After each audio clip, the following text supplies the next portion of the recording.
Run when the rhythm's right. Go into the night. Go until you're out of sight and you're out of my mind. Run when the rhythm's right. Go into the night. Floating as the river flows, easy as it goes to the ocean. So walk on by, I've got no reason to love you, but I do, I do, I do. So walk on by, I've got no reason to love you, but I do, I do, I do. Show me colors of the sky, but all I see is gray. You lost me when you lied. Promise me, but you never try. Secrets in your eye, you go and run, I'll hide. Show me colors of the sky, but all I see is gray. You lost me when you lied. I don't ever wanna be crowned, just another prize. It breaks my heart, heart, breaks my heart, heart, heart, heart, breaks my heart, heart, heart, heart, breaks my heart, heart, heart, breaks my heart.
Lost in the midnight blue, shadows of the moon.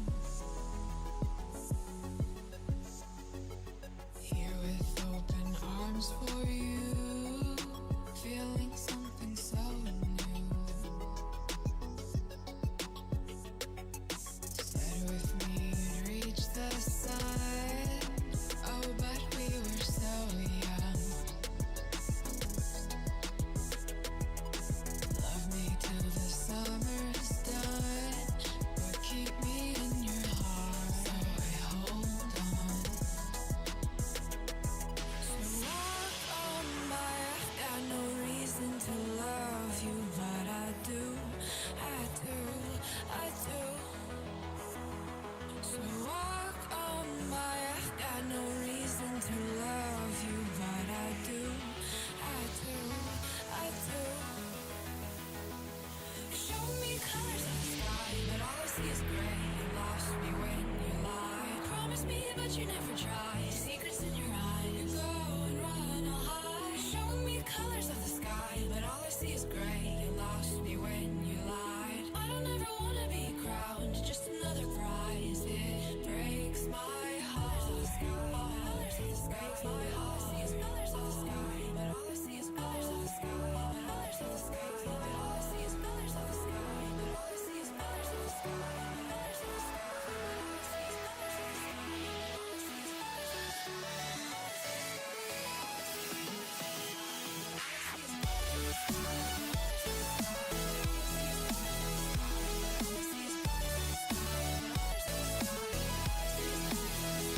All I see is colors of the sky.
to the ground now, and somehow I feel like you don't know me. Shook me to the ground now, I don't even know how. Brought me to a life that you never showed me. Coming from a locked up ghost, I'll be your sound.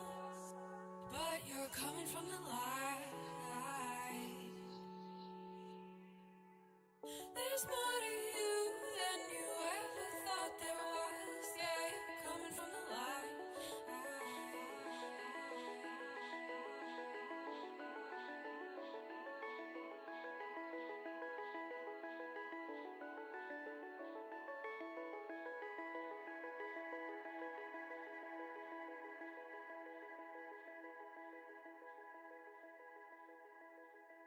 All right. Good morning, good afternoon, good evening. Welcome.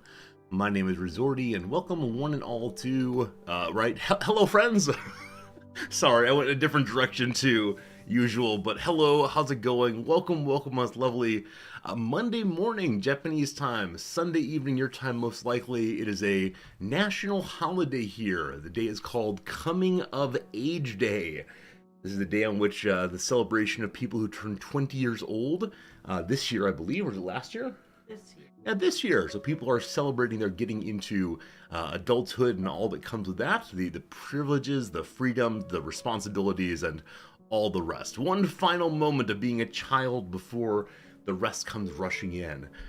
We, of course, have been adults a little longer, so we've got the responsibilities all figured out. For example, the responsibility to say hello to people. HPG, it's good to see you. Pepper, how's it going? Jim, welcome. Slivers, a pleasure as always. Wizards, good to see you. Gary, welcome back. Hello, George. Hello, Sundog. Nubby Tubby, it's good to see you once more, my friend. It is good to see you also. CS Prof and Steve and Blasphemy and Bad Beat Bill. Welcome in Blue Link. Hello, Silence. How's it going today, Bill? I'm doing pretty well, thank you. Pepper Unga, thank you so much for your generous resubscription. It's been good to have you with us for a very long time. Thank you for being part of our community all the way through. You will continue to be my exemplar for it's okay as I'm losing my hair, because bald is beautiful. It's good to see you for sure. Hello, Micro Soup. Hello to Cyber Oracle. Hello to everybody. So, an important announcement as we get started, an important announcement here, which is, I see some of you saying, Noms emote when? Yesterday morning, I confirmed with our emote designer that she is now working on a Noms emote. For this upcoming month, this upcoming year, we are getting a bunch of new emotes, many requested over a long period of time, so there you go. Fairly soon, Noms emotes and other emotes and all the rest. Should be very, very good, I hope. And yeah, it should be roughly that, maybe a tiny bit higher. It's like that, possibly. Yeah, that's what I'm going for. And I sent her a picture of us looking basically like this. You looked exactly right. I looked like, as I often do while talking. So it was not the most flattering of photos for me, but wonderful for you anyway. So, Noms, here you are. Do you want to say hello or anything? Hello. Cool. Or anything? Hello or anything. You got them both. Mission accomplished. Yeah. Would you like to begin with some show and tell? Yes, I have show and tell. Hey, Alice Dell, thank you for the generous Prime sub. Also, thank you again for the help with getting our international library account up and going. Noms has her books now. It's a great thing. Thanks for the subscription. Yes, there we go. I read the book yesterday on the Kindle on the train. It was nice. That's lovely. It was very nice. Better the Kindle on the train than the train on the Kindle. It'd probably get crushed. Talk words now, talk words. How dare you? I need to send photos to my email account so I can show people. Please, it's all you. Oh, well, you need to hold this up. I'm too short to hold this up. Really? Okay, I will hold this up. You'll recall that Nom's been working on a project. You want to say more about the project before I show it, or should I just show it straight away? This is a present for a child. It's true. Yeah. Okay. Here we go. Alright, so Noms has made this much so far. It is missing feet. No feet. And a nose. No nose. Feet and no nose, but This thing is pretty substantially sized. It's much larger than I thought it was going to be. Yeah, you thought it was about half the size, correct? Yeah. There you go. So how long has this taken you so far? Olive break. You weren't working literally all of break, so... How does it smell? A joke there about... I know. Oh, okay. I was asking. A young Jerry Floater, thank you for the generous subscription also. Got a lovely card from Tokyo in the mail. I'm glad they're still showing up. I'm glad you enjoyed it. It's good having you here for sure. Hopefully those keep arriving. We're now a week after the new year, so it's now rude for them to be arriving, but I hope that they keep getting there wherever they're going. So, good. Anything more you'd like to say about it? Yeah. I hope it will be done soon. Maybe today. It just needs some toes here. See, you can imagine. See my fingers? Imagine that they're feet, the little toes, and then a little nose. A little nose? Little nose. There are 3 different kinds of noses you considered, right? Or they were in the recipe. That's what they're called, but. And one was a felt nose that you glue on. That is a no-no. Why is that a no-no? Going to a child. Right, the child might inhale the no-no nose. Yeah. Another one was, I think it was meant for smaller owls. I think this one was too large, so it needs the most substantial of the noses. Yeah. It will be knitted on. It will just be the largest. Yes, and so the child's birthday party was actually yesterday, right? Yes. Yes, and so we gave the child a card. Yes. Which delightfully Nom's filled out in this way. This is a promissory note. And I love that. It's a 1-year-old, and she writes, "This is the first promissory note of your life," which I think is delightful. And so it'll get in the mail probably tomorrow, day after. Yeah. Yeah, it's very nice though. It's just going across town. Exactly right. There you go. There's some questions about it. How do you find buttons like these for the eyes? I went to the local craft store. Yeah. And I got the largest buttons they sold. You got 2 of them, correct? The other ones look more like Oreo cookies. Yeah, they're a little bit smaller, and they look a little, the other ones look a little intricate. Yeah, Like there's some designs on them, but I thought it made the owl look old, and it was smaller. Yeah. It's nice though. Also a question of, where will the nose go? Because will the stripes then look like trousers? Yes, I think the stripes are kind of supposed to look like trousers in a way. Okay. Yeah, the many versions of this that are in the, what's it, sewing manual? What's the word for this kind of thing? Now I've lost my... Because I want to keep saying recipe. All right, the owl recipe, many other colors are quite strikingly different. So like a brown and a bright green, for example. This kind of contrast might just be, their pants. Who knows? Trousers. They're trousers. It's called a pattern. Yes. Yeah. Pattern. I'm going to go with a sewing recipe. I prefer this, but pattern's the word I should have used. Yeah. My guess is that probably the designer first had it all one color, but then realized that it would be better having some sort of demarcation that kind of... I think the trousers makes it look... a little bit more anthropomorphic. Oh, sure. Yeah, and she has some other things of hers that look like they have trousers on. Yes, and then should I reveal what I said this morning that made you laugh very hard? Oh, sure. I said, I want to say something, and I don't want to get in trouble for this, but we need to be very careful to indicate that it's not a bat. Do you agree with me that at first glance, if you didn't know it's an owl, it could be red batley? Now, Namda's thought is once the feet get in place... The nose. And it's really about the nose. The nose looks like a beak as opposed to a little button bat-like. Yeah. Hope I'm not alone in saying this could potentially be a bat. Does it double as an airplane neck pillow? Yeah, that's why you should give the note to the child. You thought bat. All right, people are thinking bat. I'm not alone in this. I think it's because of the brown or the gray coloration. It could be. Yeah. Could be. Little blob-like monster. So the person who made this recipe, pattern, is the same person who makes Noms's patterns to the little monsters she makes. She's made a tremendous number of these blobby monsters. She wants to sell them, but she shouldn't do that because someone else's pattern. Yeah. So. Yeah. People thought it was a cat. All true. Oh, it does kind of look like a cat. Yeah, I mean, it could be all these things and more. I think if the horns are too horny, I think it looks a little bit bat-like. I see. At what point did it become the Batman? Also, the music is weird. Again, it's this weird album. How do I say this album is terrible? Stop playing on this album. I can dislike individual tracks, but I cannot dislike the entire album. It's just weird music. Anyway, back to normal. It's a banger. It's a banger that'll be in my head forever. Hammering away. That's weird. Yes. Anything more about this one? No, I don't think so. Okay, very good. In that case, I'm going to give it back to you. Would you put it on the table, perhaps? There you go, Noms. Do we call them monsters you make nomsters? That's pretty cute. Also, I think I should announce right here, right now, next year, instead of giving each person who signs up Make a nice pillow for you. it is a nice pillow. Each person who signs up will not get a New Year's card, but instead, Nom's going to send every single person a hand-knitted item. Okay. It will be a square. Yes, here's your little square, No, we're not doing that, of course. That would be so much work.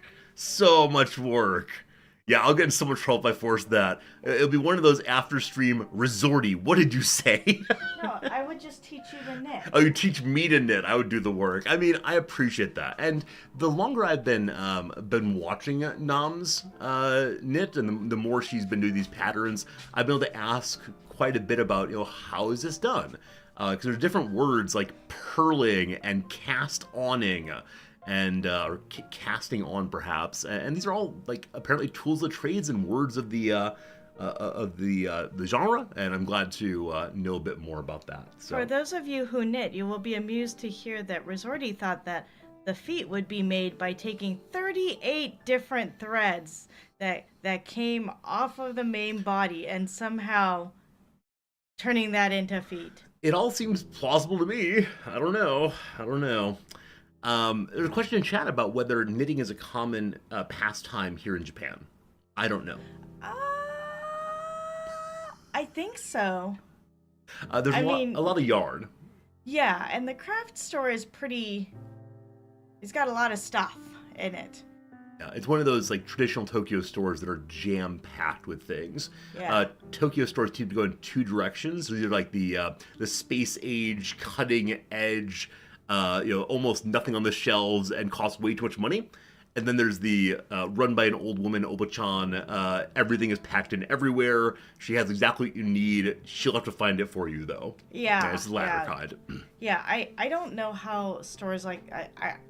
I don't know what kind of earthquake preparedness that lady's got going on, because everything goes up to the ceiling.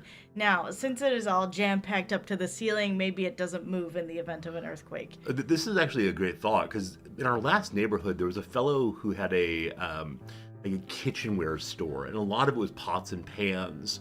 And the store was very much just shelves and shelves and shelves of pots and pans, basically taking up the entire store innards, and then he would sit on a small stool in the middle of it. And were this a cartoon, it'd be hilarious to imagine all those pots and pans falling on his head, but yeah, in actually real world it'd be horrible. So Yeah. I'm sure he has some plan for it, but it does not seem well planned. I don't know. Crazy. Okay, so I have some photos to share.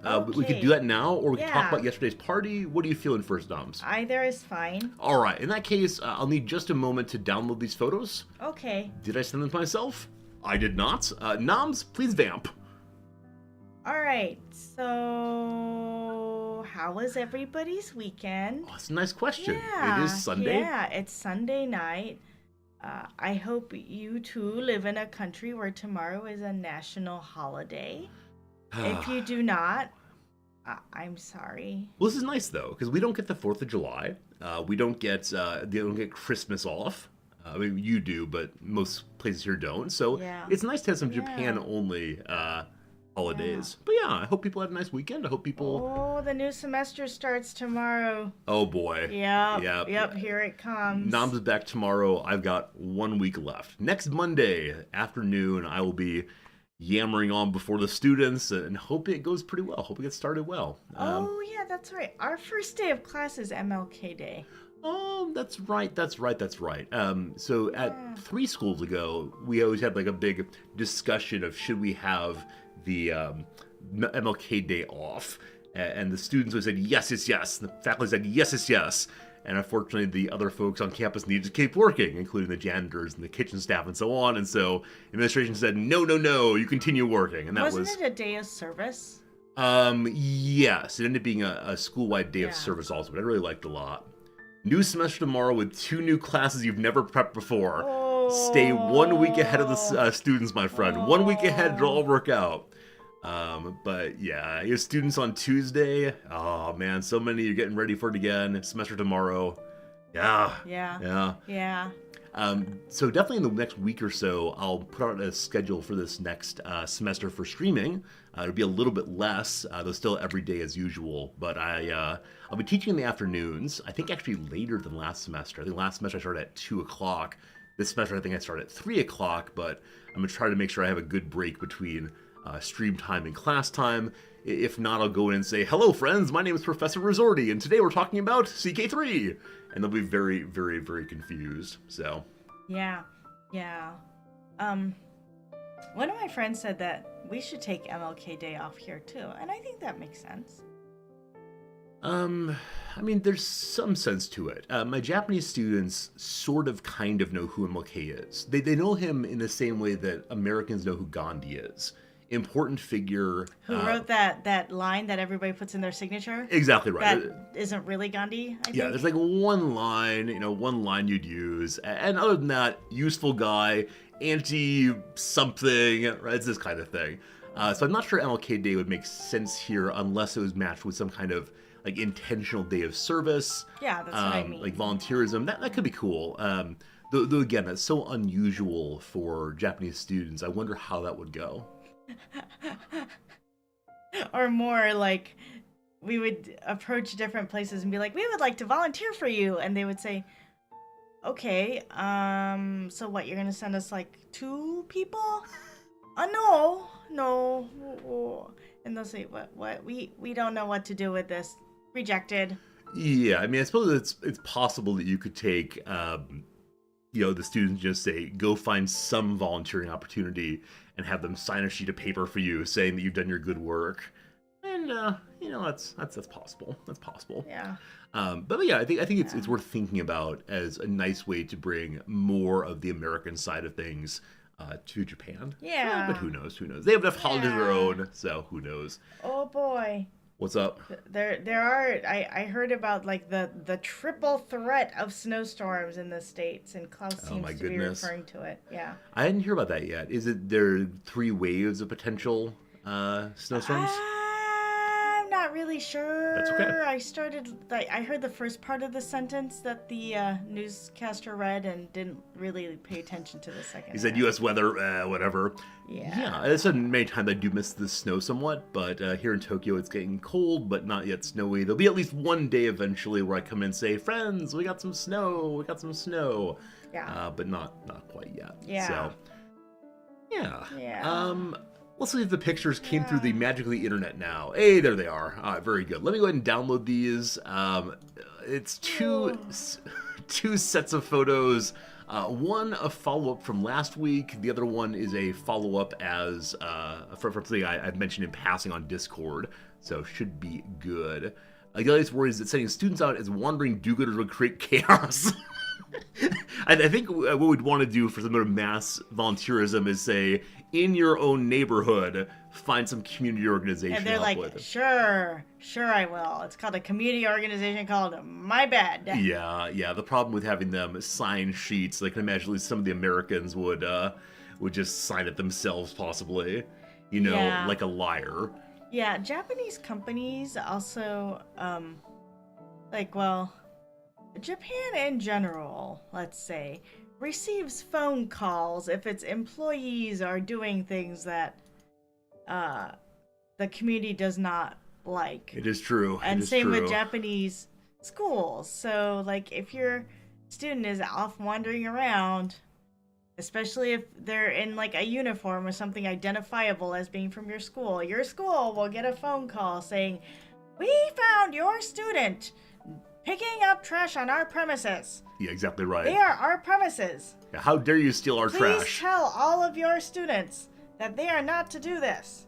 You've mentioned before on stream, I believe, that this happened with the president of the school. The president of the school was jaywalking. Crossing the street. Crossing the street against the light, and someone came to the school with a photo of him, correct? Yeah. With a photo of him saying, "Is this your president? You know what he was doing here?" And it's like, oh, it's like the culture of tattling. This apparently happens relatively often when breakups happen. If people have a romantic relationship fall apart, the jilted partner, the spurned partner will call the person's place of business and say, "You have the kind of employee who is disloyal. Yeah. You have a kind of employee who cannot be trusted," which is so different from the U.S. If someone did that in the U.S., it'd be seen as being like profoundly rude, if not unhinged. Yeah. Where in Japan, it's seen as like, yes, your reputation follows you everywhere, which is so strange to me. Marks, thank you for the generous resubscription. I appreciate that. I hope you're having a good day so far. Good to have you with us for 46 total months. Oh my goodness. Oh my goodness. It's a lot. It's a lot of months. Yeah. Yeah. I was thinking to myself, that You're having a little think. I was reading Klaus's comments about the weather in Klaus's neck of the woods, and I know you missed the snow, but I'm okay not being pelted by ice. Yeah, no, I think you're absolutely right about When I that. walk outside and sliding down the hill and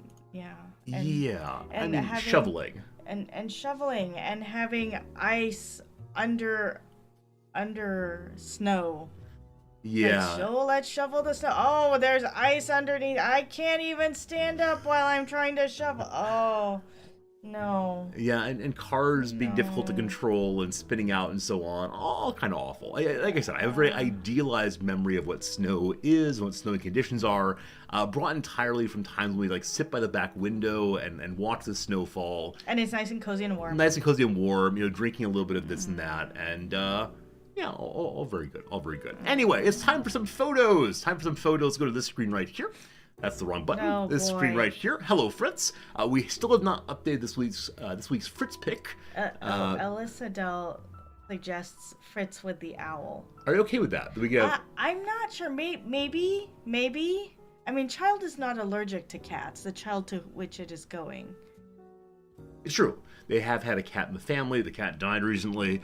But yeah, we can at least have it near Fritz. Yeah, I can hold it near in his vicinity. Yeah, because if you leave your wool socks on the floor, Fritz will attack them and bat them around and jump on top of them. And so I suspect he would attack Owl after all. After all, it's a bird, and cats want to chirp at and then chase down the birds. Yeah, except I think owls probably prey upon cats. I would not doubt it. They're quite majestic hunters for sure, but Fritz is very heavy, so they can't carry him away terribly well. Anyway, so yesterday... The owl is not wool, so it may not pique his interest in quite the same way. It's acrylic? Yes, it's acrylic. I didn't know that. You make toys for children with acrylic so that it's washable. Oh, that's smart. That's very, very smart. I thought you made it with... Also, wool is expensive. Is it? I don't really know these things. Yes. Who knows? Anyway, over the weekend... Especially if you get washable wool. That's really expensive. Wait, so I'm hearing that you cheaped out on the gift for our friend? No, I always make toys with acrylic. No, that's fine, of course. Friends, the first ad break is coming. It'll be about 3 minutes of ads, and then back to this. We'll just be chit-chatting here. You won't miss any CK3. That's right, we're playing CK3. That's happening for sure. Alright, so over the weekend, I finally decided to try something that I've been meaning to try for a while. Hello. Can you quickly explain why people have the 2023 emote up or the thing by their name? It is 2024. Yes. Let me bring up what you're talking about so we can point at it together. People have it on their chat. Yes, but they can maybe not see that. So, hello, friends. There's you. Look, you're on the screen. Celebrate if you want to. So, if we zoom on in and zoom on in and zoom on in. Right. So now I'm just talking about the badges. We don't need those stinking badgers, but everyone has badges. You know, the different ties indicates how long someone has been subscribed to the channel. Many other ones indicate other kinds of other kinds of interactions. Oh, is there a mouse over Exactly on it? right. Exactly right. I'm not controlling the mouse. So as you mouse over, you'll be able to see lots of different ones here. For example, the one that's next to History Teacher Steve, that's a gift sub. It says Steve gives us generously 5 gift subs. All of them are different kind of things. So this person with the GLHF pledge, that means good luck, have fun. It's a pledge to be like a decent person on Twitch, I believe. That's good. The 2023 one means that they looked at their Twitch recap of 2023. Which shows now you... Now Twitch is also doing recaps. It has for about 2 years, I believe. Wow. But absolutely right. So there's the mouse that you can see. But as you zoom in here, you can see people chit-chatting. I just kind of enjoy that. So. Thank you for that that intro user video. How to understand what's happening on Twitch. Yeah. Now with Resorty. And behind the curtain, that's actually everything on the left screen right now. You can see the left screen there, all that I can see, with my many tabs on top, and then I really don't use the left screen at all except for reading chat here. But when ads are about to happen, I get a little yellow bar right here. And then, you can't really see the mouse, can you? Oh, you can kind of see it, okay. So left bar where it says ads in progress, and then at the bottom you see this ad breaks in progress purple thing. Yeah, but it's in dark mode over there, so it doesn't hurt my eyes. It just lives there, and like I said, mostly just for chatting. It is on a vertical monitor, which is why the chat is upside down! The chat's also upside down. When you all chat, it runs at the top of the screen, not the bottom, because for top reading I just go like this. For bottom reading I have to go like this to get to the bottom, and so for noms it's much more challenging. Just put it up higher. No, I like it how it is. Change nothing, stream works fine. Anyway, back to our little story there. Okay. Hey, Ramrod, good seeing you. You're absolutely right.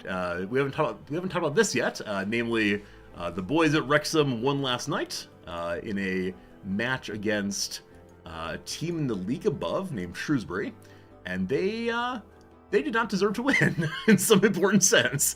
In some important sense, they were I don't know. They won 1-0. That was fine. But at the same time, they also should have had, I don't know, 4 or so goals against them. It was one where I was glad to stay up and watch it, but, you know, we gotta play better than that for sure. Gotta play better if we do want to win these things. Anyway, that's the FA Cup. So we're on to the, next... the screen's not working. Sorry, on to the next stage. The draw will happen tonight. We'll learn who we're playing against. That should be fun to see. Anyway, let's talk about today's story. The idea of should have lost is interesting. There's a possible world in which, I'm not sure I can parse should have lost other than evaluated in any way other than that a score happened. The team did not do as well as the opposition, but yeah. I think that's all I mean is that the other squad had many more score opportunities that they blundered. Then Wrexham did well in defending. It was a lot of errors on their side as opposed to successes on our side. How it goes, possibly. How it goes. Anyway, for the past months, I've loved pancakes so much. Many of you know I'm a big fan of pancakes. It's up there on the top of the breakfast food pyramid. Do you need a pancake emote? I do not need a pancake emote. The sandwich emote is used for all possible food groups. Oh, I see. So, Noms, what's your favorite of the breakfast foods? You had to pick one breakfast food you'd choose. Hash browns. Hash browns. Why hash browns? I like potatoes. So potatoes plus salt plus grease equals yes? Yes. I remember you're a fan of the, what's it called? The McDonald's grease cakes. Hash browns. McDonald's hash browns. They have these, like, pre-formed... Hash browns. Hash browns. I'm trying to use other words for this, but hash browns are good, for sure. Do you prefer the McDonald's kind where they're dry and all put together, or do you prefer the greasy spoon diner where they're a little wetter? I think I prefer the McDonald's kind. You know, Arby's has them all day long. I think they call them potato cakes. They're a little bit thicker. You've been missing Arby's quite a bit recently. Maybe it's time to go back to the States. Maybe so. We're leaving Japan because they have no Arby's here. I meant, like, for a visit. Oh, I see. Anyway, you know what pancakes are. You've seen them. You love them. All fine, all good. Delicious. Over the past, I don't know, 6 months or so, I've occasionally made pancakes. And I'm getting better and better at making standard pancakes. The big thing for me is I never quite know when it's time to say the pancake is done at the end. Nom's taught me the tricks of learning how the first side has been appropriately cooked. It's time to flip. No problems there. But Spanish tortilla. What is this? I struggle with when to flip over. That said, last week before, I finally made a good set of pancakes. Very proud of myself. And in celebration, Noms went ahead and bought me a pancake ring. This kind of thing, except it was, yes, these ones right here, to try to take my pancake making to the next level. No longer the flat cakes, but instead, Nom is noticing that you can also use the ring to make eggs or a hamburger patty. Maybe we'll try that. In order to make something new. So it's time for me to step up to Japanese souffle pancakes. Behold! If you go to Japan and order hotcakes, or if Nom prefers hotokeki, you'll get yourself these kinds of things. Not pancakes, but hotcakes instead.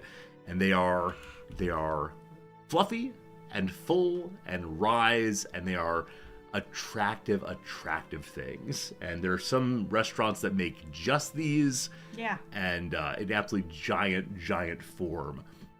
They don't have American-style flapjacks. Some places do have kind of standard American pancakes, yeah, but they also have these special ones because they are, I don't know, vaguely European. They strike me as being French. They're even called souffle pancakes sometimes. So, yesterday I made my first attempt at these, and it's a story of two cakes in one image. Can you guess which one came first and which one came second? Is this the picture? Nope. Is the picture? Yep. All right. Behold my creations. So, I tried my best. I tried my best for sure. The deflated one is the first one done. So I had a little bit of trouble on the first one getting the flip down. So because it's inside of this ring, you have to flip the thing over with the ring also. And the ring is greased inside in order to ensure that the cake will fall through instead of getting stuck, which is fine. And so I got my little scoop or flipper. What's it called? Spatula. Thank you. I got my spatula underneath and tried to lift it and flip it, and it started to fall, and I took my gloved hand, tried to push it back on, and it began to gloop out everywhere. So, so the one half of that first one worked out, but as you see, it looks like an omelet, actually. Yeah, the part come out looks kind of omelette-y. But yeah, that's that one. The second one, though, so much better. Very, very happy with that one. It's a little bit denser than I wanted. The middle section of it was still undercooked slightly. Mm-hmm. And so I need to work on finding a way to make it go a little bit longer without burning the outsides. So probably lower heat over a longer period of time. Yeah. I mean, do you have to alter the recipe in any way? Because somebody was asking about if you used like a different batter. The different batter's name is French. And so don't dare say it. Choix. Schwa? Choix? I have no idea. What I've used thus far is a batter that comes from a bag. It's a bag that says Japanese hot cake batter. And so you mix together some milk with an egg and then add in this batter bit by bit by bit. Oh, it's choux, like choux pastries. Got it. Yeah, like choux cream. No, I haven't tried that, but I don't mind trying it at some point. So we'll continue adding different attempts to this. I want to become a Japanese pancake master by the time we're done here. And I think I'm on the way. I think I'm on the way for sure. Absolutely.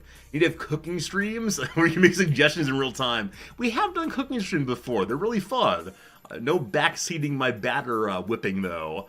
I'm supposed to be using a whisk. We do have a whisk, but our bowls are slightly too small for it, so I use a fork instead. That's worked pretty well. Maybe that's part of the problem. Yeah, I haven't introduced enough air, possibly. Yeah. Oh, so much to try. Anyway, that's the ongoing attempt. They are made in these little circular molds. The molds might be a little bit too large for our pan. We got 2 of them, so we could make both of our meals simultaneously, but it doesn't quite fit. It doesn't quite fit at all. So you just do one at a time. You need a griddle. How about to say, back in the US, we had a griddle with lots of space for cooking lots of things, but we sold that, and here in Japan we have one pan, unfortunately, and not that much space for storing things, so getting a griddle would take up way too much space for only the most occasional of usage, unfortunately. All right, that is photo number 1 for today. Number 2 is going to be a story I told on Saturday about some of my football time traditions. Every Saturday or Sunday when I'm watching my little Wrexham team play, I have a traditional food I eat every single time. And this weekend was no different, so I went and bought it, and I took some photos for you. This, the aforementioned strawberry yum yum. That's what it is. That's what it is right there. 200 grams of pure strawberry delight. And if you don't want to see it in bag form, you can see it instead in bowl form. It's really in some way nothing special, though I like that it's strawberry flavored. Yeah, that's the story. There you go. Got some cashews in there. Got some chocolate bits. Got some various strawberry pieces. Yeah, it's all just candy.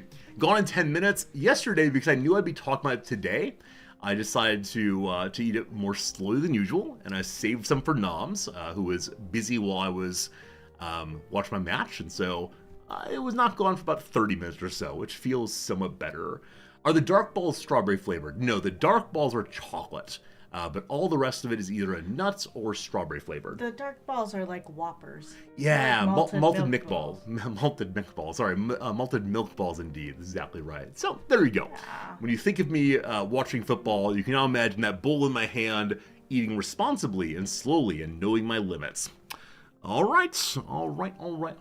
Noms, we got one more story at least. Oh, yeah? Oh, yeah, because yesterday I went to a big party.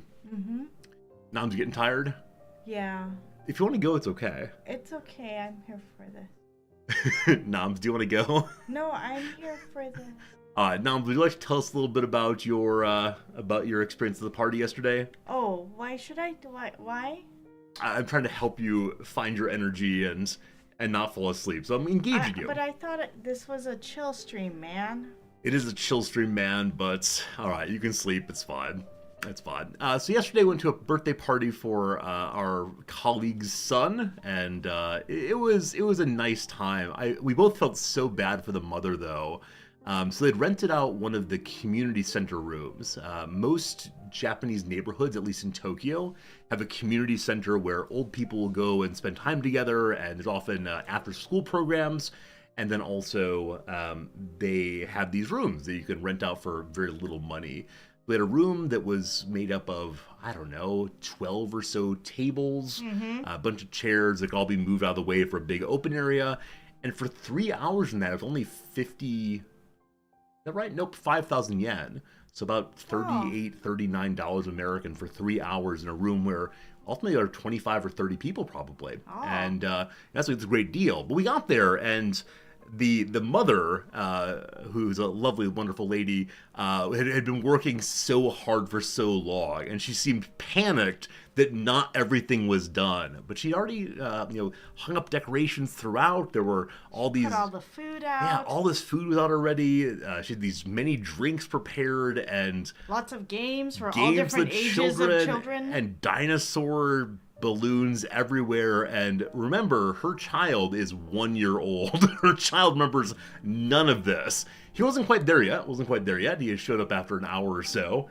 But we immediately said, hey, how can we help? And she tasked us with blowing up balloons.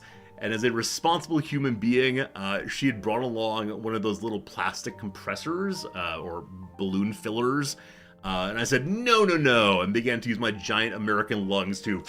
I don't think anybody used them. No one used the little plastic thing. We all just went blowing. Those balloons were pretty easy to blow, though, because sometimes you get those balloons that are like, oh boy.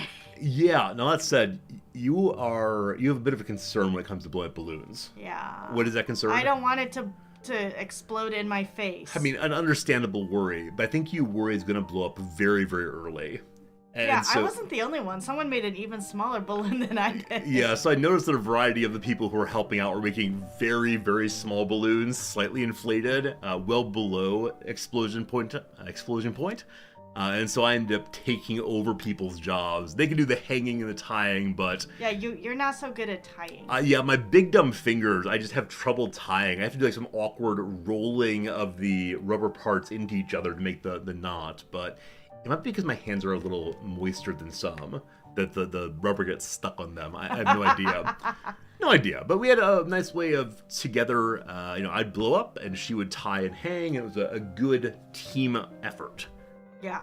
Yeah. And so the whole time that we were blowing these up, I kept encouraging the mother to, like, relax. We've got it. Don't worry. It looks beautiful and great. But no, she was totally on. And... like I said, I felt bad for her. I felt like she had built some obligation for herself of everything must be perfect or else it'll be a disaster. And it was clearly going to be a great time regardless of were there 3 more balloons hanging up. But she got through it, and that's good. Yeah. Ended up... Food was great. Yeah, the food was very good. It was catered by a local Israeli, correct? Yeah, local Israeli restaurant. So they had falafels and pitas and tahini and shish kebabs and hummus and all these really, really tasty things. And it was a very generous activity because the child was 1, and so could have had a birthday party at home of here's a cardboard box, kiddo, having a great time. But instead they threw this huge party. I think it was primarily for them. The parents and for all their friends. And so over the course of the next half hour or so, about 30 people showed up, many of whom had worked with one or the other parent over the past few decade or so, 8 years. And it was so nice to get to meet some new people. Yeah. Yeah, and Noms and I have different party methods. Noms, how would you say you behave at parties, generally? I don't know. I circulate and I try to talk to a bunch of different people. Absolutely. I saw this one guy who came in a little bit later by himself, and he sat down with his plate and was by himself, and I know him from work, so I went over there and I talked to him. Yeah. I think I'm the other side of that. You're the guy with the plate who sits down by himself? In some measure. So I end up standing in kind of just one location, and people approach me. And so over the course of the party, I had 2 or 3 people approach me, and we had nice one-on-one conversations for a half hour, 40 minutes, and then they wandered off, and the next one showed up too. And so this is so much better for me. I can do the one-on-one conversation. I know how to read the cues and when it's my turn to talk and so on. But when it comes to absolutely gigantic tables of people, I always just hide in my food and let other people do the chit-chatting. So it was nice, though. I spoke to other professors from other schools, one in business and econ, one in some sort of like international relations, I think, and learned about other Japanese schools, learned about people who have been here for a very, very long time and what kind of things they cared about. And yeah, at the end of the conversation, one man handed me his business card, and I said, oh gosh, I don't have mine, because I think he wanted to do the formal business card exchange thing. And I was like, oh boy, I'm inferior human today. But I'll email him most likely. And yeah, it was nice. It was nice to make some, I'm not going to say friends yet, but at least some acquaintances that I got on well with. Yeah, absolutely. About midway through the party, we had a moment of everyone's very loud and the parents want to speak, and they asked me to quiet everyone down, and so I yelled out oye oye very loudly as an American would, and no one laughed at my little I'm the bailiff now joke. I should have yelled hear ye probably, people quieted down, and they made a lovely, lovely speech about how grateful they were of this year of their kid's life, but also how important all of us were, however that works, for being their family in Japan. I think that's true for a lot of us who are here. We don't have families beyond our perhaps couple family. I have family here. You do have an uncle here. It's true. It's true. I have no one here beyond Noms, of course. And so if you have a kid, suddenly it becomes, you need people to help out. You need people to look after the kid for you and support you in various ways. And they said that everyone who was there had helped them do that. And it was a really lovely, lovely moment. So, yeah, it's good. Yeah. It was a good party. And then, because this place is very cheap, this community center is very cheap, you have certain responsibilities that come with using it. Namely, you must leave it pristine. You have to leave it the way you found it. It's a basic kindergarten rule. It is, but in kind of an exact way. For example, there are little markers on the floor for exactly where the tables go. And there was a lot of making sure everything was in just the right place before the supervisor came in and signed off on the place looking good. So yeah. It was nice. It was nice. Yeah. The worst of it, though, was a number of the balloons that had been purchased for the party were filled balloons. They looked like clear and fun and had these tiny little plastic pieces inside of them. They were different, confetti-ish colors. And instead of doing the smart thing and popping these inside of a garbage bag, people just freely popped them, and the confetti went everywhere, which, while delightful, meant that I spent a large portion of the next hour on my hands and knees picking up one piece of confetti after another. I was not sure why people were doing that. I had left the room to dump out some drinks, and I came back, and people were delightfully, popping them, and I thought, Yeah, and then these same people then did not help with fetching them off of the ground. Yeah, but, I was a little confused. Yeah, it was it was like a lack of forethought on the first one, but then Yeah. they did 2 or 3 more of them, one right after another, and Yeah. It's rough. It's rough. Hello to you, Wausau Gaming.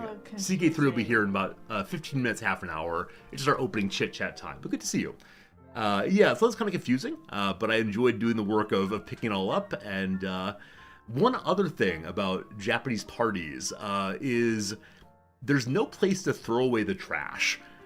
You keep it just the way it was, and when you got there, was there trash in the room? Of course not. Is there a dumpster nearby? Of course not. And so part of the breaking up of the party at the end is every couple, every group of people, You got a bag of swag. get a swag bag that is genuinely just a bag of trash. And so we returned to our homes by cab, by train, walking on the street, all of us carrying a large bag of trash. Not quite a hefty bag full, but pretty close to it. And we now have a bag of, I don't know, balloons and cake plates just sitting in our front hallway until trash day tomorrow. I think they need to invent a little personal trash compactor. How would you run it? Is it battery powered? Yeah. It's battery powered, and then you take it somewhere, and then you put all the trash into it, and then it poops out like one little cube. Is the cube small enough to go into your pocket?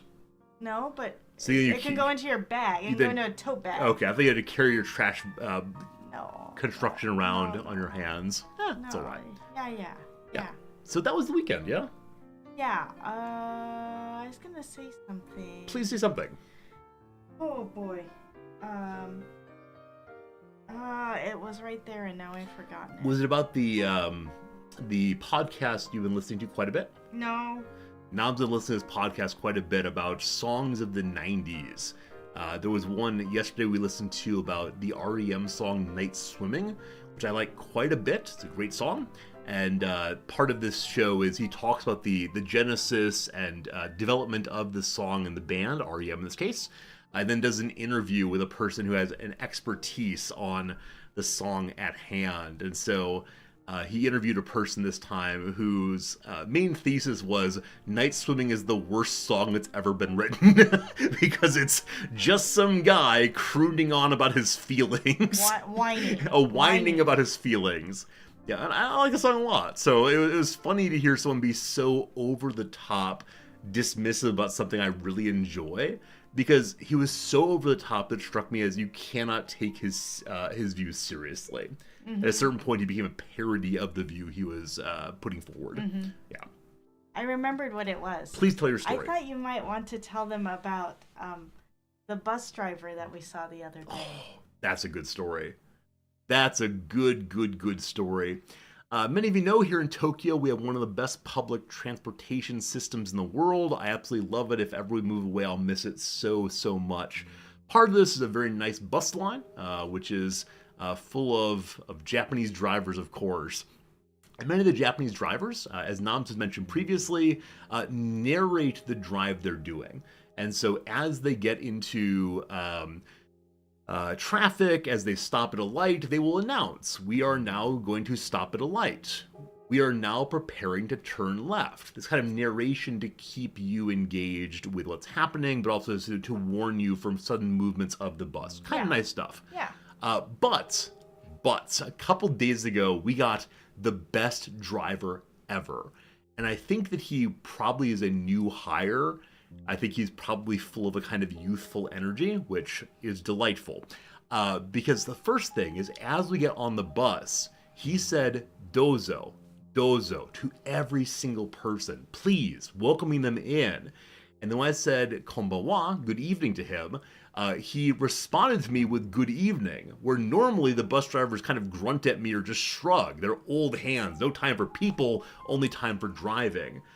And then we got to our seats, and as he prepared to leave the bus stop where he fetched us, this man announced, forward clear, right good, left good, behind good. Over and over and over, on every single stop, every single traffic light, he would announce, forward yosh, right yosh, left yosh, back yosh. And it was amazing. He did the pointing and the talking. And I've never seen this degree of care before and attention before. And as Nam said, I loved it. He also says goodbye to everybody when when you get off the He bus. does. He says goodbye to every single person, and thank you very much. Okay. Thank you very much. He does, and I felt it was kind of high pitched. I mean, one thing I like about it is I think I've said previously that a lot of us are trained to treat the bus driver as just part of the machine of the bus, right? It's very easy to forget it's a person who's actually feeling and so on up there. But I like that he asserted his humanity. Right? In the same way that one might say, oh, look at me, I'm a person too. He was announcing. He was announcing, like, goodbye, thank you, come on board. Recognizing that he was still part of the process and not merely a cog. Yeah. It was nice. It was nice. It's one of the first times in my life I considered being an elementary school child. Because when kids get off the bus... Except for when you were an when I elementary literally school was a child. Since adulthood, it's the first time I've considered being a child. When kids get off the bus here, they tend to yell out things like, thank you so much for the ride, or just arigato gozaimasu very loudly.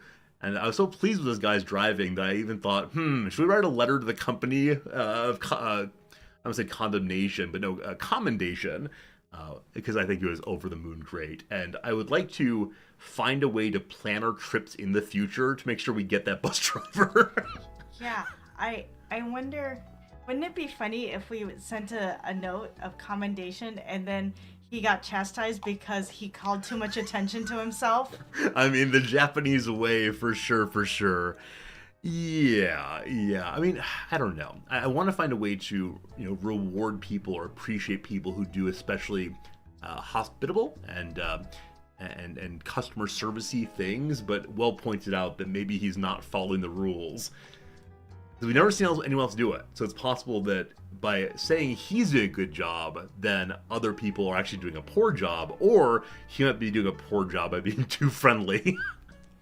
Hard to say. Good story, though. Maybe he will be moved on up to a different post. Or I want him to become the trainer of the bus drivers. I want him to train everyone to make the many yoshis and the thank yous and so on. Because I felt like a person. It was nice. All right. I think that's all the stories. that's what we got. So thank you for listening to our story of the weekend. Thank you for hanging out with us. Wasa, just chill fam. Chill a little bit. It's all good. But yeah, thank you for listening. It's always a nice time to just share a little bit with you all. As I said previously, I feel like more of a person when I tell these stories, as opposed to just, it is time for video games. We are now playing video games. But of course now, we're going to play some video games. Friends, welcome back to our Crusader Kings III playthrough. This is probably the second week of this playthrough. It's been going pretty well so far, and I'm excited to see how it continues today. Probably another 2 or 3 days on this playthrough, but it's going like gangbusters, as the phrase has it. Noms, we'll see you later. Do you want to say goodbye to everybody? Not just wander away? Goodbye. That's very nice. If you want to stop by later, we'll be glad to see you, but thank you for hanging out and chatting. Okay.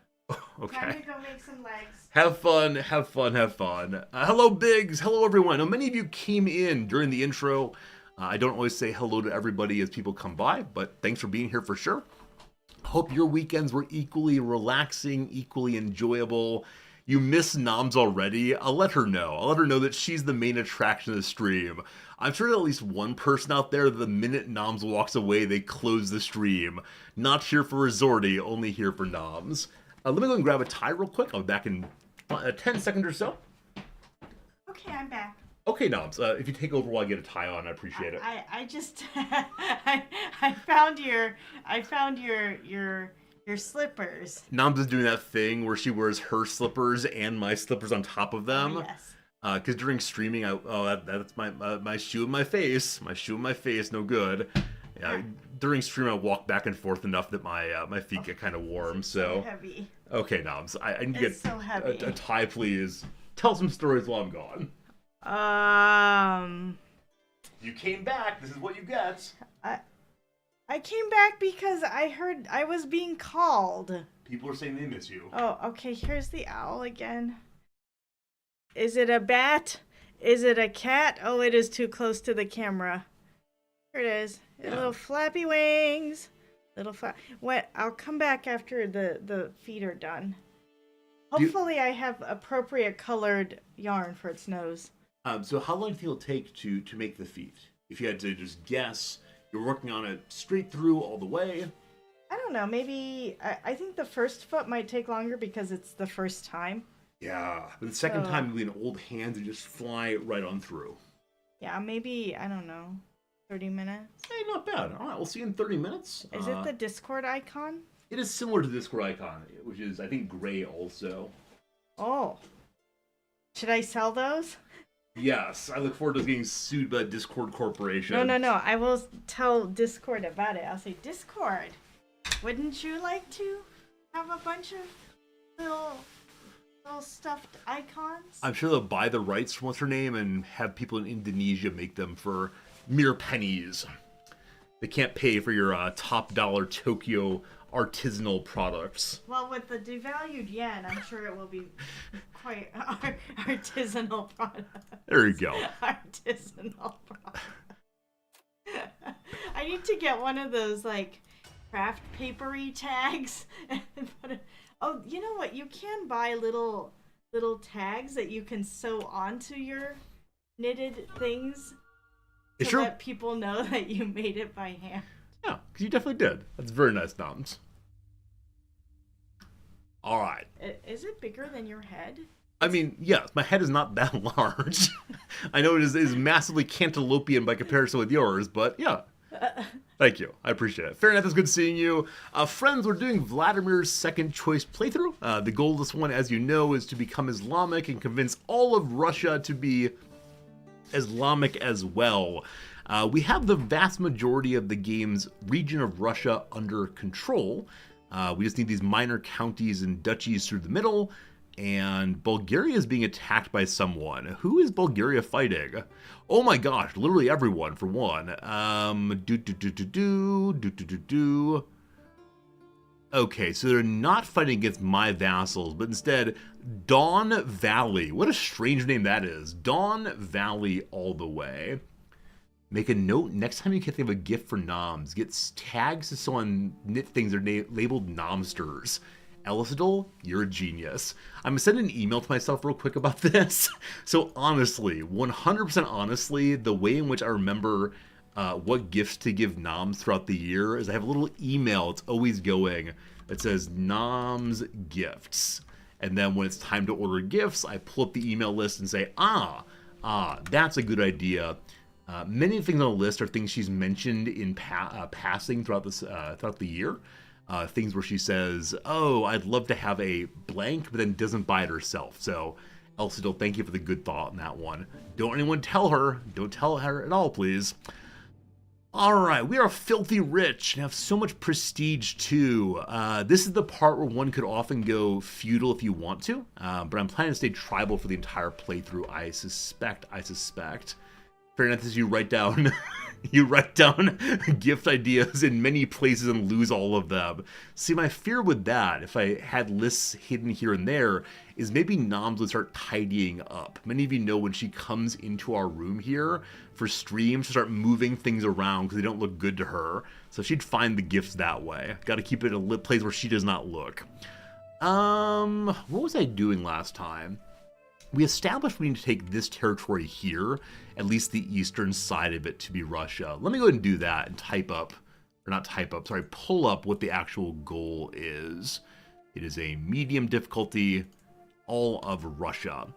All right, and we see right there that Russia runs along this way, so we do need these interior territories. We need the eastern side of Chervin cities and Mazovia there. As we go to the north, yeah, we really need only this section here. We don't need that. Huh. These folks are not Norse. I think there was someone I was trying to peacefully incorporate. Is it you? Yes, this poor ugly man. Will you possibly vassalize? We're currently working on cultural acceptance with Russia, I believe. Yeah, my steward is trying to say that Russian people and Norse people should like each other a little bit more. When I have a chance, how do you know who's in war for a territory? Jim, absolutely happy to show you. So the way I knew that Bulgaria was at war just at a glance is the stripes inside their territory. So I noticed them here and here. I said, well, it's likely the case that one of these is the Caucasus, but this greenish color I didn't recognize right away. And so I clicked in and say, okay, which of these is involved? When you mouse over every single one of these war indicators, so they're winning or losing, it lights up who is fighting. So on this one, for instance, it lights up the Don Valley, showing the red outline there, and then also the allies to the north. When you go to this one, it shows you, where is it? It's the Countess of Arbanon. So you can click in if you need to and say, where is this Countess from? Well, they're from over here. So Arbanon is fighting that area also. And that's how you go through if you want to. That's how you figure out who's at war with what. It's a little bit fiddly, but that works okay.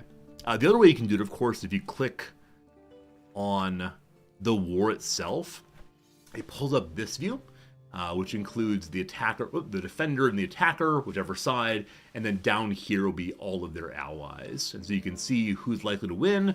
If you want to join into a war, you can decide in this way also. Also, this view is very useful if you're thinking of entering a war of your own. If you see, for example, that on this one, well, right now the attackers are winning. So if I were to attack the defenders over here, the hands are hard, defenders here, we can then say, likely it's the case that the attackers will win before the defenders can drive them out.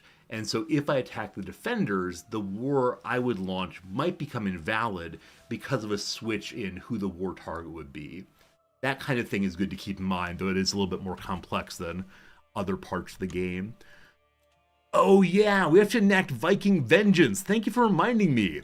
These people raided us. They're right across the way from our capital, and they dared to raid us, capturing our king, our heir, and the king's wife, the queen, I assume. And so we have to absolutely destroy them for their cruelty. And my armies are already raised.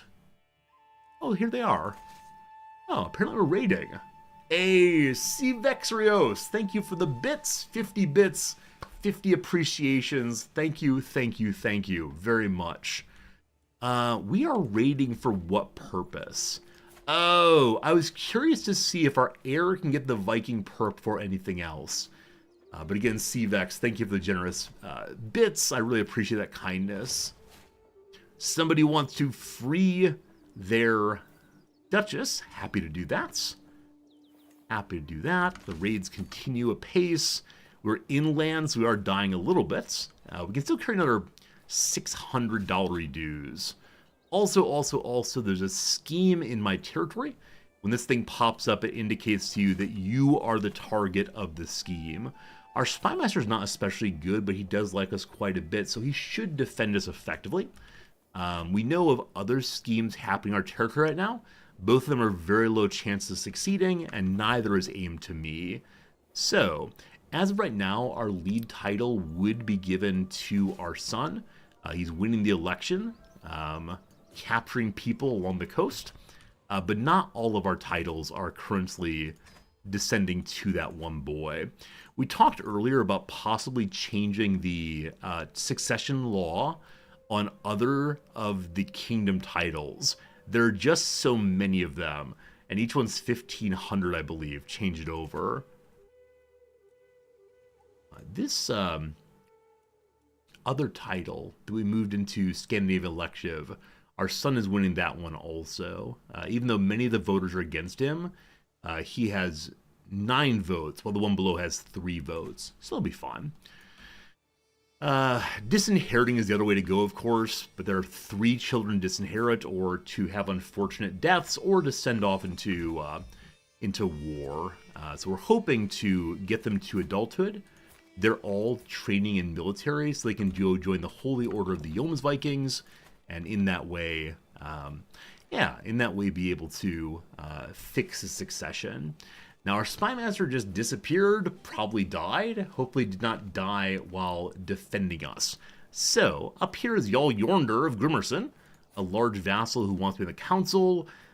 His strength is not that much, and it's only 739 personally. I'll go ahead and assign him there, though he'll probably drop off of being a large vassal soon. In the same way, my Chancellor and my Marshal are both no longer large vassals. The Marshal's not very good, so let me see who could be better. Well, of the large vassals, neither of them, frankly. So, I'm going to go ahead and do some random person who's much, much stronger in Marshal. That'll help us reduce the cost of having our soldiers raised, and we have them find us knights or commanders as well, or fix the county control. For now, I'm going to have them work on improving the knights, hopefully. New Hampshires, you're really enjoying the streams? Hey, thank you for that. Especially on the weekend nights. I know many of you enjoy hanging out here, and I've got to say that I absolutely love it also. So we're not going away anytime soon. We'll keep this stream thing going. The semester is coming. I'll be teaching again very, very soon, but I'm delighted to keep on streaming as I do. It gives me a lot of pleasure as well.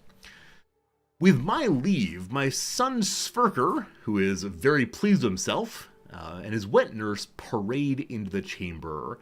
Rogan Firther, that is, say, the wet nurse, poses like a herald and proclaims, "Oyez, oyez, my liege, you witness a monumental occasion. Sverker has a mighty gift for you."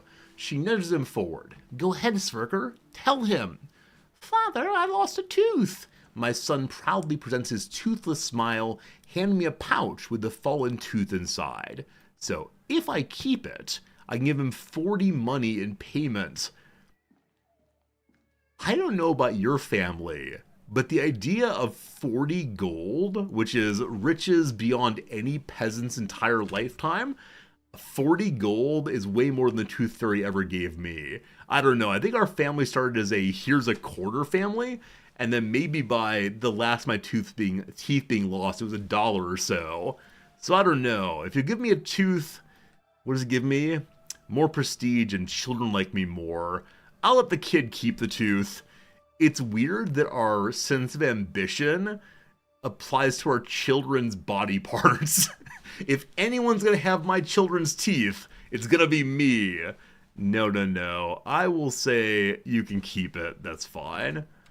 The milk tooth. I think milk teeth are what's sometimes called in the US baby teeth. Something like that.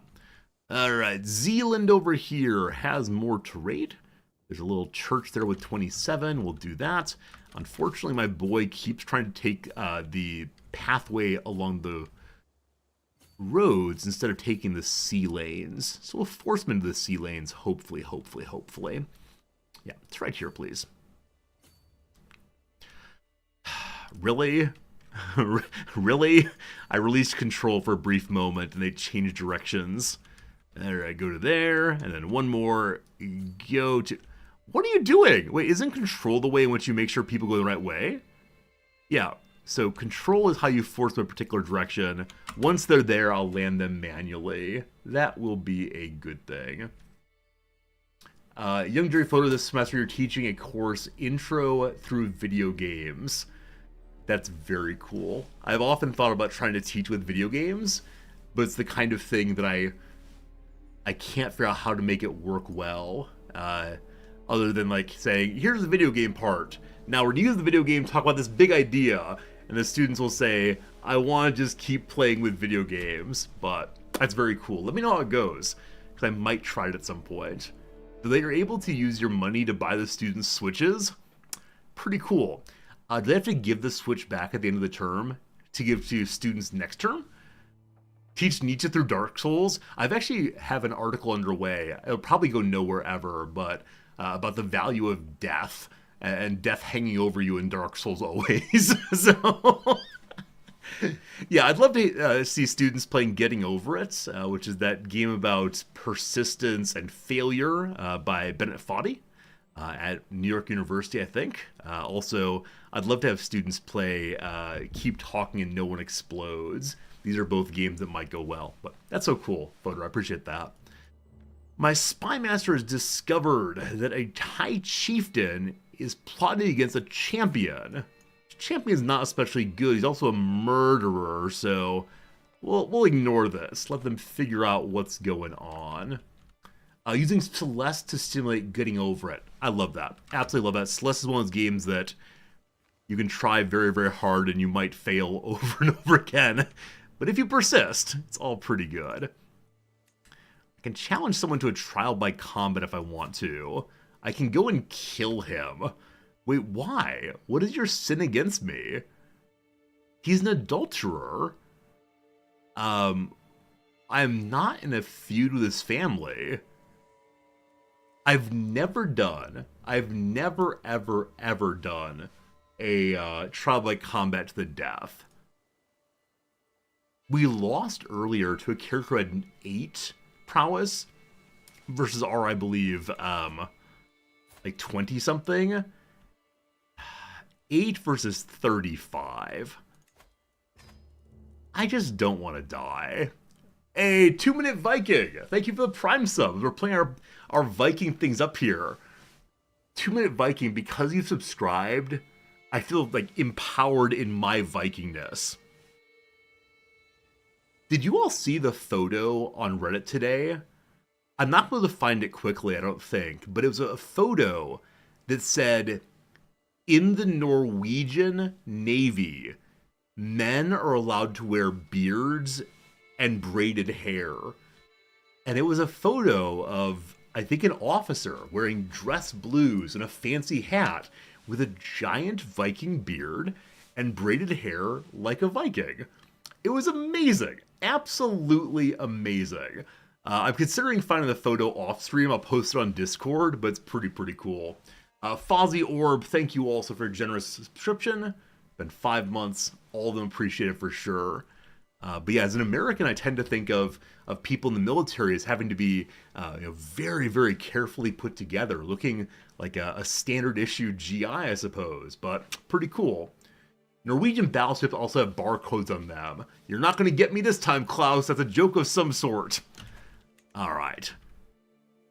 I'm gonna do this battle to the death. There's no good reason to do this other than for jokes.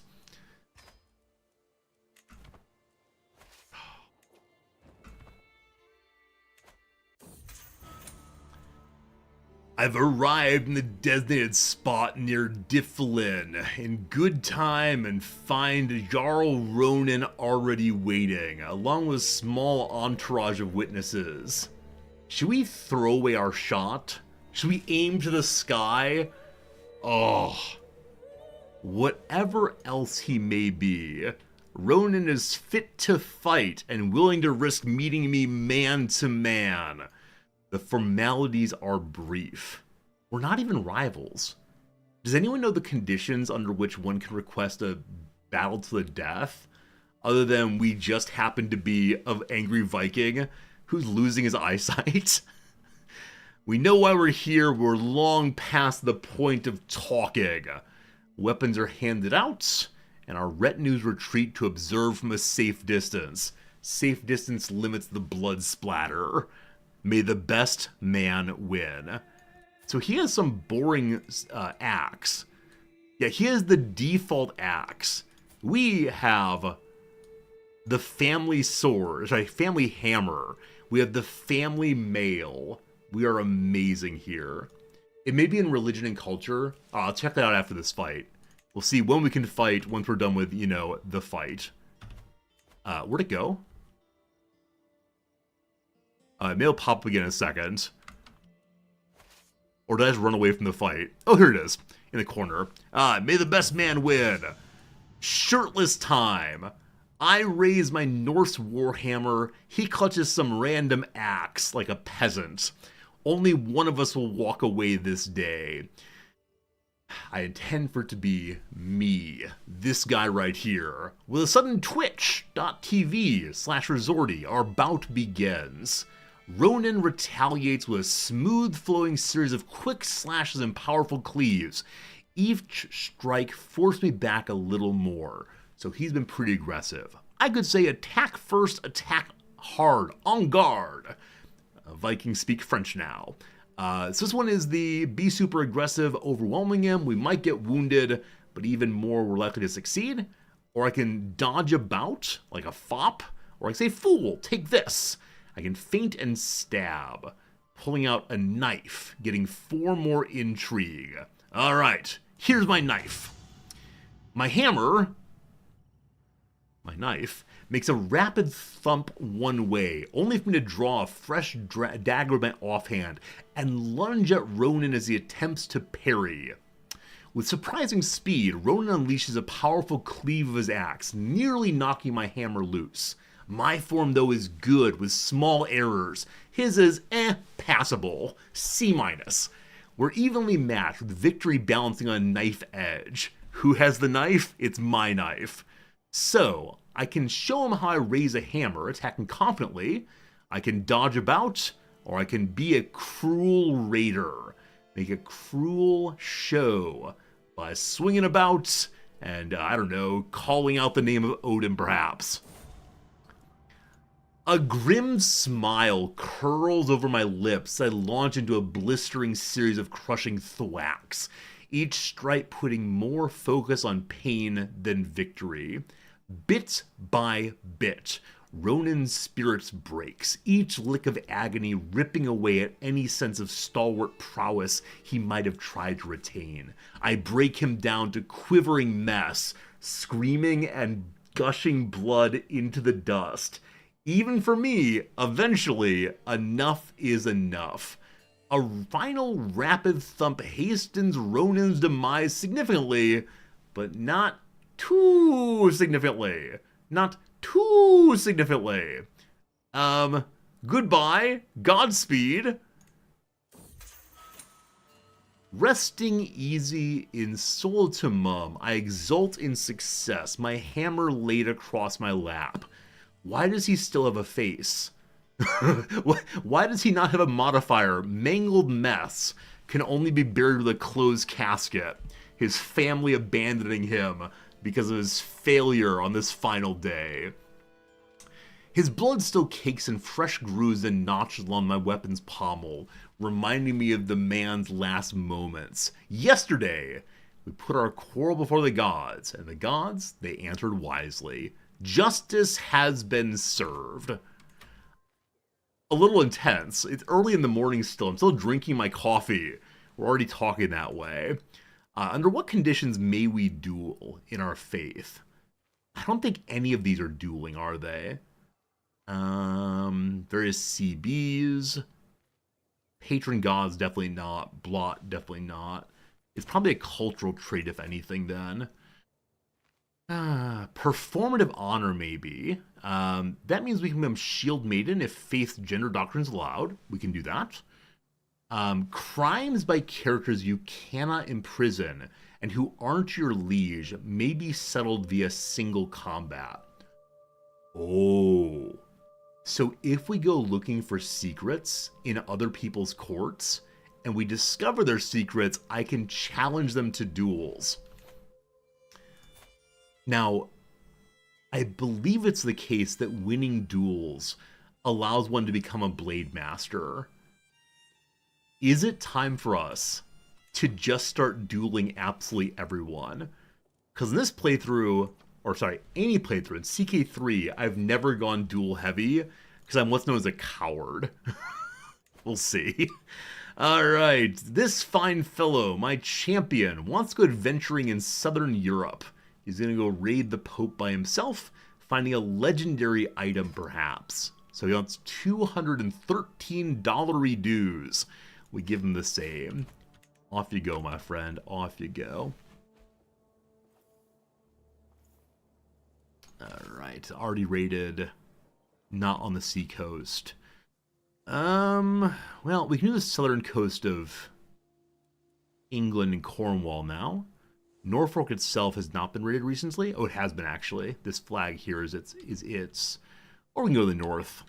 I think we'll head across to here. And then we'll go back home pretty soon. Our fine warrior king is also a scholarly king. So more learning for more points in devotion. The reason we're going that way is to help us speed along in our attempt to learn about siege weapons. As of now, we are only 11 years to go. When our king took over, he had 40 years to go. It's gone very, very well. You may have seen that our mother just died. Not super stressful. We weren't close with her. Also, we captured more folks, neither of whom is worth anything. Neither of whom is a good fighter. They just lived there for now. Klaus, good luck getting some groceries before the storm comes in. I know that Midwestern grocery stores get absolutely ridiculously busy when storms are coming, so good luck not getting trampled. I really enjoy that we have a grocery store 3 blocks away. The idea of driving right out of a grocery store in a snowstorm, oh, terrible. The time has come for my adventure to depart. My champion bows while weighed down with heavy bags. Before I leave, though, tell me, what should I keep my eyes peeled for? Anything you want to. I trust you. Should I trust him? Probably not. As we're going here, Wessex is a larger power. That said, we should be able to defeat them pretty easily if they raise their armies. Bump, bump, bump. As we knew before, someone is currently plotting against us. So, what kind of plot is it? Claiming my throne, they're at 30% chance of success. We're ignoring that, of course. And someone wants to make me a mace, a legendary possibility of maces. She's a Cushite. A Cushite came from very, very far away. Her stewardship skills are terrible. That said, she's ambitious, and I don't know if this thing is always true. Like, the reputation that someone has may be segmented or different or oppositional to their actual abilities. But I've heard of you. Hopefully you match your words and stories of you with your deeds. Baroness Cecilia. My daughter has gotten married to someone who has gotten a barony all their own. So my personal champion, my fine fighter, is no more.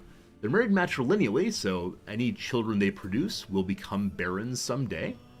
Barons, not baron, but interesting. They stole my family. The giving a title to that person dragged them from my family's court to somebody else instead. We'll have to protect that baron in the future. Lame. Absolutely lame. So that means we lost one of our champions. Hey, R Squared, good seeing you. The New Year's card I sent arrived. Awesome. Glad you got it. Glad you enjoyed it.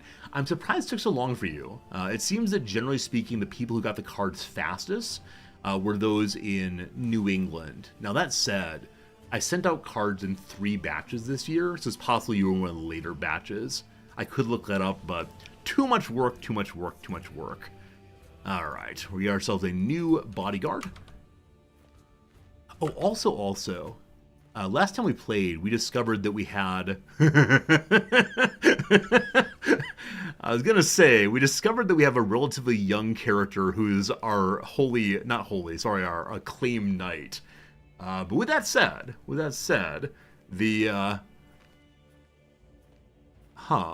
he's also my jester, and he wants to be my jester. You want to change religions, man? I already asked him to do so. I love the idea that our acclaimed knight's also our jester. That's pretty silly, pretty fun. New Hampshire's yours hasn't come yet.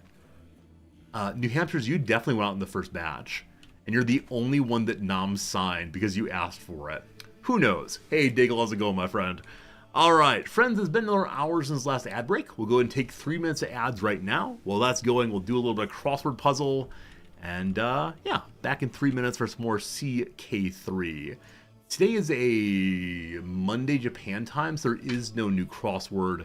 We'll work on last week's instead. We'll see. Hey, Lagrange, any guess on next CK3 DLC? As long as it's not the Lovers in Lust pack, I'm absolutely fine. But, you know, we'll see. I don't know. I know there's a big demand for Byzantines. I'd like to have China added in. I hope China's added in as something more than just a place off the map to look at occasionally. So I don't know. I don't know what it'll be. I'll play it whatever it is, of course. But man, if it's Lovers in Lust or whatever, I do not want to read any of it. I'll have to click through all of it, unless we have to read the dirtiest of words. Alright, this is a puzzle we started last week. We're making decent progress, but at the same time, there's something wrong somewhere. So we'll figure out eventually. So get close to empty. No idea. A church feature, could be a spire. Goats bleats, Boz. So the word Boz can be spelled so many different ways, but in this case it's B-A-A-S. A paperless post alternative. I think paperless post is some kind of invitation service online, so Evite possibly? Possibly. A blank alt delete. Well, control delete. This is a Friday puzzle, not too hard. Beg pardon is ahem. Match at a poker table. I'll call it poker table. Michelangelo's creation of blank. Good old Adam. That's the one where he's like God's pointing his finger over. Comics performances are called sets. So what is Caricos here? Okay, I don't know this word. Rio de Janeiro residents are Caricos. We'll have to look that one up after the puzzle's done. A minor mistruth's a fib. And we go back to the top. All right. So, moderator of PBS's Washington Week from 2021 to 2023. Alkindor is a last name. So, Michael, possibly? Blank it to walk. So, Hoofsit is correct. So, Michael Alcindor? Or that'd be Misha? There may be something wrong in this. We'll see eventually. Hey, Fusion Warrior, thank you for the 100 bits. You want China to have a King of Heaven struggle that brings China into the map, while also keeping CK2 elements as well. I love that idea. I love that idea so much, Fusion. The idea of using what CK2 did, but then adding on to it in a way that's playable would be so cool. I'm really interested to see how they model Chinese culture. It's not pure feudal like Western France's. I Wonder in Dead, though. That'd be pretty cool, though. Pretty cool. Hi in French is salut. Thirds of quarts, or thirds of quarters. I'm not sure which one. Is it ounces? Is it ounces? Maybe. Playboys. Possibly rakes. The Fairy Queen poet, Ed B. Spencer. I saw the thing that Boz. Oh, it's Moz instead. Goats go Ma, not Ba. It's probably Edmund Spencer. Okay, and then Telegram's a wire. So what's Ron Low here? Gets close to empty. It's Edmund, not Edmond. Run low is what we want instead. Okay. Beezus' sister in a Beverly Cleary series. Oh, it's probably Ramona. Ramona the something. So it's Ramona. And then 4 Alta here is allowed. Hey, there you go. There you go, team. Mission accomplished. This last section here I was not sure about. What is ruse? R-O-U-E-S for Playboys. I don't know that word at all. So let me go ahead and pull up 2 things here. One, I want to know this word. I know rogues, but R-O-U-E-S, probably French. And then C-A-R-I-O-C-A-S. Okay, so 2 things to learn about right quick. And then we'll get back to our game here. Let me put my strawberry yum-yums away. It's number 1. Number 1 is R-O-U-E-S. Dated. A debauched man, especially an elderly one. Roué. Roué. Roué. Roué. Roué. What's the etymology? Hey, it's French. Literally broken on a wheel, referring to the instrument of torture thought to be deserved by such a person. So, old men who live debaucherous life should be broken on the wheel. I love it. And then what was the other word we wanted to look up? It was C-A-R-I-O-C-A-S. Caracoas, possibly? Oh, almost. Okay, so it's used exclusively to refer to people from the city of Rio de Janeiro. It is a demonym. The original meaning is controversial. Might mean white house, as a whitewashed stone house of European settlers, or even the colonists themselves as white man plus house. I don't know much about the history of Brazil, but cool. This name refers to Rio de Janeiro. Carioca. Cool. We learned things today. I love it. I love it. I love it. With that done, return to our sieging. I am considering also going on a quick spying run in hopes of finding someone for us to duel. Rua is still used, but not with that meaning. It's now a name for wheels. When you say wheels, do you mean like a mechanical wheel or any kind of wheel whatsoever? Like the tire on a car might be called a roue also. Aha! The Queen of Wessex wishes to do battle. I will stand, I will fight, I will change out my commander. Shame on you for thinking I can't be a tricky and change my commander. The E is silent, just Rue. Alright, good. Our champion ripped off an earl's head to become a berserker. My love for you is like a truck, berserker. A good victory. That victory gives us so very much prestige, and we finished up a living legend and prestige, as well as religious icon in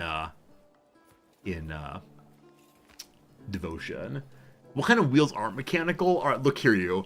I agree with you that wheels are always mechanical. What I mean, though, is like a wheel as a cog, like a cog in a wheel, versus, I don't know, like a pinwheel. Right? A pinwheel, while mechanical, air and such, wind and such, strikes me as being a toy. Now, there are mechanical toys, but you know what I mean. You know what I mean. Please allow me my ongoing imprecision. It's all I got. Okay. With the pile of prestige we have, I'm going to go ahead and do a couple things. One, we lost our spy master again. I just sent our spy master over to someone else's court. So we lost a 26 spy master. 18, though, is still quite good. Wheels of cheese. Thank you, Fernandez.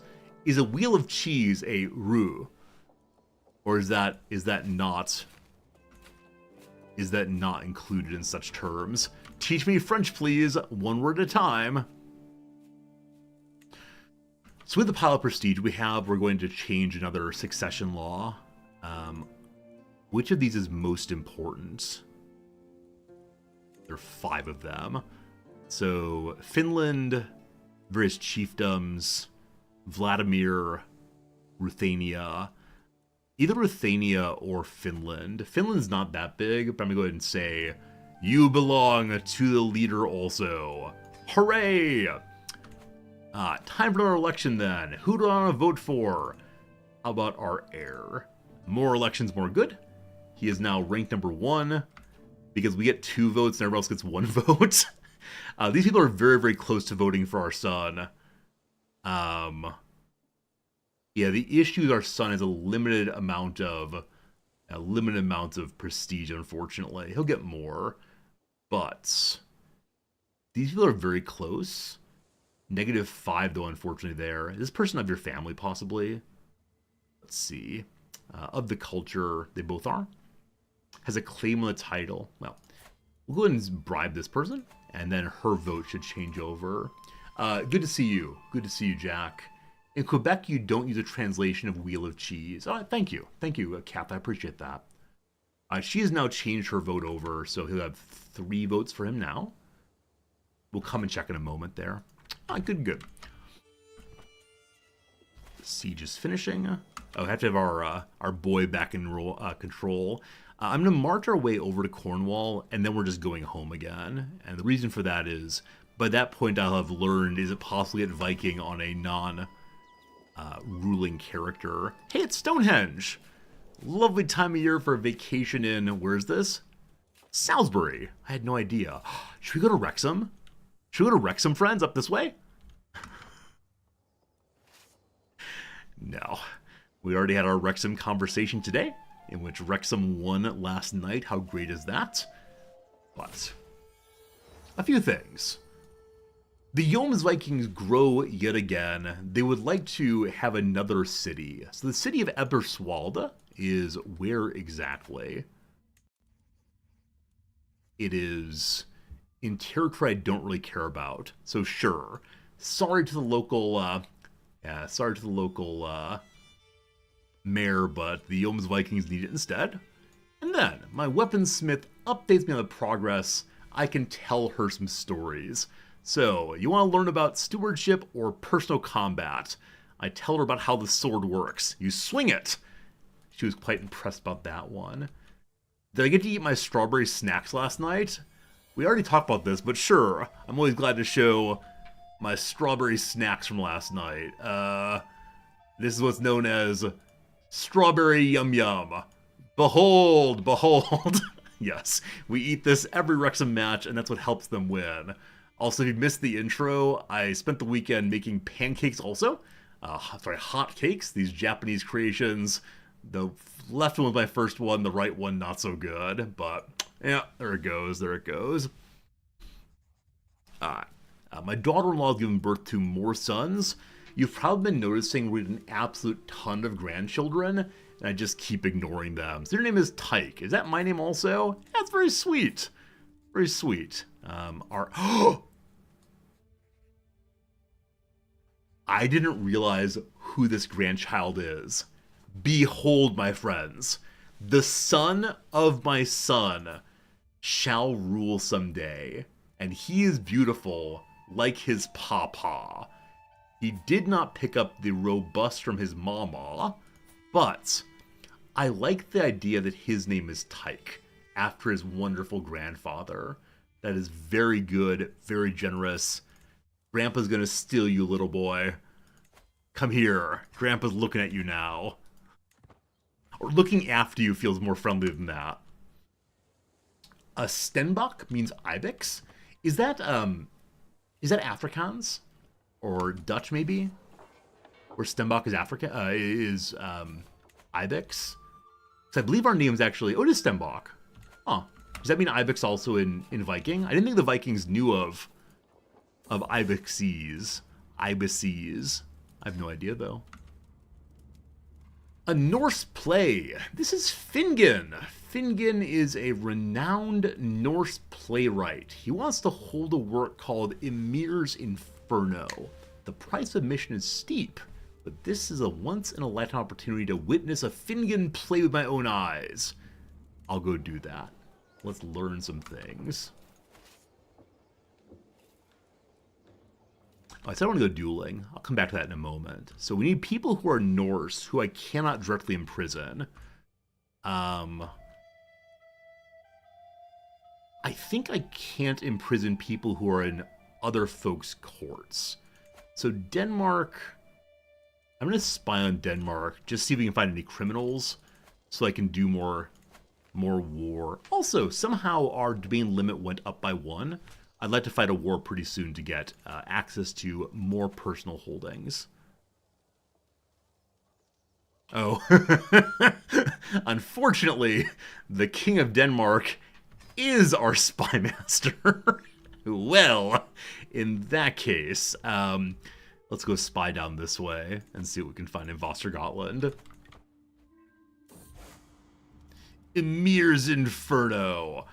I watch the play unfold before me. It quickly becomes clear why Fingon is known as a literary genius.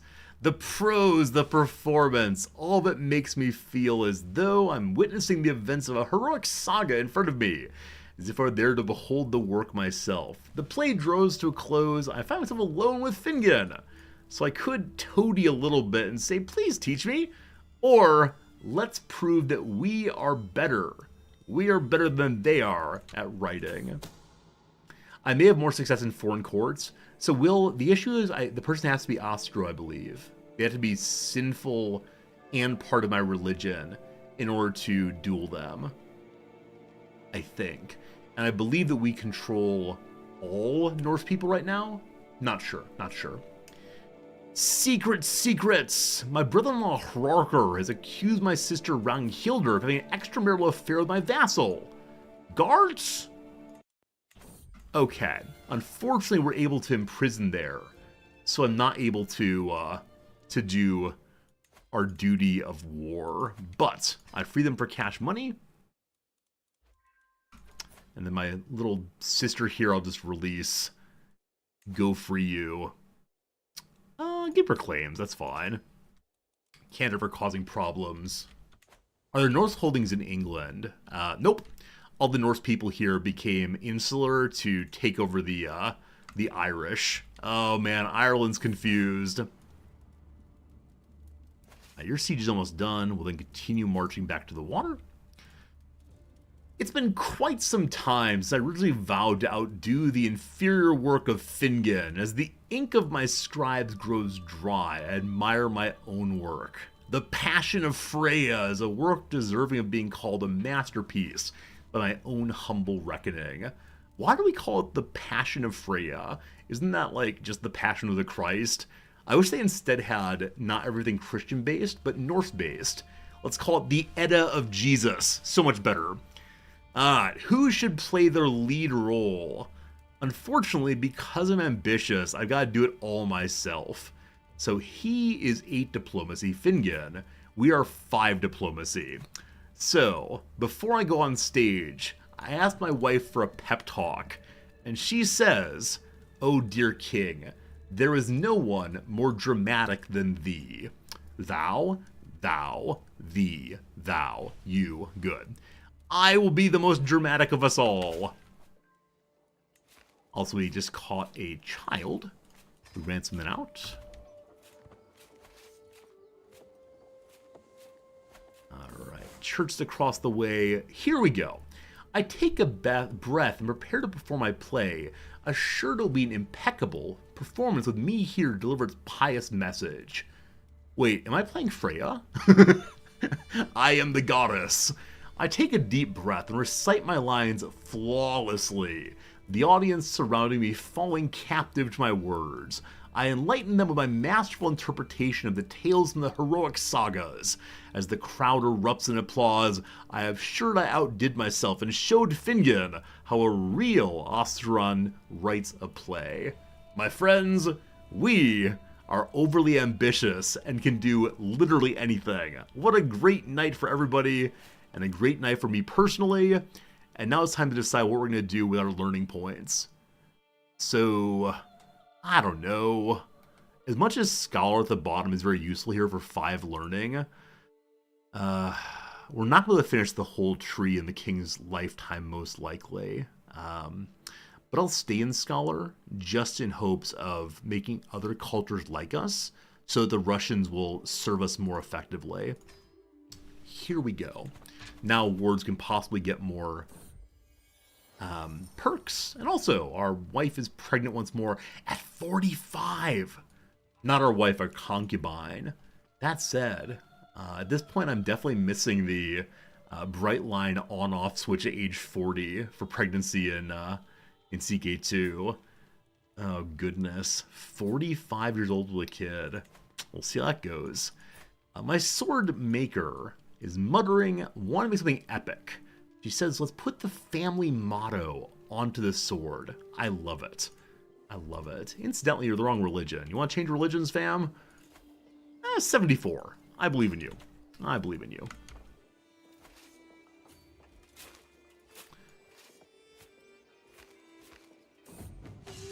Bandits on the road.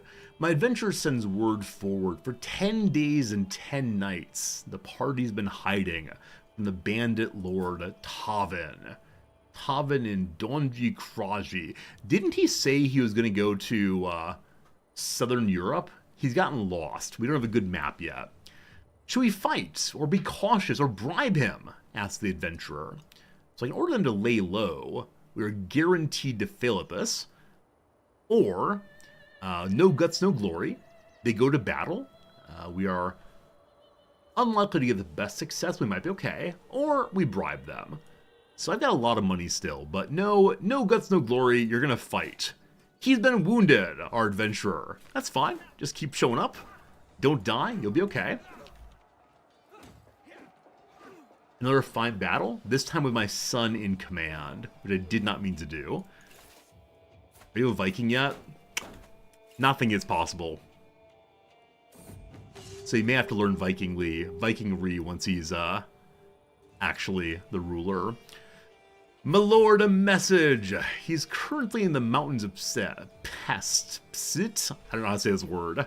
They're notoriously boar infested, but I have good reason to think the goal is near. What shall he do? Number 1, he uses smart thoughts to avoid bears. Boars, sorry, and bears also. By Odin, he has to fight one, or instead be cautious. He will fight a boar. He slaughters the boar, and he returns. My lord, my champion comes in. I have found for you the true holy grail. I say, what's that? And he goes, blah, blah, blah, important cup, good for drinking. We appreciate that. This magnificent goblet gives more prestige and 4 court grandeur. We're going to have the grandest tribal court ever. So, Très Magnifique. We're going to set it on the last pedestal here. Behold! It appears to be just some cup, but we know it's true story. So with all of that, our grandeur is climbing higher and higher. We cannot have more amenities, unfortunately, while being tribal, but things are getting better and better and better as we go. We're the 4th nicest court in the whole wide world, though if we don't go feudal at some point, our days will pass, our time will be gone. 2 purples in a row. Wow. A message from the Chieftain of Turov, which I believe is to the north, is that right? It is not. Where is Turov? It's in Russia. So, the fellow in Turov wants to be 200 money to not destroy him. Clearly not. And, you want to vassalize? No, he hates me so much right now. He will not vassalize. I intend to destroy him. He's next one up after the raid is finished. But my weaponsmith comes forward, covered in sweat and beaming with pride. She gives me a masterful mace, plus 14 prowess, and 0.5 increase on multiplicatively increased on raid speed. Wow. So we could give this to our boy in hopes that he's able to raid over here a little faster. He currently has no sword at all. Or, as a big increase to prowess, from 6 up to 14. We've got to start battling. We got to. I'm going to pass down this battle axe to you, so he doesn't die in battle. Should I rename these weapons? I think it's possible to name weapons, isn't it? Is it? It is. What should we call our Norse mace? It feels like Mjolnir's a bit too strong. We don't want to be sacrilegious. So instead, we'll call it what? The Hammerer, the Basher, the Bludgeon? Something that's like thick with war sounds. The Judgment of Odin. Holy moly. Ironside side iron. Our king is called Ironside. So congratulations. That kind of joke will always win these things. Ironside's side iron. Absolutely perfect. Thank you. Good. And this Norse Warhammer was made by this fellow here. So we're going to call it Tyke's Fury. He won a good duel with it. I love it. And I'm going to give the Finnish battle axe to one of the champions. So this we'll call Tyke's Bladed Generosity. Oh, that's a good name. Good name. I'm not sure the Vikings know how to spell generosity, but that's okay. Get them all good and repaired. And then the boy gets the hammer.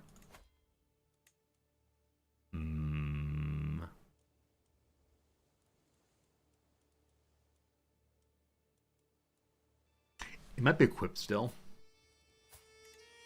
So it is. One more time. The boy gets a hammer. There it is. Cool. And then whoever is the grandest of the champions, namely my jester, will get the other fine weapon to use. Excellent. Okay. We found no one else we can duel yet, correct? Oh, just one more dueling. Gotta find more criminals. I might look inside my own court. The problem though is in my own court I can only imprison people. A shame. Alright. Do 3 more raids and then go home. Oh, also we have enough prestige again to change a crown law. I may have not actually changed any of them. Did I? How did I change Finland over? Did change Finland over. He's winning this election. What? Okay, so Buddy here is an issue with Eriker being a foreigner's puppet. What do you mean a foreigner's puppet? Are you Russian is the issue? He's Finnish. So the relationship between the Finns and the Norse is not strong enough to convince him. Yeah, everybody loves the king. We may have to stab some of these people, unfortunately. I'm going to ignore that for right now. And this is the problem with making more and more elections, is that we could lose them. Let's try Ruthenia next. Add laws, Scandinavian elective. And show me the election there. Unfortunately, we have only 1 vote in this case. We'll give it a moment, though, and see how that one hashes out. Eventually, we'll incorporate all these titles into the main title, but it's going to be a while.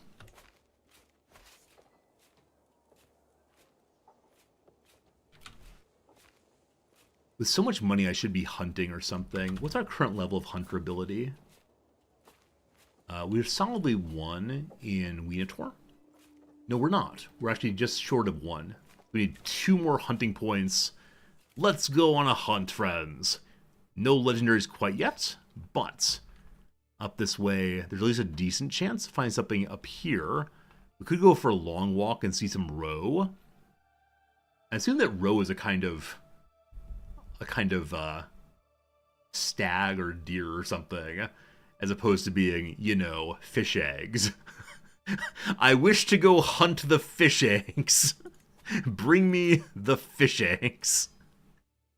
And we can lower our stress a little bit, which will be good. Alright, once again on the road. Once again, finishing the sieges. And someone wants to make a fancy item. More adventuring! This master, who's a dishonorable adventurer, will act hostilely towards me. You wouldn't steal the money, would you? 86 money to go to Eastern Europe. Sure. Find me something nice, thank you. Well, out and about, we are finding ourselves a jagged, ripped-apart ship. We'll check it out. I find literally nothing. What a waste of my time. Also, we're starving on the field. Also, the King of Denmark has just died. He was my spy master. So spy masters are currently dying in a big way. So the title of King of Denmark descended to this fellow. And so it's probably time to go spy on Denmark again. So you just make a spy master who's not the King of Denmark. You look pretty good. Large vassal and a 14, which is a good level. He's about to finish in Västergötland. When that's done, I'm going to move him over to Denmark there. White Squall, turn to port! The coxswain's horrifying yell does not suit this calm weather. My ears are filled with an increasingly louder roar of the wind. In less than a heartbeat, the moist white mist that engulfs the whole ship.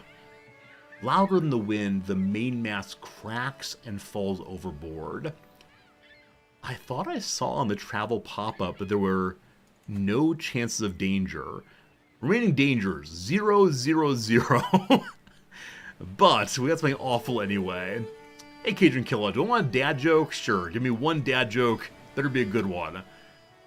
The squall then moves on. Our boat lazily rocks on the calm sea, dragging its torn sails and broken oars along. So we could make a makeshift sail and succeed, burning off all of our stress, or use more sails, or hope someone finds us. Well, we have makeshift sails, we use our noggin, the ship sells well. Hopefully no one needed a blanket. Everything done. When that's finished, let's go home again. The time has come for Horther to head out on an adventure. I trust you to find me anything you want to. I believe. Cajun Killer's dad joke is, what kind of tree can you hold?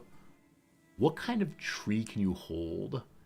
Cedar, oak, elm, larch, maple, Japanese maple. I'll talk through every tree if need be. I have no idea, Cajun Killer. What kind of tree can you hold? We arrive and wait for the rest of the guests with an 80% chance of success. Soon we'll find the deer. You can hold a palm tree. Get it? Get it? A palm tree. It's pretty good. That's the kind of joke I'm used to seeing on a popsicle stick, but good. Alright, we have learned that Hronislav's over here is a deviant. Unfortunately, he's not of my culture or my religion. What a shame. Alright, with that done though, we now go and spy on Denmark, which I thought was here. Oh, it's there. We spy on Denmark. Bum. My son! Oh no, a second son. Sorry, a fifth son. This a bastard named Simander. Hello, Simander. You're causing more problems for me. Speaking of problems, how is the other election going?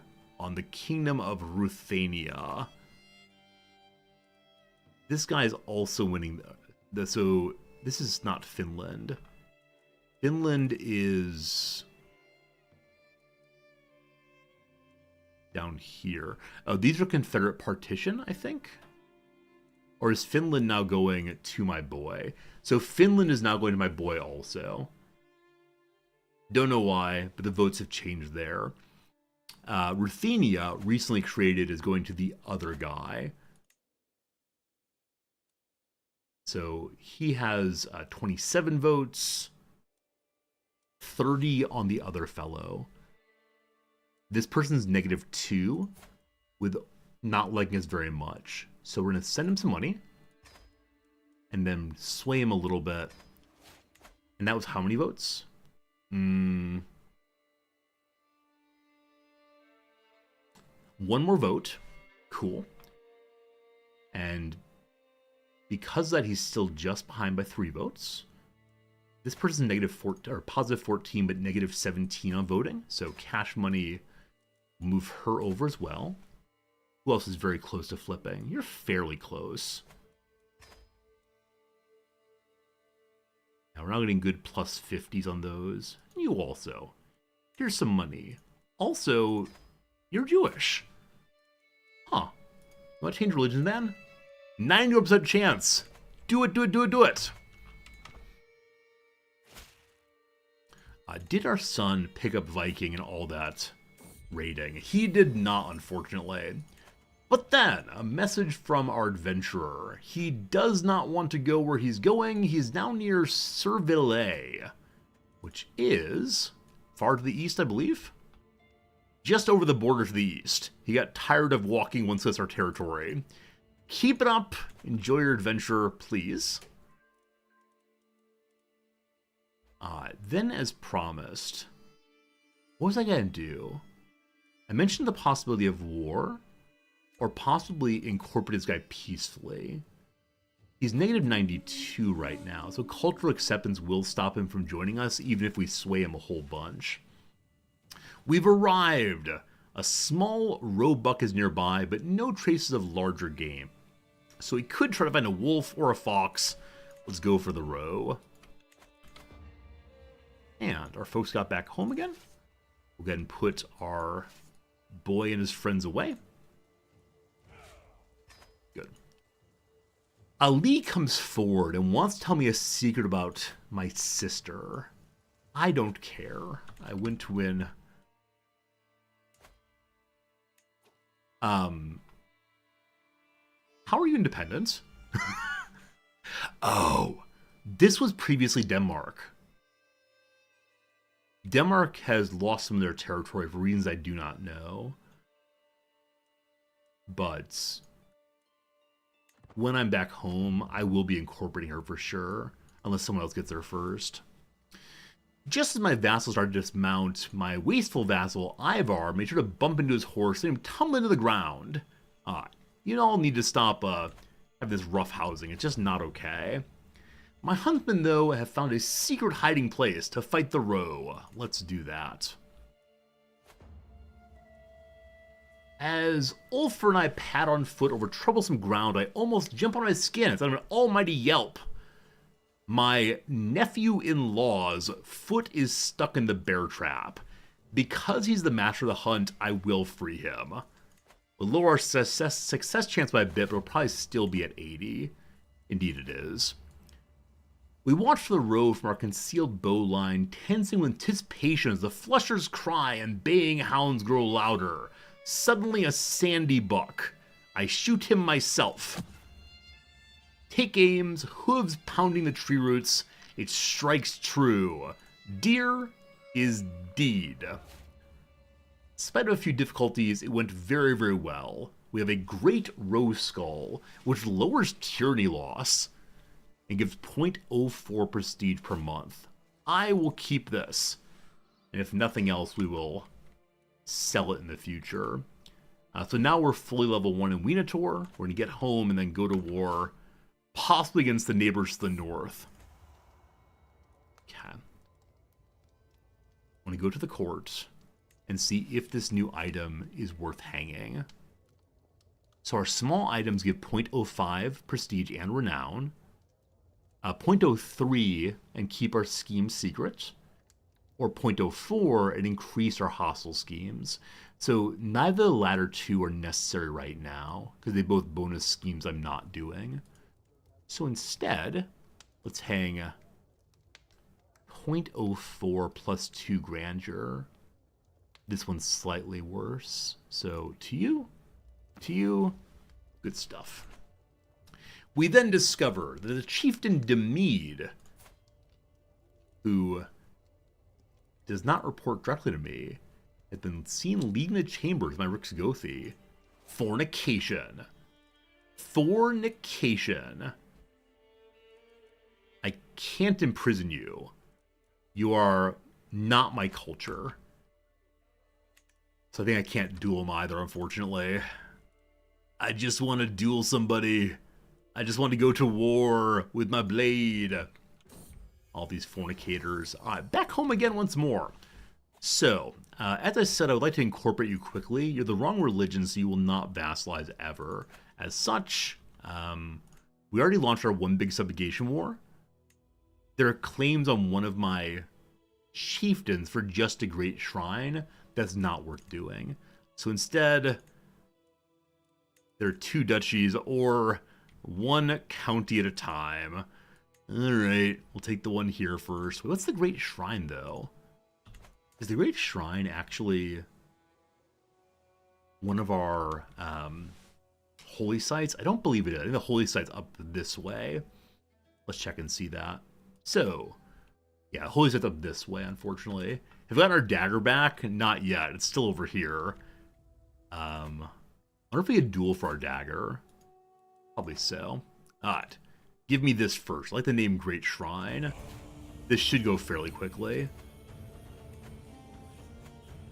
And I'll use just the men-at-arms, I believe. If they call in a holy order, I'll call in a holy order also. Yeah, they got 300 troops. We'll see. It's going to be neither Great nor Shrine. Hey, the name by itself is pretty impressive. As long as we can fool the tourists, that's a Great Shrine, and people should stop by, I'm going to be so darn pleased. Thinking of sieging, how long till siege weapons? It was 11 years when last we looked. 9 years to go. Alright. Also, people are dying in the prison. If you'll change religion, you can go away. Cool. My spy master discovered a secret heritage on Turo. I believe that's not a sin. That said, you're a fornicator and a sodomite also. May we duel? Apparently not. Okay. We had a counselor drink themselves to death. So new chancellor here. Wow, our nephew, the High Chieftain, wearing Norman clothing. The Norman leader of Estonia will be a fine contribution to the court. What on earth are you talking about, Normans in Estonia? How big is Norman culture then? Estonia's out this way. Okay, I don't see any. Okay, a tiny bit of Norman left there. Got some Norse in the Irish lands. Now, is the leader here Norse? Or just the populous Norse? The Jarl died also. Wait, 2 counselors just died simultaneously? What games am I on? Everything just happened all at once. So we finished a siege, and a counselor died, and a chieftain died. Okay, so first of all, the steward died, I think drinking themselves to death also. Because I'm working on connecting Russian culture and Norse culture, I want the highest possible stewardship, regardless of who wants to be on the court. So keep on working on that, thank you. A missive from the adventurer. I've delved into a kurgan, an ancient burial mound from the age of the Scythians. Scythians, I can remember. Hundreds of long-perished horses, stuffed, preserved, and staked to the walls to stand upright, each with their own room. It was a stable for the damned, lost to time. I'll quit horsing around, okay. Knowing of my duty to seek knowledge for our realm, I considered stealing a relic from the tomb when my guide was not watching to bring to you. You can probably imagine what I did next. So he's a 21 in intrigue. So I could say You stole a panther figure. 1 bonus court grandeur. Number 2, you brought me a horse's saddle, which gives us 5% bonus martial lifestyle. Might be useful on one of the kids. Or you didn't disturb the dead. 5 more faith opinion. That will be useful in a little bit here, I think. Invited to a hunt here. 6 months away. No, I can't launch wars while on the road. So that siege is done. We'll march to their other territory there. And we'll finish off the war pretty quickly. Actually, better yet, I didn't see that their army was so close by. We'll go take that. And it is winter. Sorry, it's summer rather. July is not the winter. Hey, GRW, it's going well today.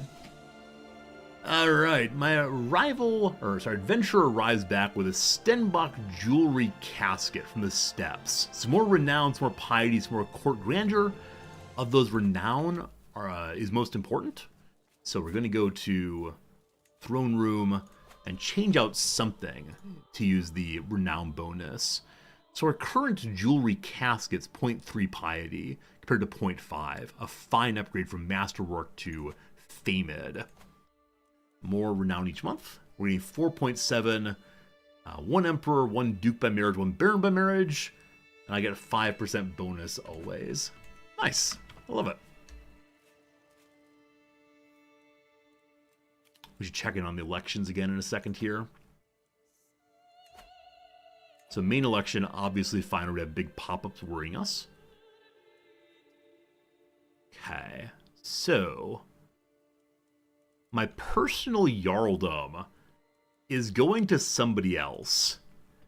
Bucko, I don't really want to disinherit you, but you're causing problems. So we get negative 20, of course. It costs 225 renown, which is quite a piece right now. Jim, good night. Sleep well. And thanks for hanging out with us as always. So why are these descending to this guy? He's a nephew. He's not a son. So show me the Jarldom of Ungerman lands succession line. So it goes to our nephew, and then to our son via Confederate partition. Why does it go to a nephew? Agonarch Artist, thank you for the subscription, my friend. Hope you're having a good day on this lovely Sunday Monday. Why is it descending that way? Because Confederate partition is usually just immediate children of the ruler. Huh.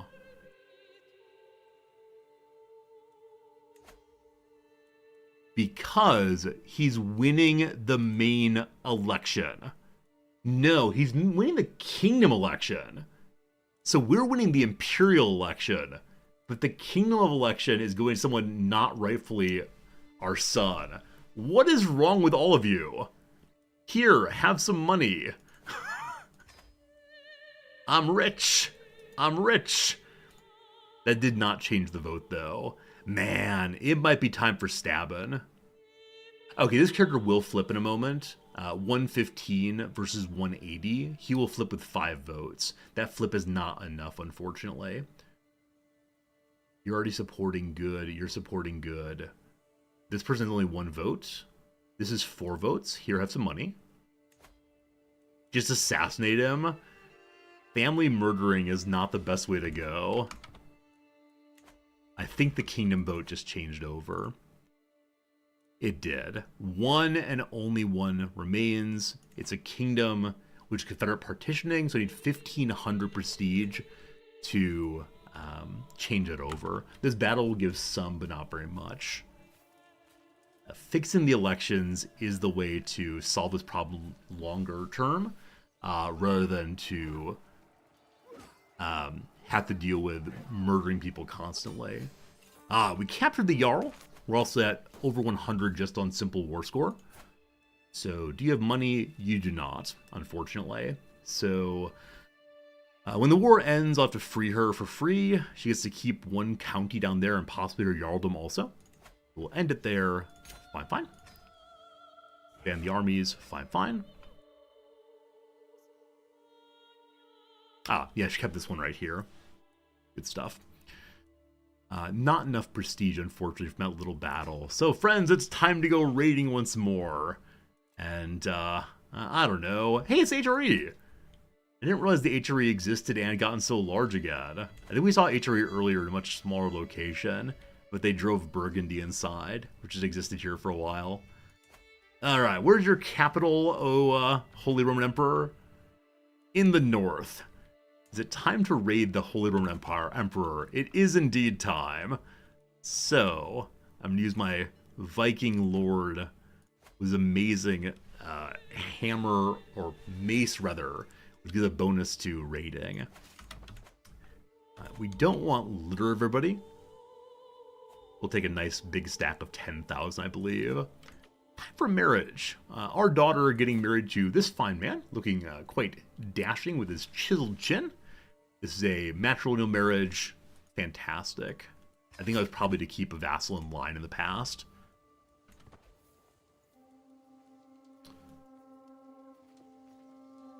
Okay, that's definitely more than we need.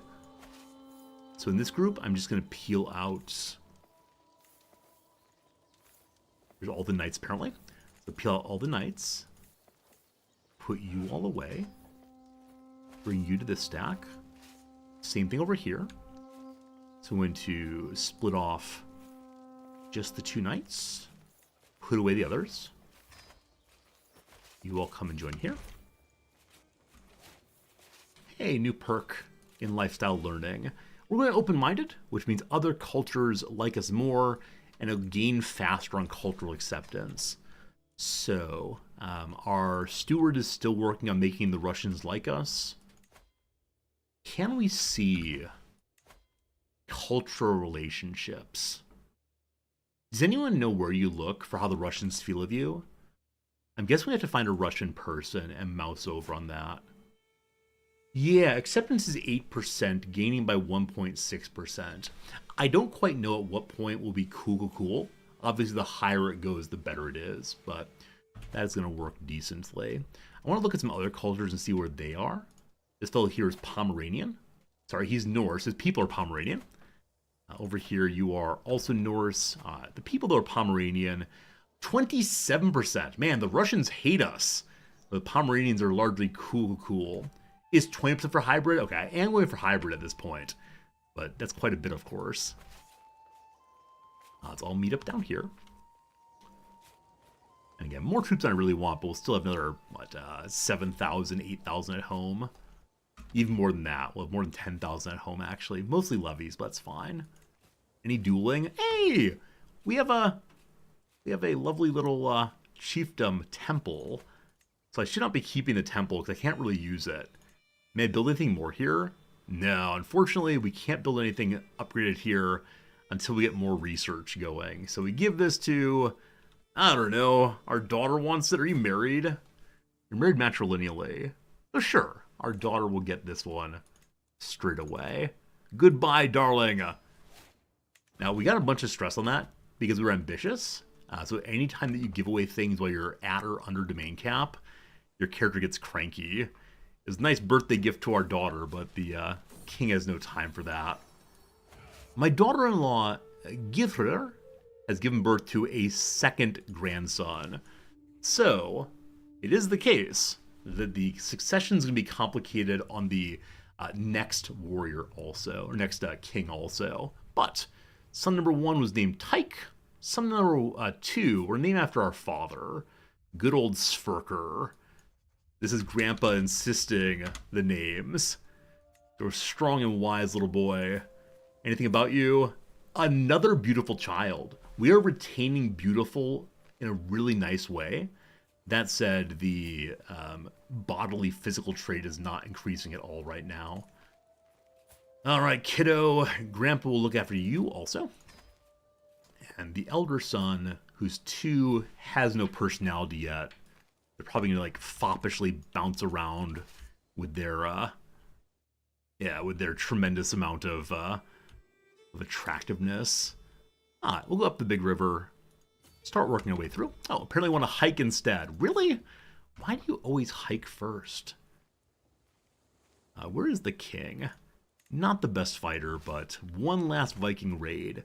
Saving for 1,500 for one last changing of elective law. That'll be good. Imagine your grandfather telling people you have no personality. Like I said, yesterday we went to a birthday party for a 1-year-old. That 1-year-old seems cool, but genuinely has no personality. He's 1 year old. He kind of just stared at all of us. Seemed fine, seemed like a good kid, but 1 year old. Actually seemed kind of overwhelmed. There were 30, 35 people. Fire and blood, bring me slaves. And then a cute little doll. Let's send it to our 4-year-old son, sure. Yeah, the kid yesterday at the birthday party just seemed absolutely overwhelmed by everything, which makes sense. He's a baby. Frothy Follick has died of asphyxiation during a coughing attack. You need to eat the food into your esophagus, not into the, larynx? Larynx? I can't remember the order of the Y and the R there. But there's no reason to have an architect at all. We can't really build once we build in other people's territory. Or just keep that spot open, I suppose. Good. Hey, civilian, good seeing you. How's it going? Back to the river we go. Unfortunately, the HRE has decided not to try to fight us off. We've learned that Iacobos is not a believer. I mean, cool. Trachea? Larynx? Oh, is larynx the voice box? Trachea is what I was thinking of, thank you. Not esophagus. Trachea. I'm not much of a anatomist. I know that this is the body. Food goes here, air goes here. That's confusing. Past that, not much though. Someone wants to make me an item. How about a crown? I'm gonna have to buy a garbage crown. I've been holding off on it for such a long time, believing we get a decent crown eventually. But no, someone wants to make me a weave. All right, looking forward to having longer hair. Give me that weave, thank you. Okay, so I would just like a hat, please. Someone make me a hat. I don't care how bad it is. I'd like a hat. I'm reading a letter from the chieftain Yesli of Kursk. He's warmed to me at last. Are we actually swaying him? Okay, I think we're good on that probably. Yeah, seems like we're friends now. So we got some prisoners again, of whom some are worth cash money. And a group of Norsemen are coming to conquer one of my duchies. What? What? This 9,000 pile of garbage. So where is that? This is Smolensk. Where are you exactly? He wants his own territory right in the middle there. Alright, alright, alright. So, we raise everybody, but keep an eye out for his army. Not sure it's going to show up. Finland's being attacked. What? His goal is this duchy, and he landed in Finland first? I should have noticed that for sure. To whom shall we name the artifact? Sure, to people in the court. Hopefully they vote for my kid. Well, time for a bit of a hike here in just a moment. Get back to our raiders first, though. It is time to raid the capital of the HRE. Maybe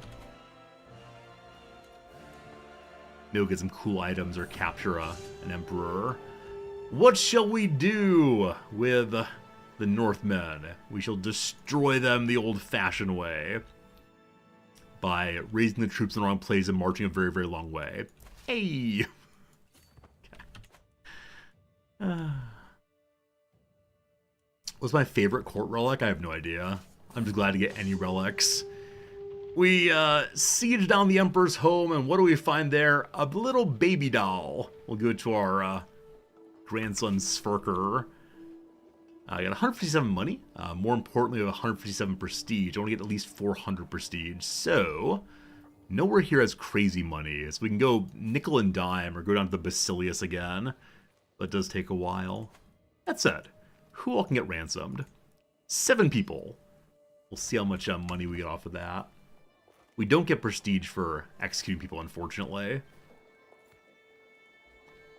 Alright, folks, it's been another hour since last ad break, so should probably go ahead and take another ad break. We'll see, we'll see. What shall my hammersmith making my lovely crown think about? I tell him about stewardship. He appreciates learning about my ideas. He just wants to make the king happy. Alright, 3 minutes of ads. Back right after that. We'll do some crossword while we're waiting. We finished the earlier crossword, so we have one leftover crossword from earlier in the week. Welcome everybody to the Monday crossword. 3 minutes of that, and then back to our game. A creator of public works. Creators of public works. So it could be a busker, the kind of person who sings or plays music in public. Public works are often things that are sponsored by municipality, like sewage systems or internet in some places. Probably like public art, a giant statue outside, no idea. Not now. Is it gonna be someday soon? Unfortunately not. Not now. Some other time? That might be wrong, we'll see though. Finding Owana, Director Jude, no idea. Places with many instruments briefly. Only 3 letters. So I wanted to say it was going to be like a laboratory. They have lots of scientific instruments. It could be the cockpit of an airplane. They have many flying instruments. A music room. Instruments. An operating room. Has many surgical instruments. We'll try ORs. That could be wrong, but we'll see. Number one. So first, best. Number 1. Yeah, I'm not sure. A favor. So to prefer. A favor could be an ask of someone. Not sure. A blame. Blame. Could be both a verb and a noun. To blame is to... Not sure. Puts a name to a face. Puts a name to a face, in normal talking would be recognizing someone. I would say it's dubs. I dub thee, whatever, is naming someone. Might be wrong, we'll see. A sheer, perhaps. So sheer could be a kind of like flat part of a mountain, like a sheer drop. Could also be like the sheer truth is the bald or exposed truth. We'll try bald and see. Stirs could mean to awake or to royal, possibly. That'd be royals, though. Not sure. A syncopated piece. Syncopated piece. I don't know. Jazz. Madison Square Garden athlete. I think the Knicks play there, maybe. There's probably a hockey team that plays there also. I have no idea, though. New York's hockey team is the Rangers, I believe. We'll see if that's right. Style for a player on a team who's not a team player. So style for a player on a team who's not a team player. So a selfish person wouldn't be a team player. It'd be selfishness, and that's too long. So a player could also be a player piano, maybe. That would not be a team player, but instead a playing instruments. Has words. Has words. I don't know. That can mean to get into an argument with someone. Be a bit of a hurly-burly or argy-barginess. Not a team player? Selfish fit there? We'll see that's right. A gente in English. I think it's just people. Light-headed. Possibly blonde. All right. Now some downs. Our first time looking at downs today. Noms and I have talked before about our different solving patterns in crosswords. Noms only wants to put answers in if she knows they're absolutely right. I tend to put in guess answers and remember they could be wrong. It's just a different style of solving. Abrupt transitions are called smash cuts. Pieces of info sent to a host. Pieces of info sent to a host. So like the award winners, what's up next? Not sure. A HPG, Hit People Guy. Thank you very much for your generosity and keeping the channel going. I appreciate that subscription very much. It means you also get to watch the crossword puzzle. Pass and erases to lap someone. And with that, we're done with the ad break. And Noms returns. Hello, Noms. Oh wait, I need to have my little Hood on. That's right. Noms has made It's the progress in her knitting project. We'll go full screen for a moment and then back to the game. Hello. It took me that long to make 1 foot. All right, Noms' sewing foot. project continues.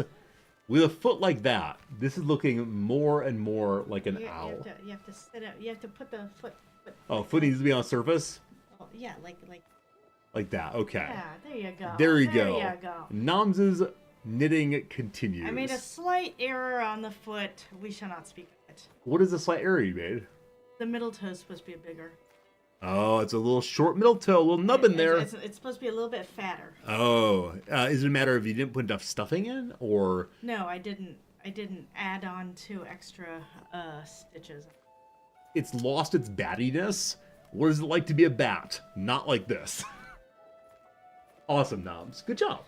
So are you planning to take a break from this now, or do you continue working on the other leg? I will get the other foot done. Oh, really? So is your plan to do nothing but work on this? Yes. Are you watching something while working on this? Listening to my podcast. You're watching the Resorty show. I like that. I hope your podcast is going well. It's good to see you, Noms. Thank you. Absolutely. Absolutely. You're hugging that in the way that you'd like to keep it long term.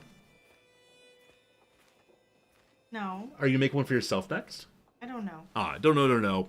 Good seeing you, Noms. Take care. Bye. All right, goodbye. All right, what were we doing? Oh yes, we were doing someone made a slight mistake and raised the army in the wrong location. That's fine. That's fine. Everybody in the pile. Hurry up, everyone. Also, a notable guest arrived. A crazy person named Stanislaw. We change religions. How much to join us? 18 money for a good commander and fighter. Sure. And he'll change religions too. What a guy, what a guy, what a guy. Raiding continues. 13,000 in the stack. Looks like the local chiefs are trying very hard to drive out the enemy, but they're not succeeding. We have enough troops of high enough quality that the landing directly from the ships should be fine, I think. Another doll!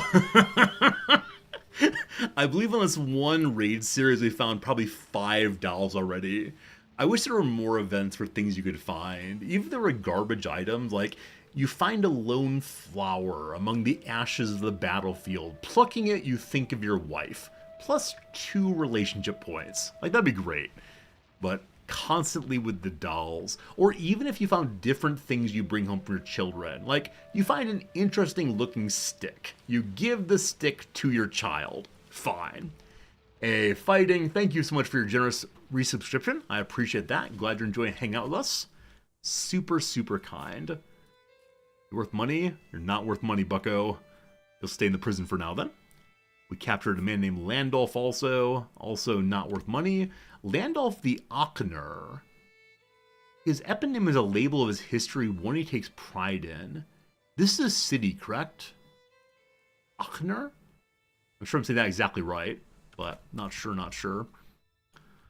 Oh boy, Finland's winning. Or the Northmen are winning. Up the river we go. Good stuff.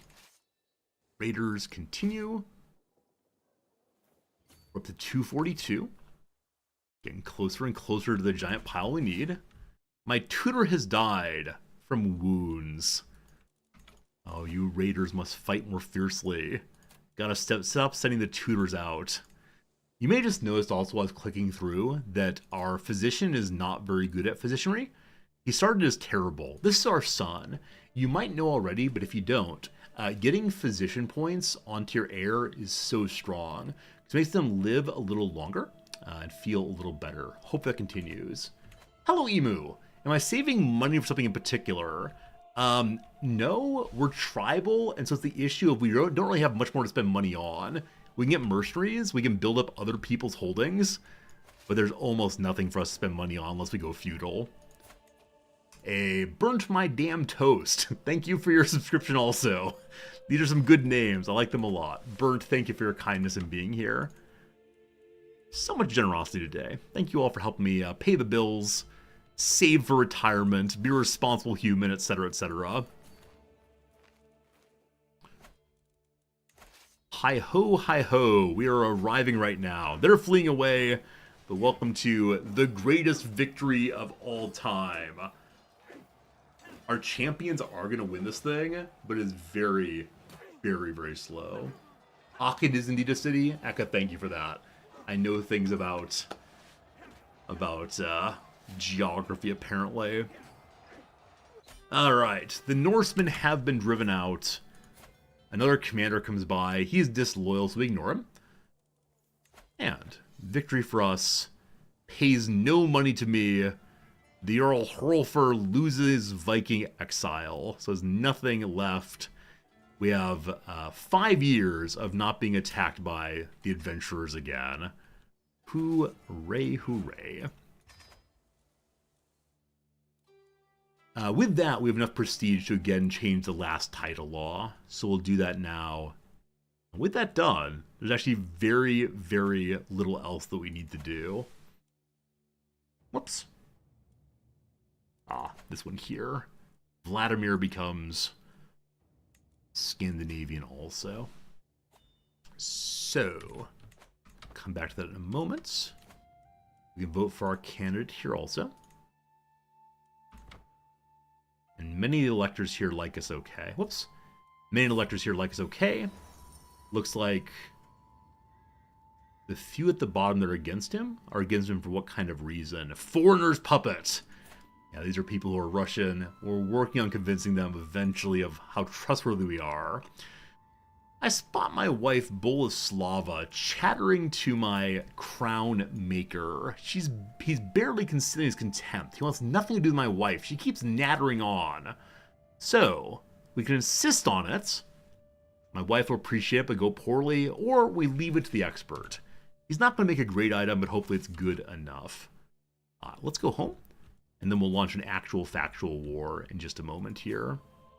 Please just use the river. It's right there. Fickle Philip. My weaver wants some inspiration. I tell him about hunting. He did not enjoy the story. I enjoyed telling it though. All I ever want is to amuse somebody. I got 13 pop-up messages. Do any of them need to be dealt with straight away? We can take tiles, we can usurp titles, we can make titles. I can create an accolade. Open accolade slot. So our number one, Bloody Blade, is a person who's valiant. Valiant gives a bonus to army damage, which is so darn good. And the Contender is useful in tournaments also. What shall our next accolade be? So, Ali on top here. Our Master of the Horse, 38 years old. So, if you take over, you can be a Huntsman first of all. Or a Fanatic, which gives a bonus to Holy War cost. Disciplinarian, levies are cheaper. Don't really like any of those. So, under that, our Player Heir. A Charmer? Courtiers like us more. A Politicker? Courtiers like us more. Our son's not that good. Alright, the Chieftain... Oops. Under that is Yaroslav here. A Marauder. So bonus to Prestige for Dread. Or an Idealist. That gives people liking us more. We'll go with the Idealist in the second slot here. So, you are down with attacking everybody else. The Peasant Slayer. But you're an Idealist. Alright. Your title should be... The Thoughtful Peasant Slayer. Glorious. Best title ever. I give it to you, my friend. Oh, I can't quite do it. We need a little bit more prestige. We just spent all the prestige on other things. Luckily, when this group gets back, we can make the new title here. Okay. As I said previously, I need to find additional secrets for additional duels. Not for any good reason, just that it's fun. So, in Pinsk here, they are our religion, but not our culture. So who's our culture that I do not control? This section of Norse people could potentially be worth spying on and seeing if one of them is able to give us the secrets we need for more dueling, more good. Must defend the honor of our culture. Cool. With many elective tiles, if someone dies early, it goes pretty bad. Yeah, the very first playthrough we ever did with the CK3 was exactly this playthrough, but going through all of Europe. And we had a ruler die at age 24, and her little baby girl inherited half the titles. It was such a frustrating moment. Yeah, early dying rulers feels pretty bad. Oh, you know what I can do with money? Resort to you fool. What I can do with money is create duchies, which make everyone a little happier. There's so many loose duchies not made. So what I'd like to do is find the places where people in our family have non-ducal titles. So our brother here is Chief of Volgata. He's not the Jarl of it, nor can I take that title, unfortunately. It's looking for people who are any flavor of vassal, so inside our court, and of our family in particular. And looking for non-Jarls. A lot of Jarls. We just looked at you. This one, a possibility. The Jarl of Vepsi is over you. That is the correct vassal, correct liege. You then look at you. That's the same one. Sorry. You are in Toropets. The duchy's not made. Cool. So you, my friend, become the Duke of Toropets.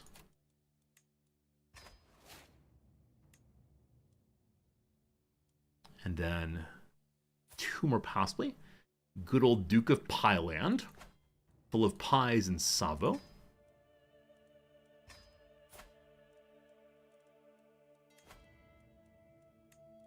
Eventually I may make him a king also. For now I'd like to stay with all the kingdoms do belong to me. And lastly you. So you run a great temple. Some other woman has a title, maybe eventually. What's up, Vera? Good seeing you. We spent some money. Not all the money, but some at least. And somebody wants to vassalize. How did Vostergotland get independent? What are you talking about? What are you talking about, Willis? Back in he goes again. Strange that he went independent. No idea how that happened. But whose name should go onto this new item? The crown. We'll say it belongs to my Jarls, so hopefully they vote for my candidates. Fellow joined again. Good stuff. Our tapestry has been made. More prestige per night. 0.02 prestige per month per night. It is time, my friends, what's known as mathematics. 0.02 times 21.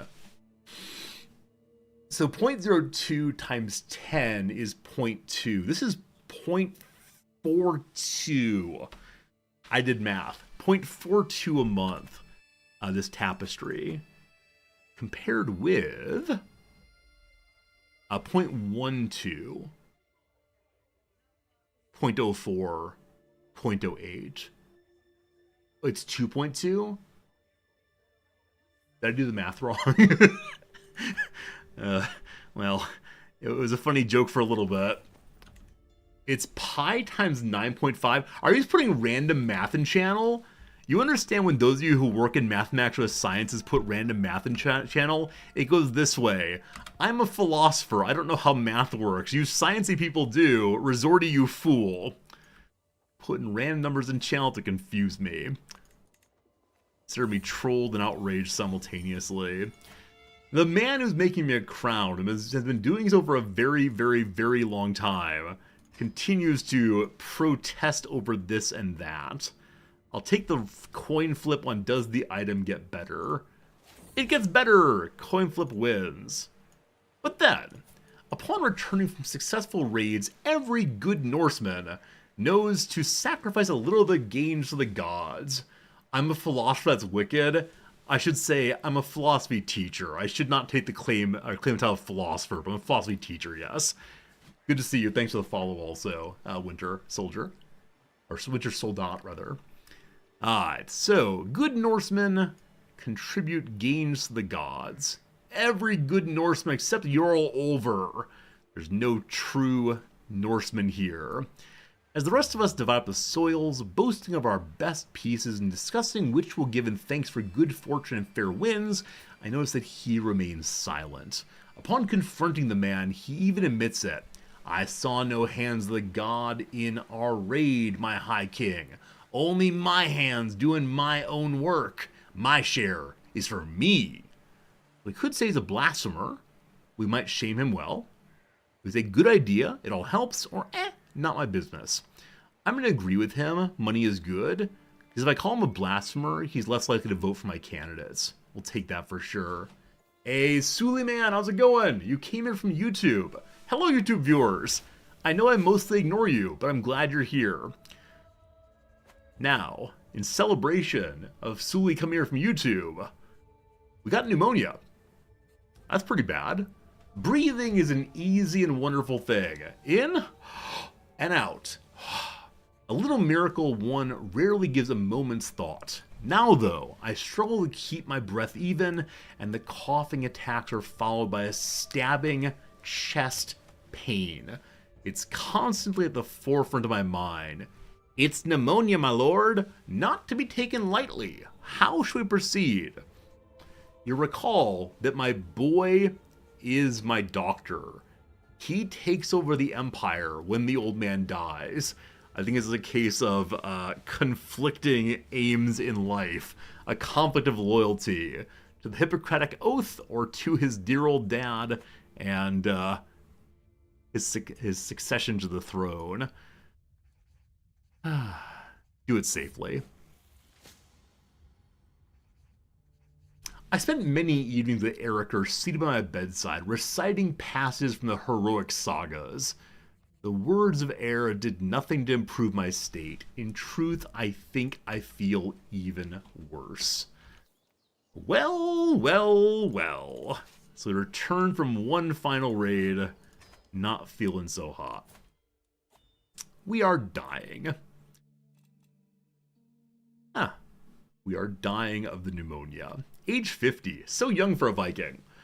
Alright, before we unpause, we have to look through all of the elections that are not going to the boy, and see if we can fix them. The Kingdom of Finland is the only one not going to the boy.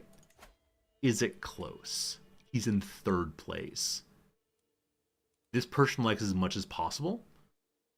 The issue is that by 5 points. It's by 5 points. The candidate has a reason for imprisonment. We could go for a bit of tyranny and imprison and execute this person. He's of our family, though, so it's probably a pretty bad call. This person's not voting for our candidate. That said, hello, friend. I've heard you might be a murderer. I've heard some things.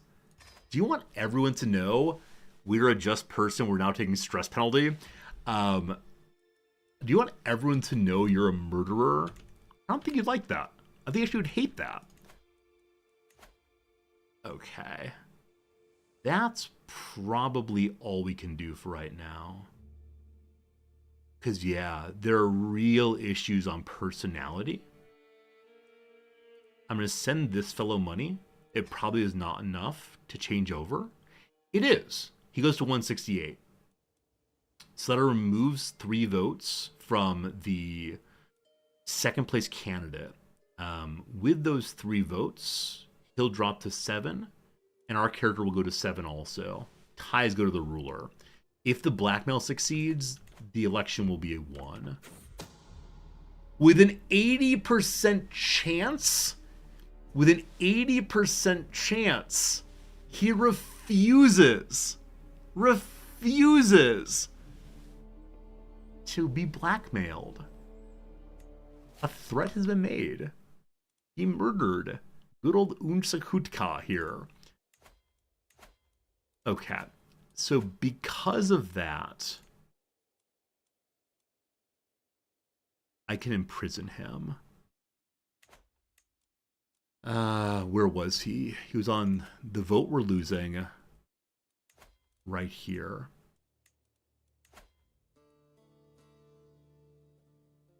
Where was he? You murderer, you. No, it's one below that. You. You are going to... I can't imprison him. Oh no, we have to increase our crown authority to imprison him. Do you ever spend a lifetime without murdering anybody? I don't think we've murdered anyone in this playthrough. Like, we've rightfully defeated people on the field of battle, but no, we've never murdered anyone. Let me say, if we lose Finland, it's not the end of the world. We'd lose 2 relatively built-up holdings. It's not the end of the world. This is the part where I begin to compromise, the bargaining stage. I can't develop false hooks. I can try to find other secrets. So it's kind of late for that. Man, just 5 points here. Just 5 points here. Okay. Again, I can't imprison him. Also can't take his title. So if I go up to imprisoning level, I can then strip people's claims, possibly.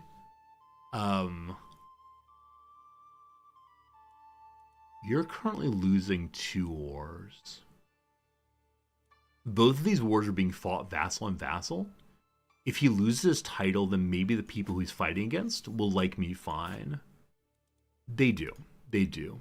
I'm sending him money in preparation for his winning his war. Well, we're gonna let it ride. We might lose the Kingdom of Finland. It'll still be part of the Empire. My daughter can marry also. Hello, daughter. Let's find you someone who is worthy of your lustful and rakish and lover-poxy ways. I don't know. This Norse guy seems nice. Good luck. Good luck. That wasn't the plan. Why don't I murder it for RP? Yeah, kind of. Kind of. I tend to switch back and forth between how role-playing I'm being. In this particular playthrough, I'm going for achievements, so I'm a little bit less roleplay. But yeah, I tend not to murder a ton. It just feels weird. Incidentally, I'm working on making a new accolade. This is the fellow who is the marauding idealist. And I called him the, enlightened or thoughtful? I don't know. Reaper of Peasant. An enlightful peasant reaper. It sounds like a new John Deere tractor. Best name ever. Thank you for catching that. Enlighted. He's carrying a flashlight. There we go. Enlightened Peasant Reaper. Perfect. Unfortunately, successor is very old. This fellow is how old? 43 works better. Good. And now we wait. With the money we have, we'll be able to definitely, definitely hold on to territory via mercenaries if need be. When marrying daughters, you can look for good alliances. Absolutely. In this case, though, I think we do not need alliances, for we are all of this, and we should be okay. Someone wants a hunt. While dying, a hunt seems pretty bad.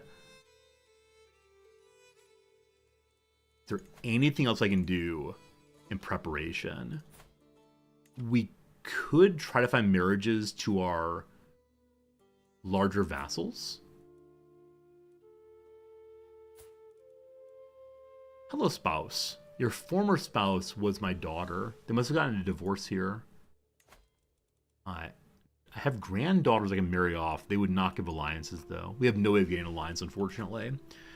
Luckily, all the large vassals really, really, really like us. So they should be willing to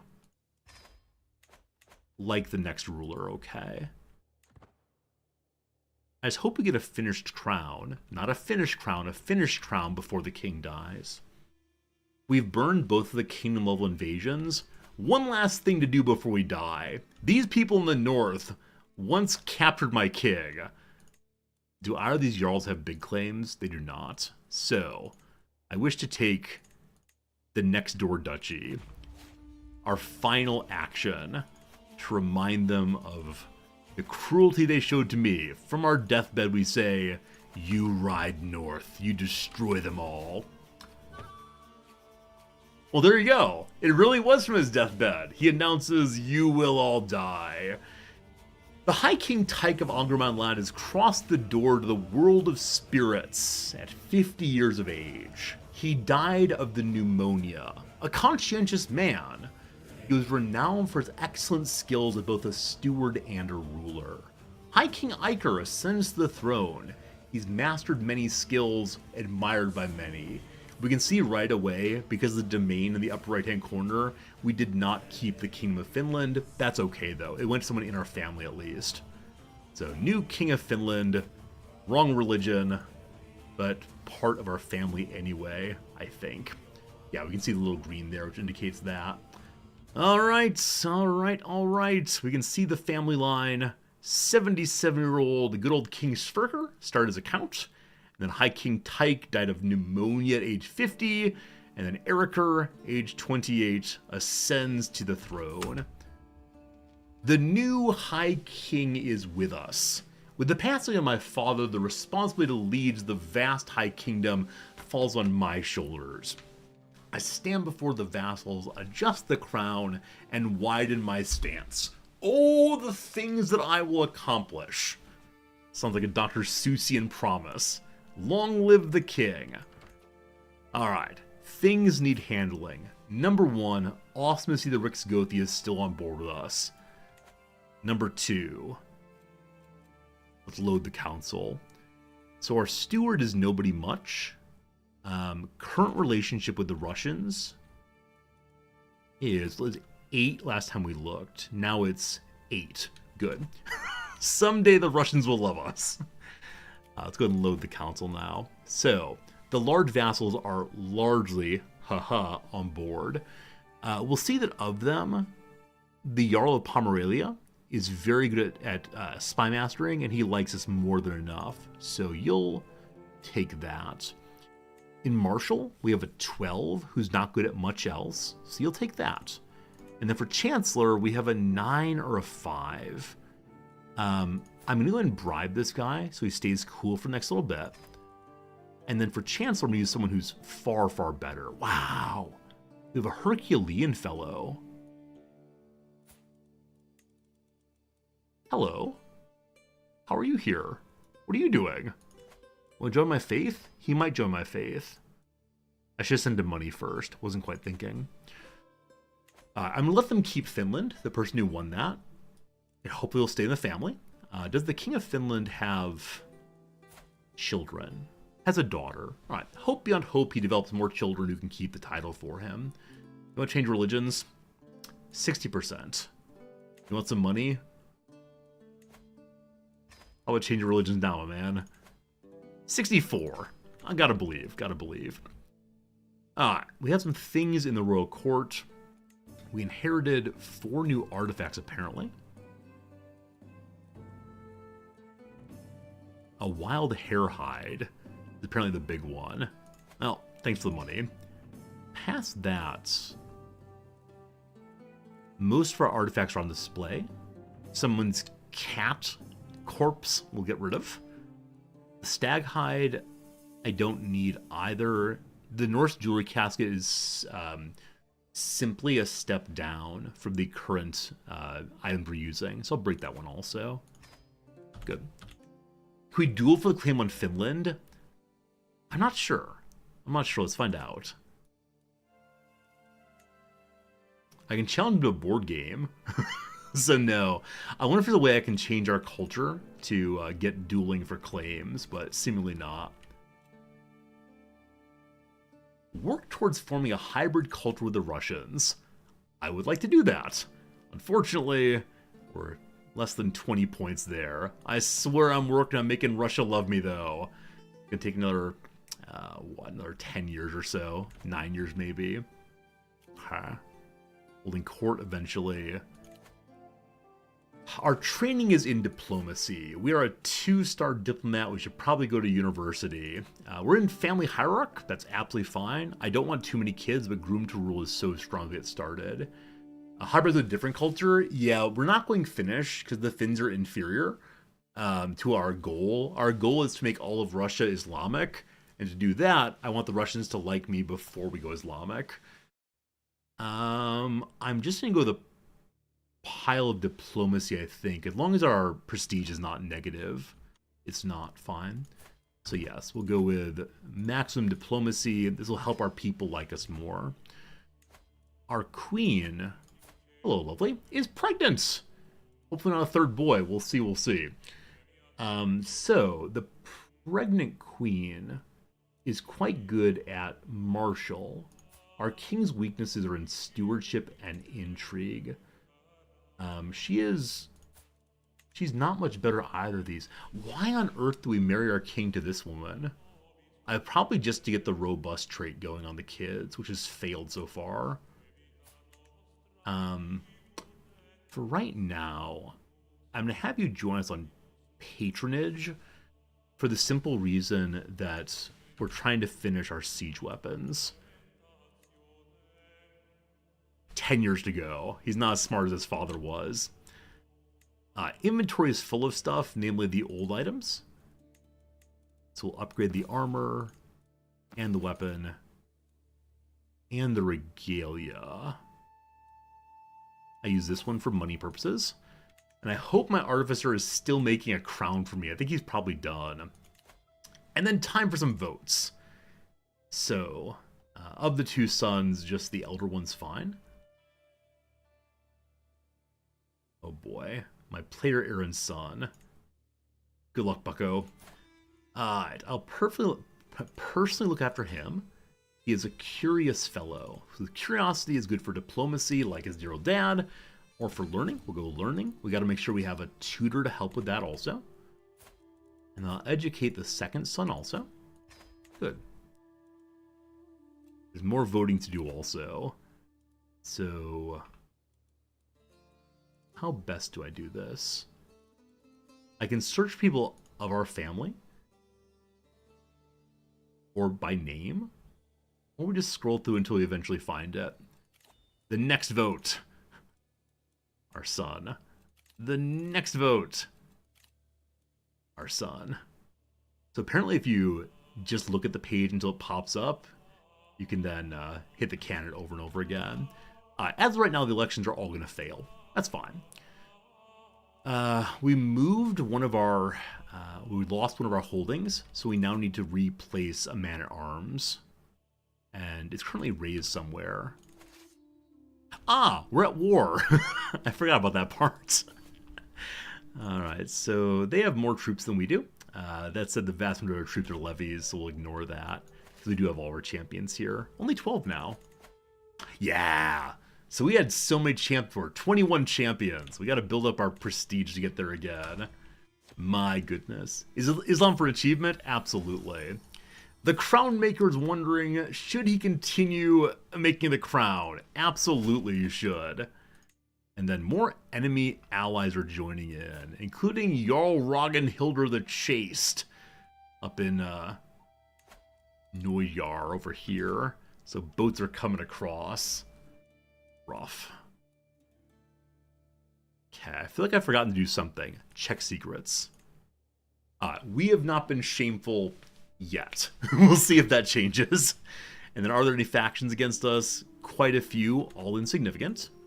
And the finest raiments in the land, Oni, mostly because they ain't from this land. Chortles grief here as I walk past her open chamber. Look at her!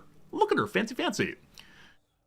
Her voice oozes charm, but even so, my other courtier is unsure of this pitch.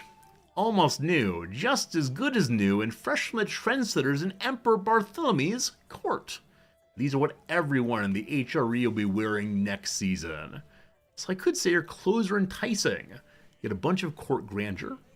Speaking of which, our grandeur is still more than high enough. At level 7 there, we are in good shape, thank you.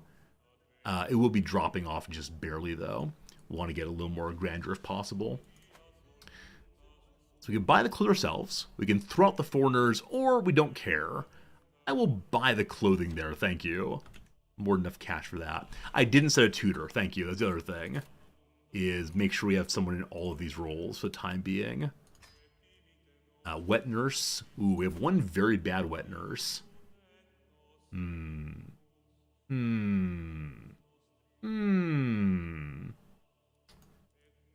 some money.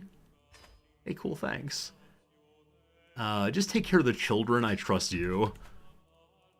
We don't need an architect. How good's my king's fighting? A 40! Oh, lordy! I knew he was not the greatest of raiders, so I was thinking he was probably an 8. With all of the weapons equipped now, he's a 40. That's ridiculous. Oh my goodness, we don't need a personal champion at all. Except insofar as we'll get more prestige for having it. And a food taster for one who's halfway decent. You're good, you're good. Does making all of Russia... Islam require all of Russia? So yes, that said in the game, this is all of Russia here. This is like contemporary Russia, but it's other cultures. So we just need the section here and a little bit up here. We'll be taking with more wars. Also considering going for the holy sites we don't yet control. That'll help us for a little bit at least. Wow! One of the garbage level crowns came out halfway decent. Men-at-arms are cheaper, more free prestige. It's brass and rock crystals too. Our king finally has a crown. It's not great, but it's good enough for now. I believe he has all the correct items equipped. What are the trinket slots looking like? Statue of Odin is piety. Yeah, this is the correct pile for right now. Good. My cousin Vigdis has been captured. Oh, comma, no. If we see an army coming through our territory, we can then quickly raise the Holy Order, the Yoms Vikings. They're actually busy already. Did I lose control of the Yoms Vikings? They're in Finland. I'm going to have to take Finland back. I'm going to have to let Finland go independent and then destroy him. Or find a reason to seize his titles. Finland has the Yoms Vikings. Oh, that feels pretty bad. My cousin, the King of Finland, is trying to dissolve me. I want him to do this. I want him to do this so I have a reason to take his title. How to get him to do this? If we lose a bunch of troops, then he'll become stronger and stronger. Not that strong, though.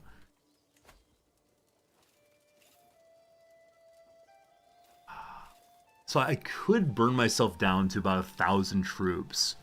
And then when he attacks, hire mercenaries to deal with the war.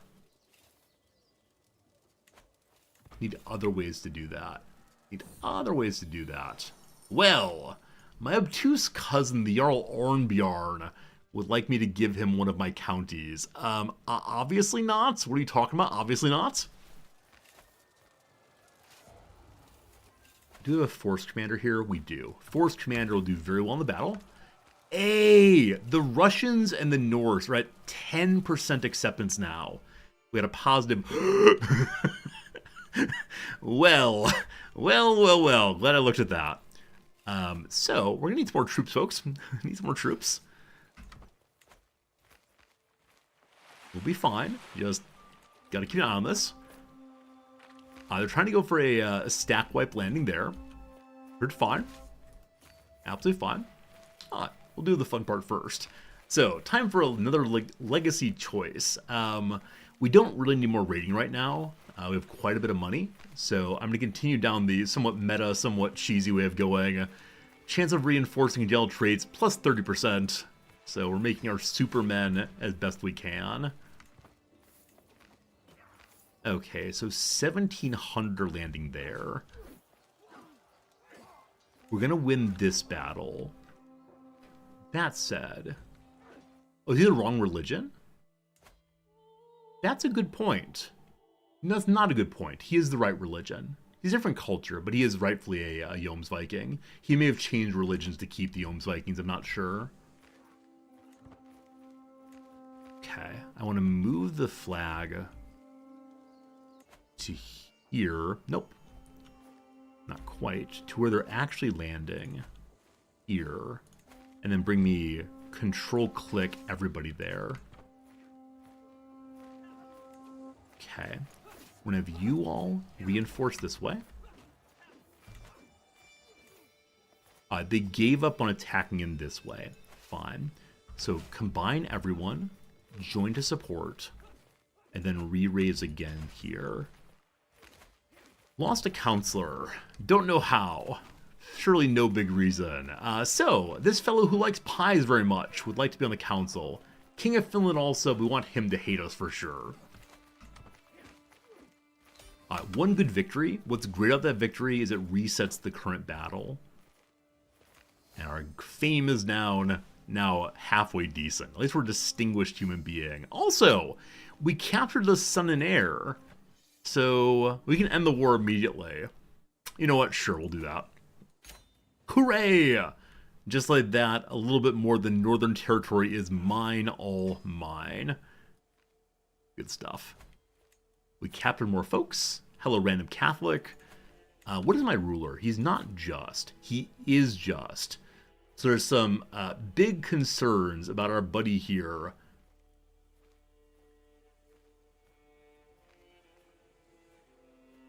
Okay. I don't know how to talk about this in a way that is not potentially opening me to critique, but here we go. Our son is lustful. Carnal desire burns hot in Eriker's core. Our son is also asexual. These two feel like they might possibly contradict. I know that aromantic and lustfulness fit together just fine. But asexual and lustful, I mean, I could imagine one having an active imagination, but thinking bodies are gross MK. I don't know. Let's not read into it, but who knows. Anyway, he's just an ambitious both. So if we get executing, this is not considered unjust because they're truly evil. Can I appoint an executioner? Not right now. We have no criminals. I use council commands to remove a trait. I have never cheesed the game that way, and I'll continue not doing so. But you're absolutely right. You could make him work correctly if you want to. But for right now, I'm not going to do that. Hello to you Catholic Frenchmen. You will die. And lastly, Cyprian the Catholic, you will die also. Isn't Cyprian the name of one of the church fathers, possibly? Possibly. How do we say this word? I don't know how to pronounce the delightful diacritics there. Giacomo? Sorry, Swedes. Never mind. I know we have at least a few Swedes in the channel, and I'm a monster for having said any of that. Alright, so we captured 2 new territories, both of which are hot trash. So I'm going to go and just give them away to people in our family, hopefully. Asexual is a complex spectrum. Yeah. Like I said, I know I can't talk about it without opening myself to critique. just in the game, everything is binary, right? In the game, things are strong binaries. You can't be kind of just. You're either just or not just. And so, I don't know.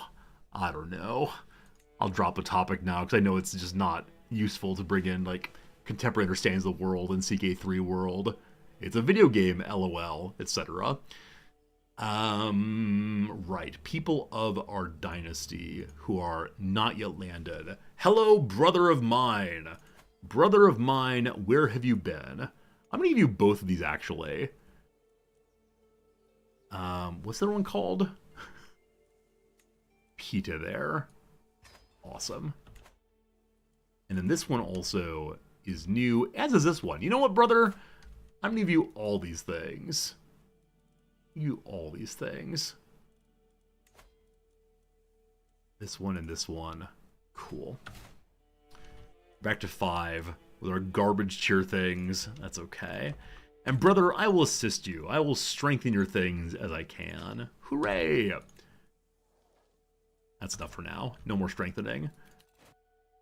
We can make a runestone. Friends, welcome to our 7th runestone of the playthrough that we have built. So, what do we make? About how nice dear old dad was. Where do we put it? How about our capital? Good old Ongerman land. It's good stuff. Alright, so we have 2 kingdom level invasions left. How about this thing? Are you a rightful kingdom? Mostly you are. And this is the part I need. This is the part I need for Russia. This part right here. Yeah, we're good. Alright. You are a big boy. You are a real big boy. Someone's been eating all the pies. Give me just 1 second. I don't want to do this wrong. So, factions against us. The one I want to attack us is not going to do so. I've got to look for a secret at some point, most likely. And then change to crown level 2. So I'm going to invite my spy master to actually move over to the capital of Finland, which is over here. Cool. Wonder if that's another king of Finland. Number 2. Insert football chant? Absolutely. The goalkeeper's been eating all the pies, for sure. I think subjugation's the way to go on this one. Not that we have any real kingdom conquest needed. But subjugation seems fun. We'll get all that at once. It's so expensive, though. That's too expensive. Alright. Time to go raiding. Oh, yeah, time to learn the raider perk. That's exactly right. Also time to station my troops here. Sure. Okay. So, this is raiding just to get my leader a, perk. Oh, he has it, actually.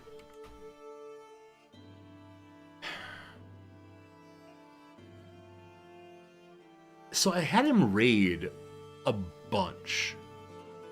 A whole bunch. And I never saw it appear, but it must have at some point. A poet raider is beauty in word and in blows. Cool. So I don't need a raid. Also, we have another man-at-arms regiment. What do I want these days? More Huskarls, most likely. Sure. Raiding for prestige is probably still worth doing. Let's go visit the Byzantines once more, assuming they've not been raided recently. Hello. They've not. Okay, we'll begin right here on the river. I think we won't be attacked between now and then. We go there and bring me them raiders. My babies! Daughter, son. Alright, we have a twin set. One is strongish. One is beautiful-ish. Alright, hello to you, Scandinavians. I know some of you are not sleeping. So, who do we want to, name? What's a name for strength or ability? What's the name for beauty or loveliness? If you troll me by giving me an ugly name and a weak name, I'll not be pleased. Help me, Scandinavians. Any names at all? I can make thorns too. I can borrow thorns for Thor. Magnus Magnusson. That seems a little bit much, but Magnus is a good strong name for sure. Magnus, my daughter. Magnus Sina, possibly? Oh, Helga. Helga's good. Len Fairneck. These are all not real names, are they? Alright, so Magnusina. Perfect. And then it could be like Magnesium. And then over here we got a name. Isn't like Hagar the Horrible a cartoon? That sounds good. Good luck, team. Good luck, team. Too many children. Too many children. Oh! There is no successor to the Enlightened Peasant Reaper. We got 19. Also, Frothy, take over. Once he joins, I'll promote him there to the Enlightened Peasant Reaper position. Glorious. We have no concubines. We could take them for more prestige. We're playing 4 a month right now is pretty good. If I'm not going to send my king out as the lead reaper right now, which I'm probably not going to, we could instead have him go do some hunting or feasting or take a tour and meet all the Jarls.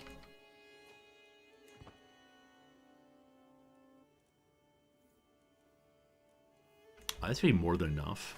I'm going to take 3 of them, which should be substantial enough to defeat the Basilius. 8,000, yeah, we're good. And so you all just bring me my Claim Knights.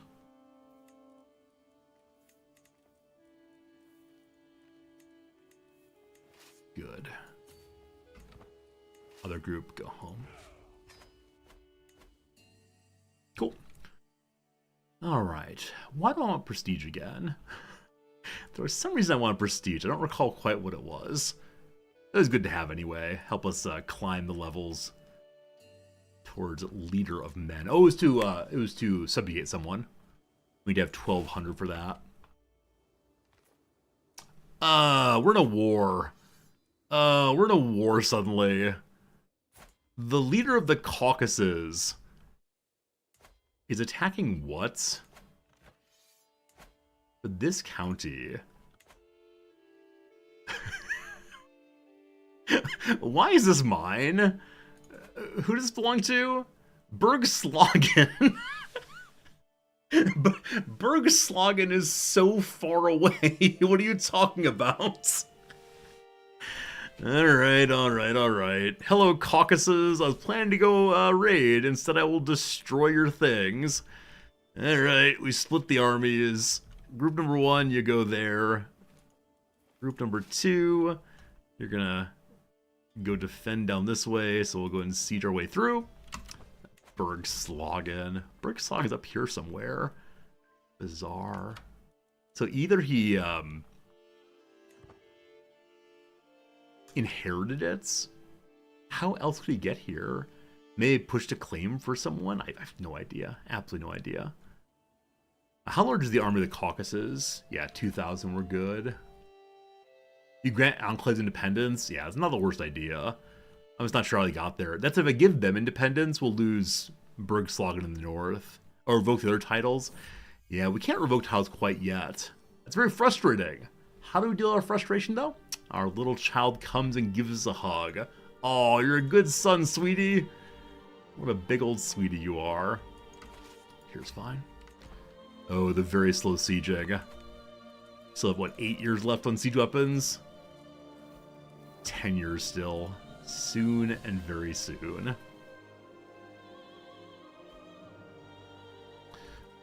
As long as we held on to Angerman land down here, we'll be fine. So unraised troops. Not that many, obviously. So I'm going to push through, which will not cause attrition. Just try to discourage them from what they're doing. We should probably actually factually land elsewhere. We'll see. My queen is once again not home. And her being not home raises some concerns. How many of these kids are not mine? I recognize my asexuality, and this made children has thrown me off a little bit. That said, the fertility bonus on beautiful and on lustful is pretty huge. I thought the asexual penalty was quite large, though. I don't know how large it is. I'm not going to look it up, but I am curious on that. Do you have another? I accuse her directly. She's very upset. I'd never take a lover. You're callous and cynical. I don't know if I trust you, but I believe anyway. I believe. No secrets found yet at the King of Finland's court. We'll keep it up. Find it, please. And friends, it's been another hour since last ad break. It's noon my time, so it's time to take a quick little break. 3 minutes, do some crossword, then back to it. Also, we will probably stream for 1 hour more, probably towards the end of the stream here. Still an hour's a long time, but having a good time. Hope you else are. Hope you all are also. Said some weird words there. All right, what we got here? Something one might leave behind when moving out. Let's see. What did we leave behind while moving out? Cans of paint. Spare keys. A sweet little note. It's like, welcome to the home. Welcome here. I don't know. An old couch. Yeah, that kind of thing. I have no idea. Glance. So glance could be like a glancing blow, or to look quickly or briefly at something. What's witch here? Calypso for one. Calypso was a sea witch. Yeah. Groups of baboons. Clans? Tribes? Baboons. Something's probably wrong here. What's wasabi? Gluten-free sushi condiment. What's the other thing often in sushi? Ginger? Ginger. I feel pretty good about lap as passing in a race. So the A seems right. Gluten-free on sushi. Past that, I'm not sure. Trivial Pursuit wedge, for example. It's a slice of a pie. It is the winning condition.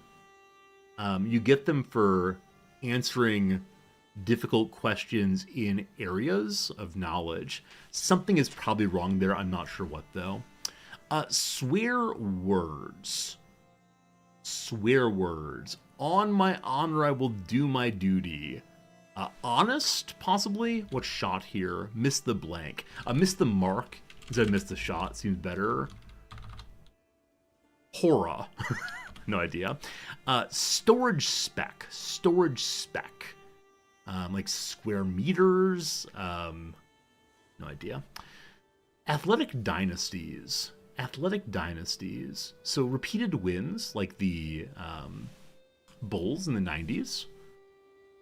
Father and sons, daughters, no idea. Blue blank with 3 letters. Blue sky, possibly. This is a name, though. Makeup artist Sir Blank, no idea. We'll try sky and see. Top prizes at the Juegos Olímpicos. So Olympic Games, in Spanish would be gold, so auras, I believe. Could be oros. What's KRC? Part of an inverse trigonometric function. It's an arc, actually. So blue. No idea. Okay. Actor Aya Abdul Dash something the second. Yeah, no idea. All-time lows. Nadir's, actually. So which is incorrect for Calypso? Oh, she's a naiad. Also.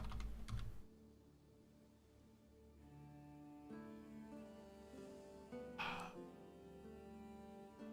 think it can be spelled with an AI also. But I need one more letter then. Is she a nymph as well? That's possible. Buzzed. So a little bit drunky, a little bit, Buzz can mean like to be called on or paged, possibly. Cubic decimeters. Thank God for that L there. It's liters. What some rites of passage symbolize? Adulthood? The word gap at the end is possible. Rites of passage, manhood, womanhood, birth, joining, bucket blank. There's bucket lifts. There are bucket hats also. Doing that thing they do. That's a song from a Tom Hanks movie, right? Every time you do that thing you do. Let's go and do 3 more of them. It might prevent you from seeing the stars in Hollywood. Probably smog. Literally you can't see the stars. They typically have about 5 tracks for short. The EKG, electrocardiograms. They put a bunch of stickers with wires on them. I'm gonna say EKG, we'll see if that's right. Blank on, a sex shop purchase. Let's be a strap on. Last one for now. A destination for many Chicago tourists. Wrigley. The Bean. Navy Pier. The Willis/Sears Tower. The Merchandise Mart. No, oh, Grant Park. The thing also. I have no idea. I've never been a Chicago tourist. Who knows, who knows, who knows. All right, friends, some good progress. We got 1 more hour of playing to go. Pardon me for about 10 seconds. I didn't tell my wife what time I'd be done today. Whilst she's on break, I do either noon or 1 o'clock. So let me go talk to her very quickly and make sure 1's fine. It is, most likely, but I want to check in anyway. So back in 30 seconds or so.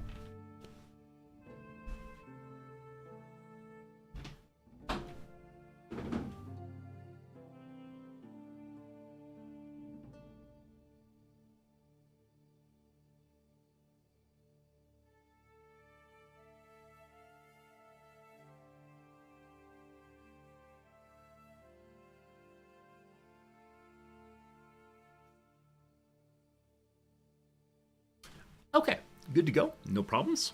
So we have about 50 minutes more before the stream ends. And we are fighting a defensive war right now. This should not take too much. Parker has died of old age. No more artificers. That said, we sponsored so very, very many people for a long time. We should have other people who could take over. We do. Furthermore, though, we have no prestige. Because someone said, let's go raiding, and then didn't go raiding. So, we're going to need to have a fight pretty quick here, because we're going to go super negative prestige. I actually don't know if there's a penalty for being negative on prestige. I don't think there is. And it doesn't drain your overall progress, your level of fame. So I'm not quite sure of the problem here. They have 10 knights. We have only 6 here.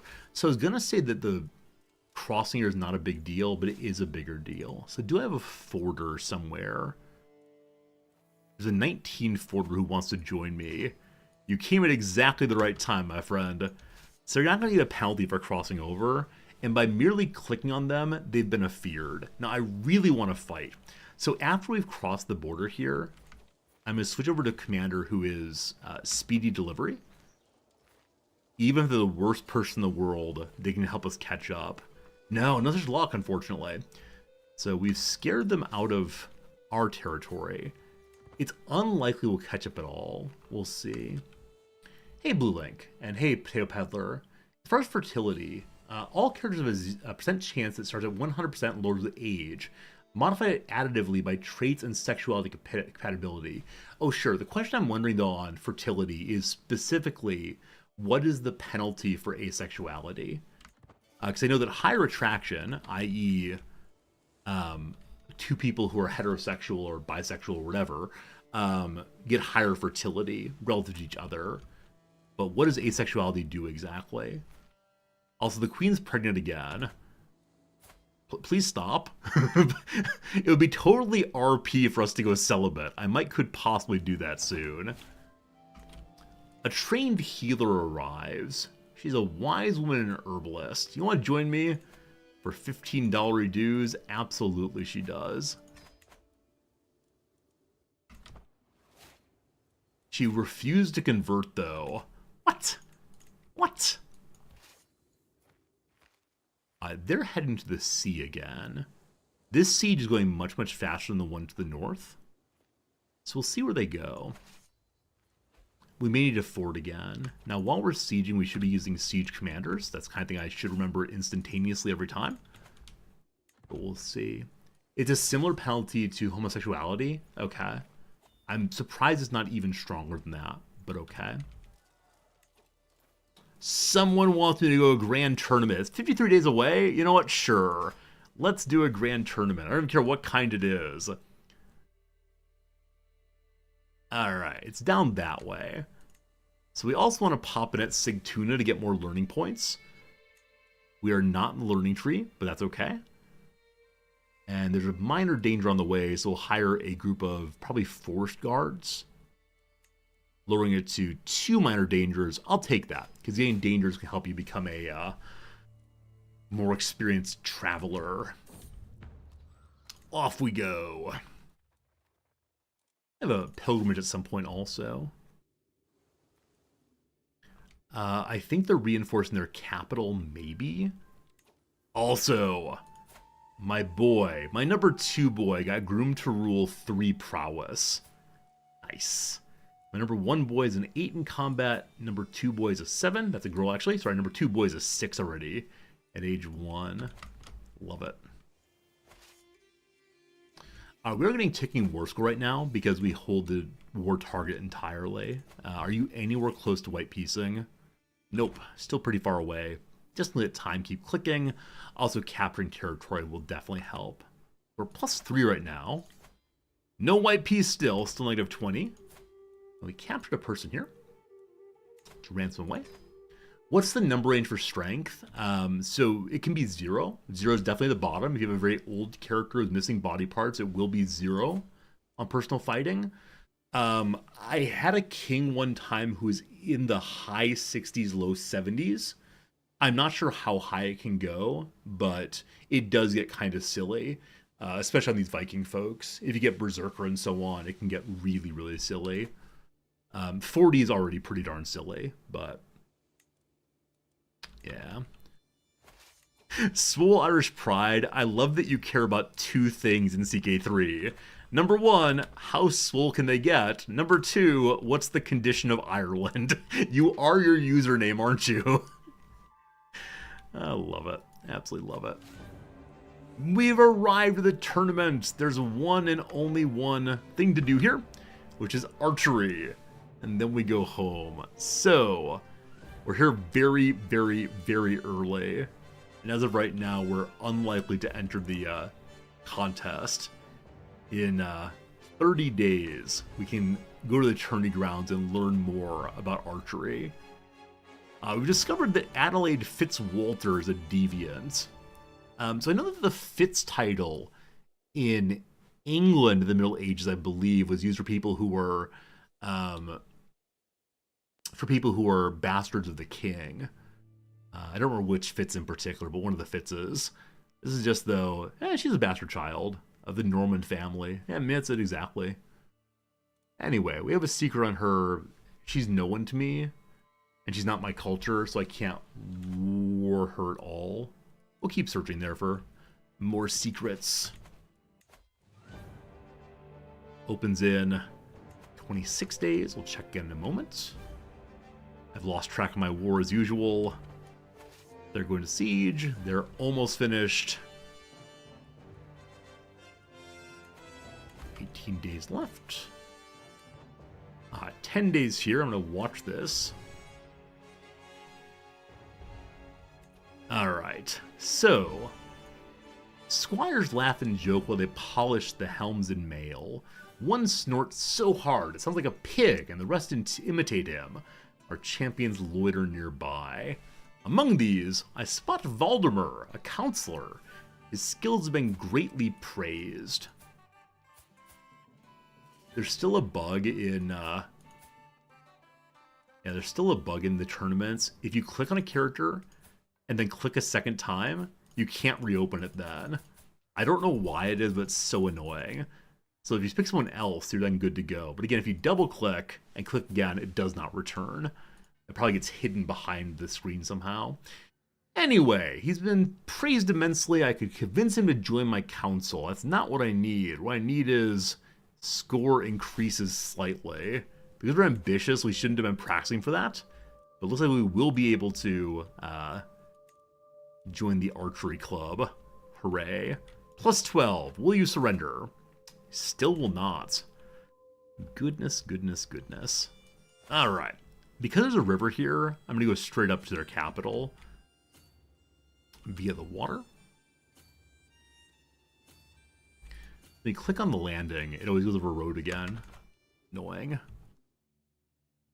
Alright, how long till we can try again here? So we can visit again in 7 days. Alright, my champions stand assembled. Chieftain Stain and I stand before it all. Stain is my champion. So we can watch together. We gain some score overall. We order them to saddles. We all gain hostile looter and some points within it. That'll help us with our archery a tiny little bit. No, not archery. Horsemanship and footmanship.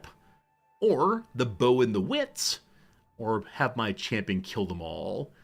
We learned about archery a tiny, tiny little bit. Maybe then we'll win. Most likely not, though. I thought I saw that something was being sieged down by the enemy. But it'd be on the southern coast here. Southern border here, rather. And no. Hey, we have a daughter! Finally! The first character of all of the characters. All of them. To get both of the traits of their parents. Robust and beautiful. You are truly the saga of my people. Glorious. Hey, Raven, welcome back. Oh, welcome in, everybody. As I mentioned in the open today, hey, we're starving. We should probably go home. Also, I love that to get here, they want to go boing.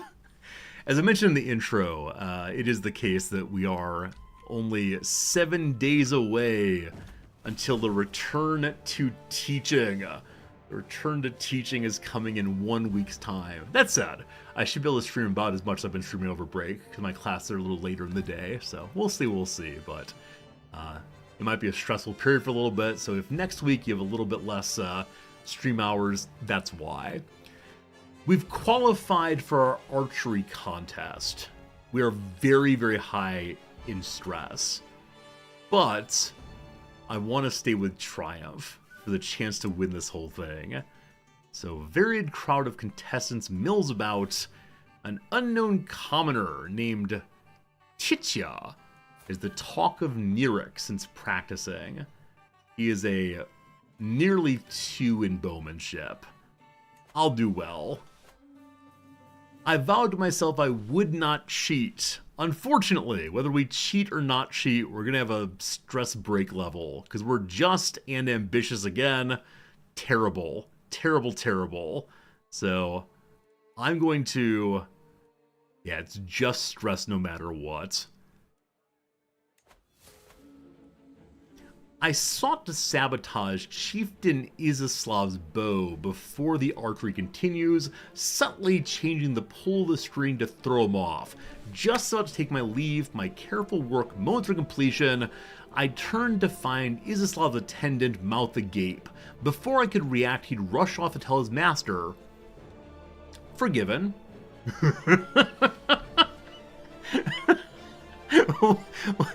Why is there this single word "forgiven" here? Is that the name of our narrator? Our narrator is now signing the messages? Forgiven? Foul luck. Oh, cruel world. Alright. So unfortunately, we have a little mental break. So we could go hide away in the castle, we could buy a bunch of stuff, or knuckle down. Knuckle down and figure this one out. We knuckle down as always. Unfortunately, we have another stress event happen right away. The banners flutter and roil around as I step up to take my shot, battered by the wind. Dust swirls past me as I knock an arrow to the bow, the sour wind making my eyes water. I wait for it to subside. I continue waiting. I don't think it's going to stop. So I could refuse to shoot now. I am guaranteed to succeed in someone else shooting first. However, I'm guaranteed to have a mental break again. Or I could shoot across the wind. If I do this, I will succeed. I hit the targets. Glorious. We're at 199 points in stress right now. Level 2 leads to a health penalty. Do I have no personal deity? Whoops. Someone forgot to choose a deity on Ascension. Exciting times. Who do I believe in? Odin the Intriguing? Ullr, the better martial and such? Thor, who's pretty cool at stewardship? Freyr, who makes more fertility? Or I don't care. Choosing the Thor still. And we do not have a way of dropping stress right now. The crowd murmurs placidly as Saarinen takes his mark. I fancy I catch a few words on the wind, and clearly so does he. He turns and somewhat petulantly addresses the crowd. Silence! Have some damned respect for the competitors, he grumbles cantankerously. A few titters come in response. Clearly he needs peace and tranquility with which to shoot an arrow, but I think as he turns to brandish a fist towards the crowd once more, this all might be a little bit too far. So I can cough and mental break, or let him get on with it. Food amount here is 5876, so we are good leaving our troops there. Dusk begins to draw in slowly but steadily as the competition continues, the snapping of strings a staccato rhythm. I lean on my bow, considering the path the contest has taken so far, such as when another competitor made a scene over lack of quiet during their turn. The competition begins to draw to a close as arrows continue to fly into and past the butts. If I make any impact, I must act now. So I could say, in a very spiritualistic, mystical way, I am one with the bow. Might succeed. Or I can procure a nicer arrow, or use this trajectory like a big nerd, or just do a normal shot. So, our best chance is to say that we're one with the bow and just throw the arrow. Arrow is thrown. As I draw the string to my chin, I feel the faintest tremor in my arm. I release in a panic, but the damage is done. The arrow flies wildly, wavering in the air before whistling right past the target. The crowd groan. I put my hand to my head. I'm winning! Victory is so close. Only a few more arrows are remaining for each competitor. The end is nigh. So apparently, I missed that one shot, foolishly, but we're gonna win anyway. One last knock. I'm gonna lose. I'm guaranteed gonna lose. We win! Tournament events are very hard to follow. It's good, it's bad, all the rest. Trumpets sound, the crowd clamors, competitors begin to assemble. The contest over, and someone's moment of the sun is being readied. Whose moment of the sun is that? It's me! High King Eriker. We just barely defeated the fellow who was favored. I knew I could win. My champion did nothing. I've proven my worthiness beyond any doubt. We gained 15 money and a prize. It's probably a pretty low tier prize, but that's okay. I promised to be surprised.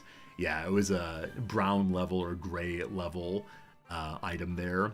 I win! I had a good day! We're still very stressed out, but that's pretty good. Will you surrender now? Still no white piece. -3, he's very close to surrendering. When this siege finishes, he should surrender.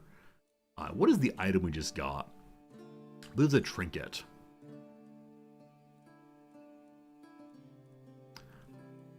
Maybe the event's not done yet, because I'm not seeing it. Here we go. The prize brooch. 0.02 prestige, 4 seduction power. Where's my child? Hello, child. This is for the prestige, I swear. It is not for anything involving seduction. Don't be weird, kid. Don't be weird, kid. I think we have other items I'm not using that are prestige-based. Some armor to the kiddo. And this horse ornament. Increase the strength of heavy cavalry. I should just give that away. There's nothing to do with it. Good job, kiddo. You have Siege Commander, correct? Oh, you did. Sorry.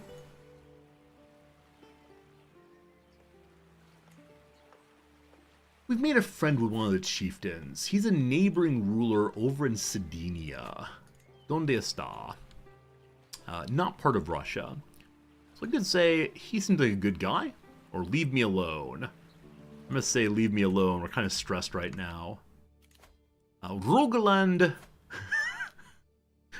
ruled by my baby child, baby nephew, writes me a letter in crayon. It's just one long scrawl with a commentary by the regent here saying, "Alliance, por qué?" No. I should have said alliance, por favor, incidentally. Language is hard, MK.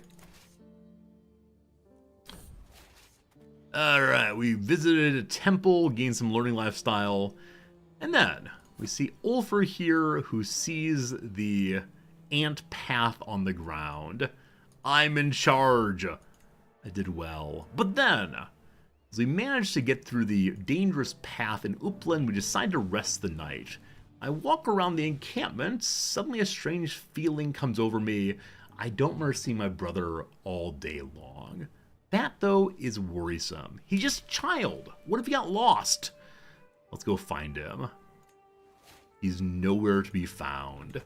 Bump, bump, bum.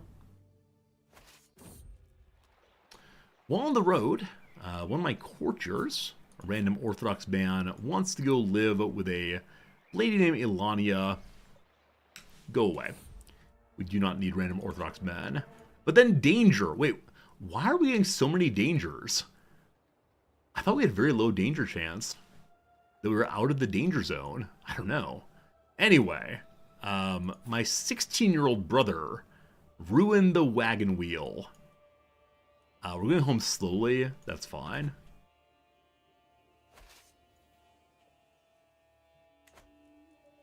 The final moments. Top game speed rush through them.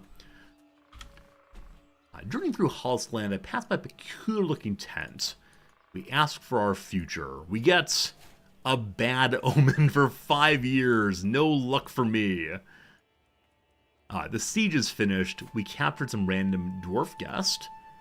He is worth money. Great. We also found a secret. A deviant secret. You're my religion, my culture, but not my religion. May I duel you? I may not duel him either. Just want duels. Speaking of duels, though, this is Skira. He's a turmeric Siberian. He wants to duel someone. My king will duel him. My king will win. You want to change religions? He says no. You want some money and to change religions? He says maybe. You want me to, I don't know, probably learn some languages.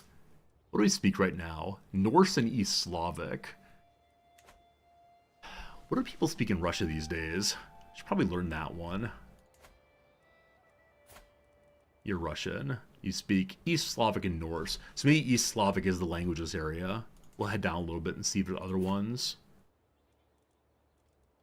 Can't learn language. East Slavic is the language of the day. How about over here? What do you speak? You're a child. What do you speak? You're a child. What do you... Okay, look here, children. Hello, adult guy. You speak Norse, Gurlik, and Lektik. Of these, I know none, so... Wait, where's learn language? I thought you could learn languages from your vassals. Huh. Whichever way. Heading home, our food is all bad once more. It's a little mold. Nature will provide for us. 2% chance of dying. I feel lucky. Oh, he's going to learn a primary language. So his primary is Norse. Got it. Makes sense. Someone's waiting in the court to speak with us. I don't know who it is, but hopefully they wait for us to get home. An hour plus 30. Will you surrender? You will. Okay, we got out of the war, thank goodness. Made it back home, thank goodness. We can put the old troops away. And we are finally at peace once more. They will end this war. There we go. Hello, Noms, how are you? This is the backdoor pilot to Noms' knitting stream. One of these days you'll be knitting on stream. For now, though, have you finished? He just needs a nose. Just needs a nose. Here comes full screen resorting for a moment. Noms' ongoing project is now this far. So she has made 2 wings and 2 little feet. And there you go. Just needs a nose. Just needs a nose. I think the lack of nose is very, very evident now. Is it noticeable? It's notable. Noticeable? Okay. No. So a little nose here, and then all done. Yeah. Good work, Noms. Good work. So are you putting nose on now, or do you have a yarn of that color, or not so much? I have to look. All right, fingers crossed. You need a yellow or an orange. Good luck, Noms. Will brown work also? I don't know. Okay, we'll see. People say it looks lovely and cute. People are impressed. I mean, you probably could do a knitting stream if you want to. Yeah, it's very boring. No, it's not. You do the knitting and say, oh, it's going along this way. Some people really enjoy just the peaceful work of seeing, progress happening. Some people just enjoy hearing the click-clack of the knitting needles. You can tell stories. You can listen to music. You are lovingly stroking your owl. That's very sweet. Oh. Very, very sweet. Yeah. Okay.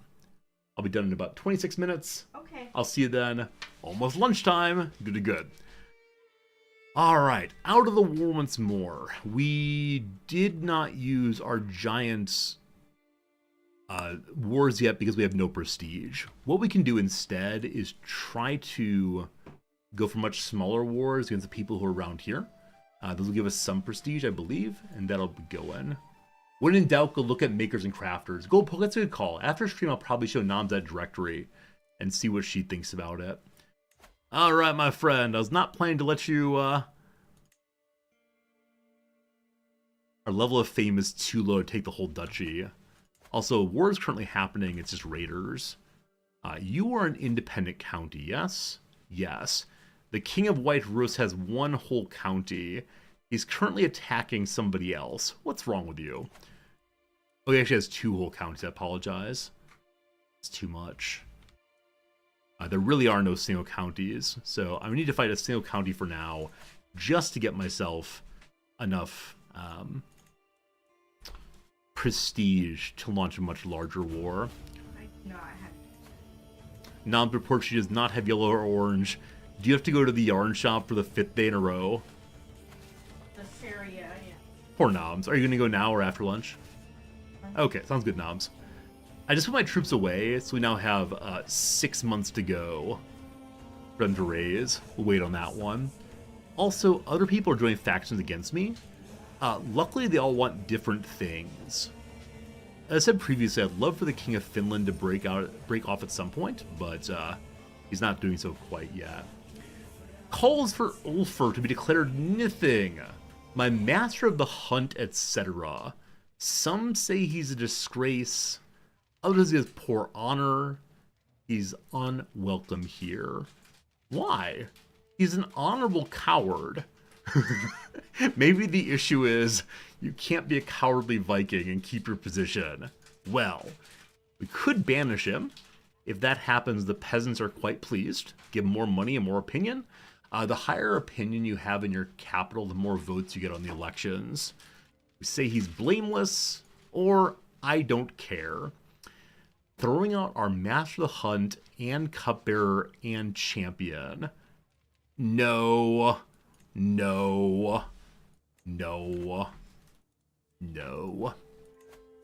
Alright, there's something going on in the court. It is we've gotten a new item of some sort. What is the new one? I don't see anything new, so that's fine. Troops are raising very slowly. It's definitely a case where if we're not careful, we can get stack wiped. But luckily, the army of White Rust is distracted elsewhere right now, so we should have a good amount of troops fairly soon. Namely, 40 days to go. So there are currently no secrets in the court of the King of Finland. So we can either change to the Norse courts over here. Right here is Norse court. Or it'd be good for me to have secrets on my my electors. So let's see which elections we're currently losing. All right, so we're losing the election for Garthariki and Vladimir and Ruthenia. We'll start with Ruthenia. We're in second position with one whole vote. Yeah, we probably have, we have many fewer votes now because the capital is so unhappy that I didn't throw out the witch. Oh well, oh well.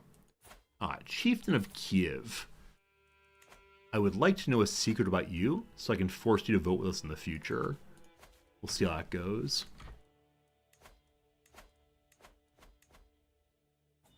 I feel like I've gotten kind of distracted from the goal of this playthrough. Which again, is conquer this stuff, so we'll work on that. But then, more diplomacy perks. So personal schemes are more successful against family members. Or flatterer, better chance of befriending people. With befriending, we have a better chance of vassalizing people personally. Also of getting the electors to go with us more easily. So I'll take flatterer. And we should probably start befriending large voters here and there. So who are the largest voters in... some of them vote in multiple of the elections. We'll check the High Kingdom in particular. Sorry, the High Kingdom is elective, or is Confederate Partition.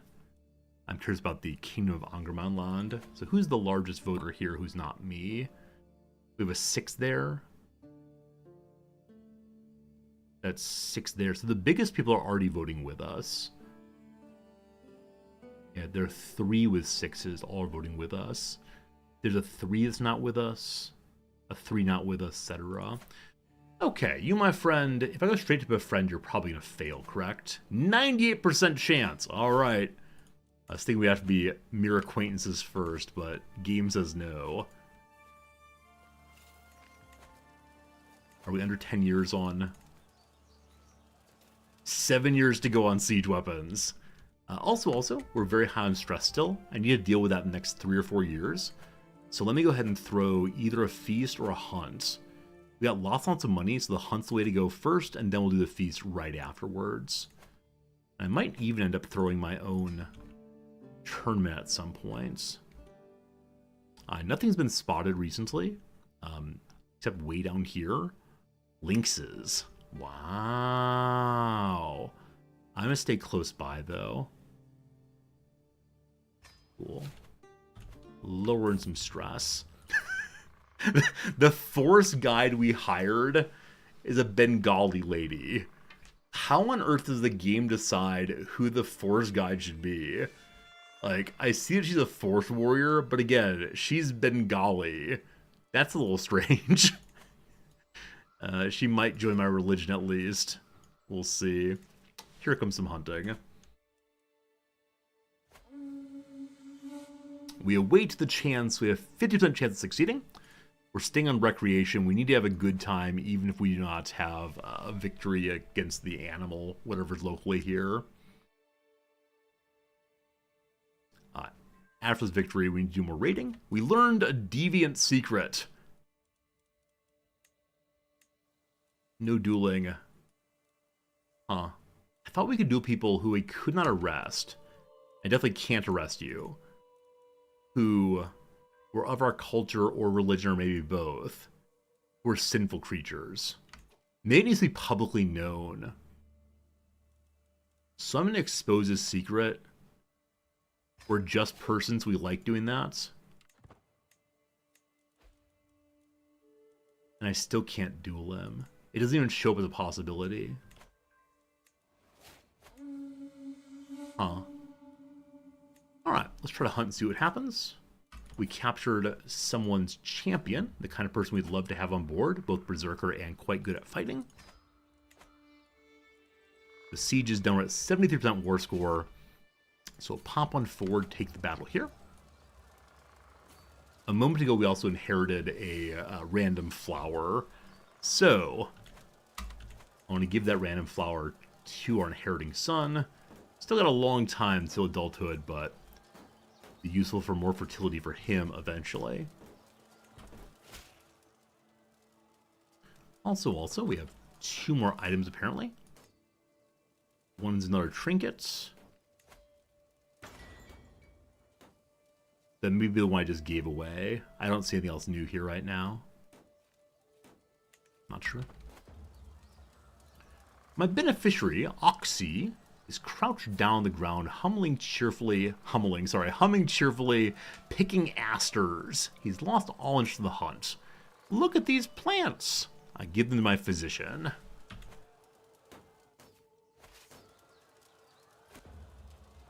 My vassal, the Jarl Thorbjorn, spots a bear. I was not made to hunt a bear, but heck yes, let's hunt a bear with our spears. My king's a pretty good fighter, so let's see. After hours of riding, we corner the wily beast. Our chase has not been in vain. Whether tired or defiant, the bear at last halts, turns towards us, and roars. The huntsmen sheepishly surround them with spears, surrounds it with their spears, and swipes with deadly claws. I can shoot it. I'll bring it down myself. A 20% chance of dying. I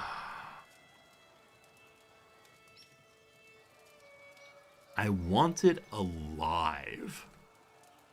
We get a captive beast for 0.2 prestige. For 5 years.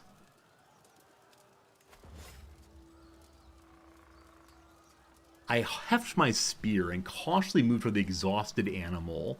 I plunge my blade into it. The beast catches me with a strike. I'm pulled away as it roars its death throes. So we've been wounded severely. We did not die, though. There's an achievement for capturing it. I didn't know that. I should have gone for that probably. Though it may have done so before, I'm not sure. Anyway, in celebration of our wounds, we also get a wild bear hide with better night effectiveness. Glorious. Aye. So we've been damaged a little bit. We're in fine health. Also, we're home safely. Also, we're hunting a whale. Sure. Alright, got lots of good things all at once. The war's over also, and we captured a high chieftain who's not worth war score. So we empty out the prison right quick. For 1 money, sure fine. Yeah, we're teleporting everywhere, it's absolutely ridiculous. So we can now end the war also. Once they're done with the ransoming, fine. Bear pelts, because night effectiveness, yes. It's a large wall ornament. So, the house banner I'm not going to use right now. Does he have 0.04 renown, but night effectiveness cannot be beat. Behold, the bear hide that I defeated. We'll see if we survive through it. And then wait for ransoms. There we go. And then end that war. Oh, taken over something. I guess the one county right here, maybe. Hooray! We need a bunch more prestige still. So that's going to be the next big thing.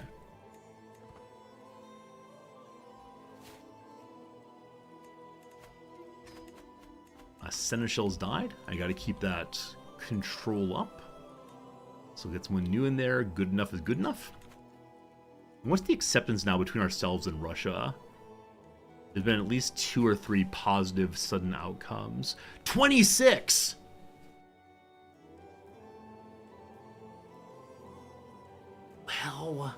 Well.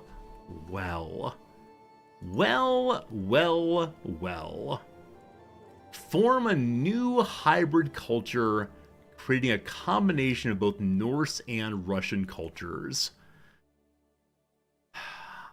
I've never done this before, so shall we remain bellicose, more prowess, more Norse fighting, or go communal?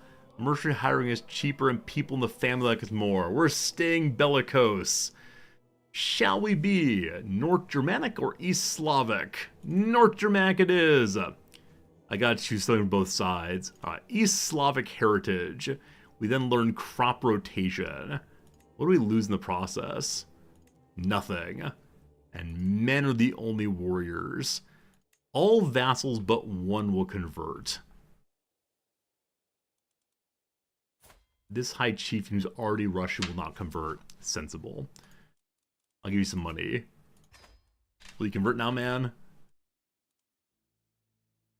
So I'm going to go to Russian culture again. Oops. Russian culture again. Anybody? Okay.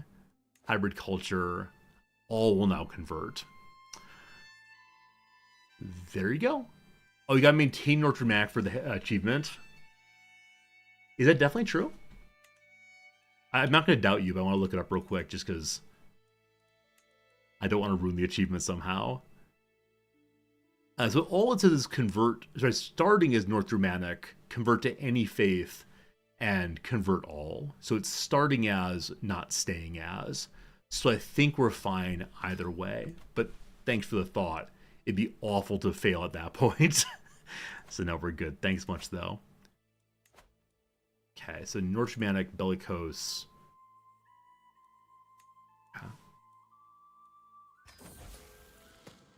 The Russo-Norse hybridization, spurred on by positive relations and increased cultural exchange, the Norse and Russian peoples have grown increasingly close over the years. Now individuals from these societies have begun to view themselves not as one or the other, but as somehow both. A new Russo-Norse culture. Norse traditions and values form the backbone of the new culture, while various Russian attributes have been adapted and integrated to meet the needs of society. With the Russo-Norse people now looking to me for guidance, it's time to set the stage for a shared future. To a new age, a new era, a new people. Hooray! Okay, that's on the right direction for what I need now. And so no more cultural exchange needed. I should probably just go to improving my capital again. Get to it. My Rithgothi is pregnant and not very good. Get better one instead. Alright. Gotta send some raiders out. As I said earlier, before the earlier war, we just want to go take the Byzantines. And now we have a little exclave here, which will allow us to take over Byzantines much, much, much faster. So, y'all go there. Bring me the raiders! Random hook gained. From prison. Okay. Is not one of mine. Also, we're fascinated with the Banus innovation. That's not true. That's definitely not true. We're still fascinated with the Onagers. 6 years to go. Someone wants to make a grand wedding. We're in no shape to be traveling. So I'm going to say no on that one, unfortunately. Thanks for the invitation, but I'll send a card of regret with an Amazon gift card inside. So our men-at-arms are not showing up yet because they were in the most recent war. Ready about 14 days, it looks like. Gained a level of fame. So we are now illustrious, so we can now do ducal level wars. My 5-year-old comes forward and says, "You're always there for me. I hope you know I'm grateful."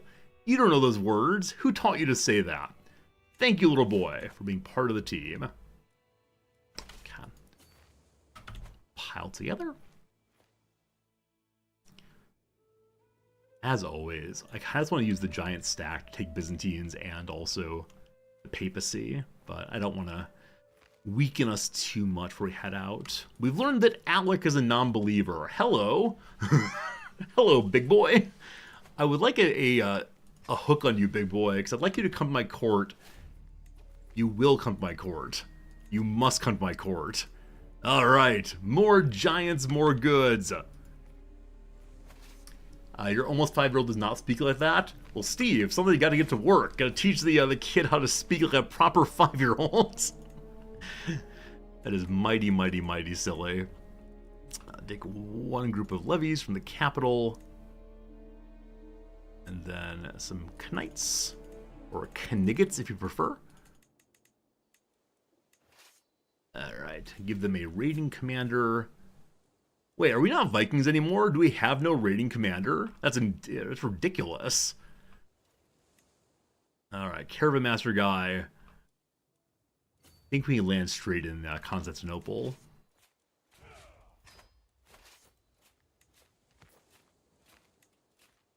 We'll see in a moment.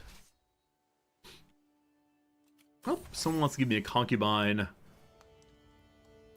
29 years old. Peshang, a person. Turkic through and through. Gonna say no on that one. Thank you, but no. We have made friends with Jarl Orfriger. Because of that, he should be voting with my votes from this point forward. It's always a little dangerous to take too many friends on. But for the sake of the elections, ... 3 are still being lost. Now, the big issue, of course, is that my kid is what's known as a child. He's a vile heretic, says this woman. Hi, lady. Here's some money. You want to join the true faith? Maybe, maybe. I will give her a hook if she asks for it because she's under someone else. She changed. Awesome. Above that, you like me okay? These guys not a zealot. We can go ahead and ask them to convert also. I should probably run through all the vassals, make sure there are religion at least. Boo! Boo! So with all my men-at-arms gone, the Northmen appear once more to take my territory. Alright, gotta find where they are. They could be landing basically anywhere. There they are. Unfortunately, the majority of my men-at-arms are gone, as are all of the knights, so... The Young's Vikings are busy, unfortunately. Probably a case to hire a quick mercenary stack. Not essential, but definitely worth thinking about. Okay, the raid begins at Byzantium. They're bringing troops against me. That's fine. We should be okay. Because again, the majority of their troops are levies. A lot of bowmen. We'll see. What to do with the Northern Menace? We banish them at once. Also, we're still above level 1 stress. We gotta fix that one straight away. We need to throw another feast in a moment here. After the hunt's done, which might be done already. Oh yeah, we killed a bear. Absolutely. Returning to here where the war is going. I must push the men-at-arms button. We definitely have more than 2 people available to fight. There we go. My jester is known for fantastically entertaining insults, and as it happens, he's standing face to face with Lajin. That's one of my knights. I'm just in time to hear a particularly scathing roast. You're abhorrent Delilah and vile scullion. Your insistent whininess and cockiness are legendary. I had a perfectly wonderful evening with good company until now, you strumpet. He says if possessed by Loki. The reference to Delilah seems a little strange, but okay. Lanjan's face is red. She knows I'm watching, so she manages some pained laughter. Gotta burn stress, so we say thank you for the fine jokes. We appreciate it.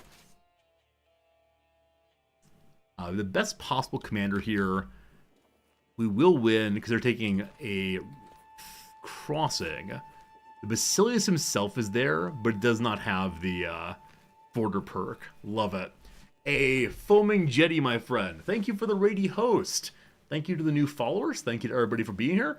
Foaming jetty, unfortunately, I'm ending stream in 3 minutes. But how was your stream? Hopefully everything was great, my friend. Welcome, welcome, welcome. I'm Resorty. We're playing a little game called Crusader Kings III. also known as Stare at Maps with Friends. This is the army of the Basilius. They're busy with other things. One moment, be back with you again. During my afternoon stroll around Angerman land, my son Tyke runs up to me. Father, they started swinging at one another when? He's interrupted by a high-pitched shriek. Two of my pages are fighting. Shame, shame, shame. Hey, Pepper, thanks for the shout-out. Foaming Jetty, longtime friend of the channel, playing a game called Medieval Dynasty. I don't know that one, but hopefully it's a fun one for sure. Alright, we beat the heck out of the Basilius. Got 2,000 prestige for it. We now have enough prestige to launch a very, very large war. We've also finished sieging down its capital.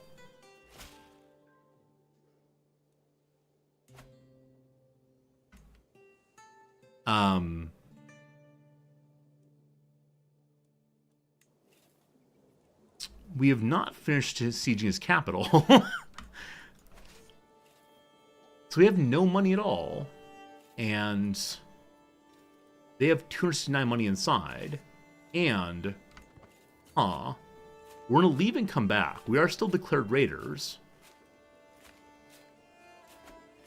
We do siege that one. When that's done, can we return to here? In the north, though, we need to deal with these raiders still. So this is the full stack we have. We'll see if we can drive them out with what we have. We'll look in a moment.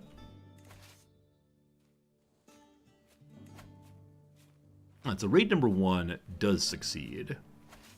We then recross. And I wonder if they're interrupting my raid actually succeeded in...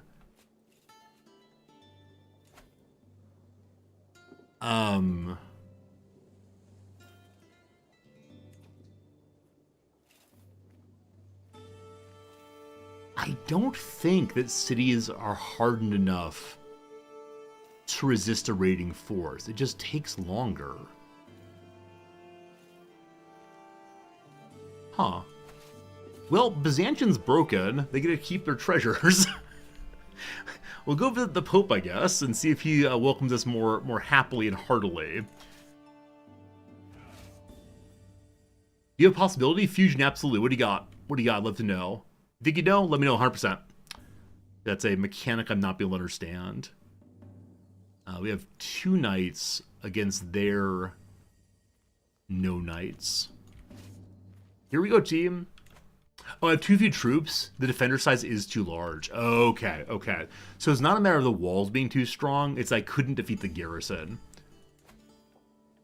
Exactly right. 4,100. You have to have over that to win. All right. I have no free troops. How strong is Rome right now? Yeah, thank you all for catching that mechanic I'd forgotten about, though. So, the Vatican has 2325. Rome has 2325. Possibly the same one there. So we'll head there in a moment to deal with them. The second best. Though with the possibility of capturing the Pope, maybe the first best. Our court artificer has a clever idea for making me something. What you got? You want to go on an adventure. This guy's second or third adventure. We'll see where he's going to go. Asia Minor. Outside of the Empire, so sure, cool. Alright, so we're going to go land in the Pope's land. And we're going to take one more battle. These are plains, unfortunately, not forests. We'll get a defensive bonus. We should be fine. After this battle, though, I will have to go, unfortunately. So, I want to say thank you. I want to say I appreciate you. We should find someone to raid host. Anyone have any suggestions for people to raid host tonight? We'll say dealer's choice. One of you in chat, we'll pick the person we raid. Please someone who has a similar vibe to us. No one too, like, crazy with music and noises. Please someone who's playing a strategy game or simulation game. And past that, you know, I trust y'all. So who should we raid tonight? If you have no ideas, I'll go find someone in my following list or in the CK3 directory. And not too big. Excellent victory there. Hogmatics, no more raids. Hogmatics, thank you for the raid host. I appreciate it. Unfortunately, I'm ending stream in like 30 seconds. Welcome Jub Jub, hello Sabian, hello Hogmatics. How the heck's it going? What were you playing? What were you doing? Alright, good victory in the north here. Good victory in the north. This fellow is nobody to me. I'll leave him there for right now. He appears to be missing an arm, maybe. Horny Scoop, hello. You're playing a little game called CK3. That's a pretty good game. I like that game quite a bit. We've driven out the Northmen once more. We now have 5 years with no Northmen bothering us. Good, good, good, good, good. You're also playing CK3? Oh, that's very kind. You like that I'm a wholesome streamer. I appreciate that. This wholesome guy needs to go away, though. My wife is home from work today for her last day. Tomorrow, I'll be back at normal time. I'll come back at 8:30 a.m. Japan time. Thank you for all the new follows. Thank you all for the new friends. It was a fun day for sure. Let's find someone to raid host real quick. Hello, Fritz. And then we'll say goodbye, send you all over that direction, and see what is what. Pull up the window. Good. So, twitch.tv. Does painting Warhammer Minis count as a strategy game? Well, not really. Radio Salford Sal, I hosted them recently. I'll find someone who seems pleasant and ideally has a camera and is speaking English. Well, no luck there. Someone in channel mentioned Killadrix. Sure. Why not? Why not? As long as they're still playing. Literally winning this fight and getting all of our people back. No webcam, but RimWorld's fun. In particular, we'll be playing RimWorld after our CK3 playthrough. So we'll see how this goes. Best of luck to Killadrix. Please offer a hello from when you get there. It'll be a very, very nice time. Appreciate you all a whole bunch. Thanks for being here, and we'll see you tomorrow. Should be great. For now, goodbye, friends. And